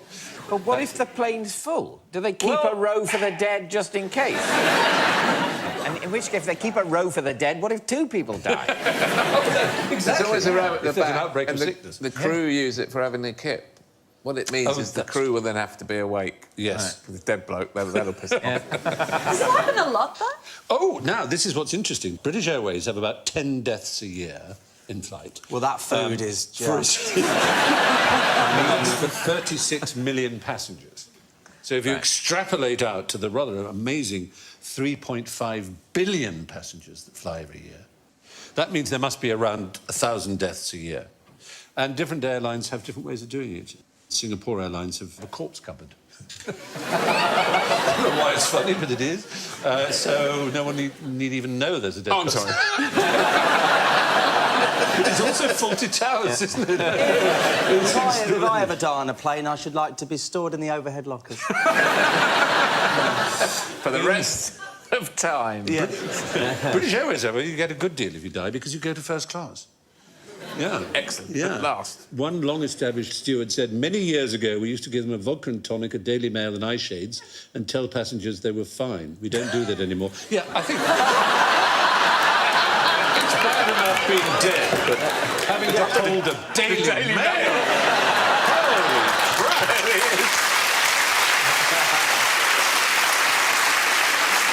Holy crap! Daily Mail and other newspapers, not just the Daily Mail, when they talk about their circulation, they are also including the newspapers that they give away for free. And so I don't think the airlines or any of those kind of institutions actually pay for the newspapers. Oh, really? So it's mainly, the Daily Mail is mainly dead people on aeroplanes. Yes. But the dead are very, very right-wing. Serious for a moment. More than 100 million people were killed in wars during the 20th century, and the total number of people ever killed by wars could be as many as 1 billion. Einstein described war as a cloak that covers acts of murder, and Antoine de Saint-Exupéry called it a disease like typhus. With all that in mind, here is my question to you. Why did Hitler have such a silly moustache? Thank God for that. I thought I was on the wrong show for a minute. Well, very serious. I'm sure you'd agree with my description of war there, wouldn't you? I Sheila? would absolutely. This is a difficult show for me to be on because I'm a Quaker pacifist. So I'm not an ideal person. Were you born a Quaker? No, I wasn't. I was a Quaker by convincement, as they call it. Is that what it's called? Yeah. And because my family, the Fry family, were very early Quakers. Of course they all were. the way. Of course they were. It's yeah. a very admirable thing, and the pacifism is taken very seriously, isn't it? Yeah. Well, it's a lovely thing until Hitler comes along, and then it's not much use. Well, if we'd have done something about it before Hitler came along, then maybe it would. You shaved his moustache And I off. think the reason he had that moustache is he was probably a fan of Oliver Hardy. Ah, well, it's certainly true that they were popular in the 20s and increasingly in the 30s. Well, Charlie Chaplin, of course, is best known. But supposedly Hitler changed from what was a relatively bushy moustache. You may have seen a famous photograph of him as a Gefreiter, a corporal in the First World War. There he is on the left. But there are a couple of stories. No one's quite sure which is true. There was a fellow who served with him, Alexander Moritz Fry, great-uncle Alexander. He was in the same regiment in the First World War as Hitler, and he said that Hitler trimmed it into the familiar toothbrush in order to fit into the gas mask properly. Oh. Fry's account is controversial, apparently. He went on to become a satirist and fantasy novelist, starting a family tradition. Here's the point about Hitler. He's judged very harshly by history, but he did kill Hitler.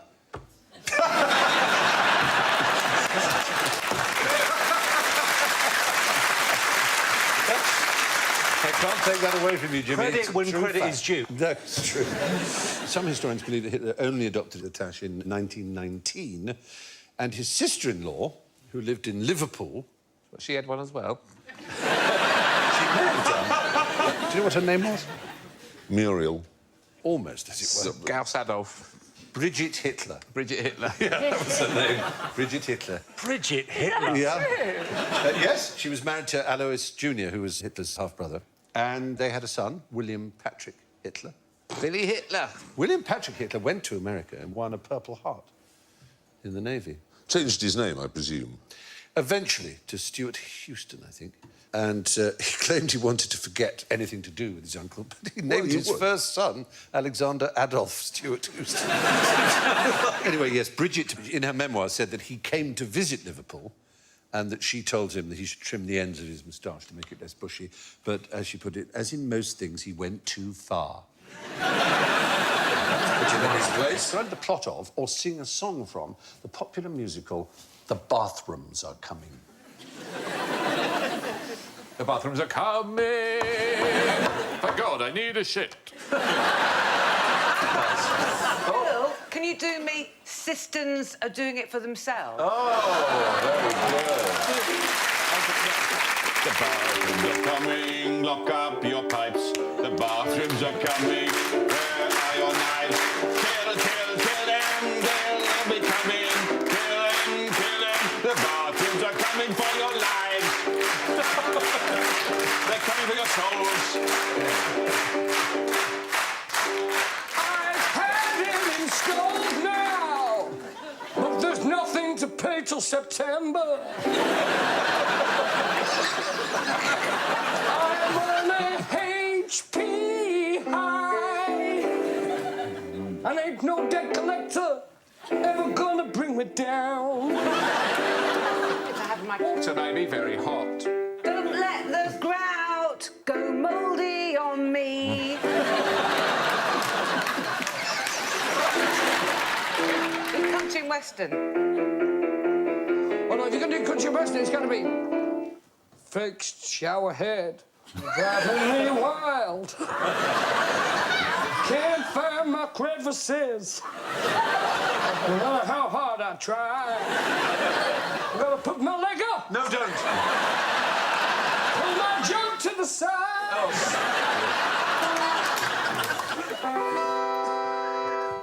Thank you.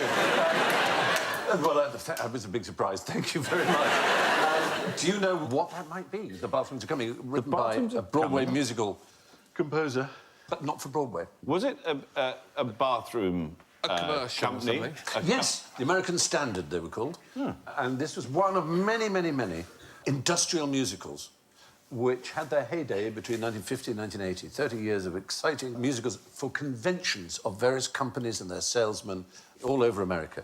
And they would write specialist musicals just for the salesmen, just for the conventioners, not for the members of the public. But they had big budgets and they were written by Broadway, serious Broadway composers who hid their names, I think. Yeah.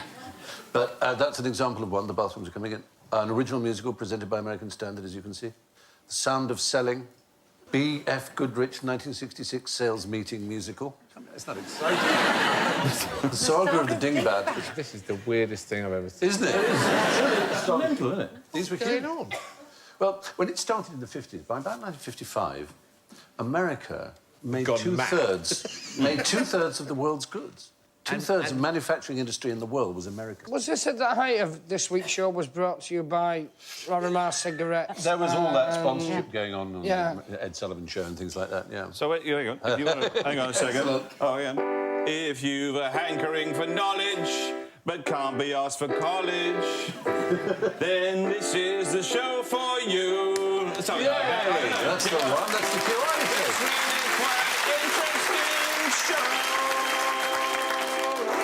It's really quite interesting show. A limerick composed by someone, which I invite you to recite to me. Oh. See if you can. Huh? Yes. Oh. That's a shock, isn't it? Yes. And you can do it. Can you? Yep. Yes, you can. It is a limerick. OK. OK. Right. You have to ask yourself what these numbers are. In fact, they have some a dozen other and 12 dozen. Ah, we're 12, but 144 is also called a gross. So a dozen, a gross, a score, plus 3 times the square root of 4, divided by 7. You're all right, so you're doing well. Plus 5. Whoa. Calm down. Do I have to slap you?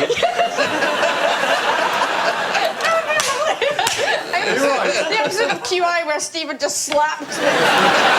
So say it again as a limerick. You can do it now. Yes, yes. Go on. Go on then, Susan. A dozen. A dozen, a gross. A dozen, a gross, and a score, plus 3 times the square root of 4, divided by 7, plus 5 times 11, equals 9 squared, plus not a bit more. There you are. Well done.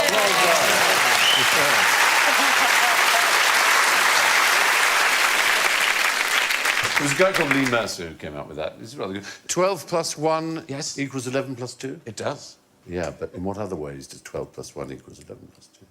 Oh, is it an anagram, then? They're anagrams of each other. 12 plus 1, written out, is an anagram of 11 plus 2. Wow, you really have had too much time on your hands. These are worked out by Nelson Mandela and Robin Island. I think they're rather fabulous. They so are, right. there. Now, what's the most inappropriate thing beginning with M that the Pope has kissed?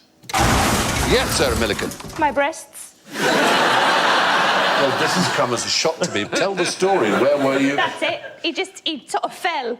You fell on your breast. I was in like W.H. Smith's and he come in to bless some Bibles or something and he just tripped on because the carpet was...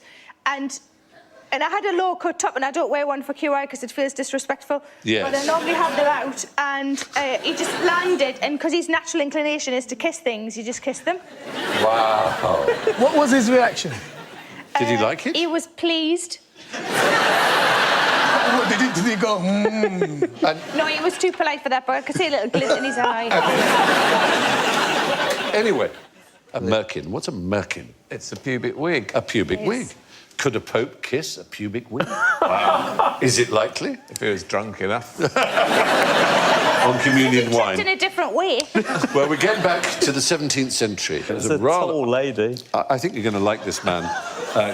There's an English highwayman called Captain Dick Dudley. Dickie Dudley. Dick Dudley. I think you're going to like Dick Dudley. He was hiding in Rome, and while he was hiding from the law enforcement officers, he bought a dead prostitute's pubic wig, a merkin, from an anatomist. He dried it well and combed it out, that's in inverted commas because it's a quotation, and sold it to the Pope. There they are. There's a selection of them. I like the one on the bottom right. That's Yes, excellent. good, nice curls. Yeah. That's had a perm, that one. So this was Ann Summers back in the day? Kind of. My goodness. He sold it to the Pope, could have been Clement X or Innocent XI, as a piece of St. Peter's beard.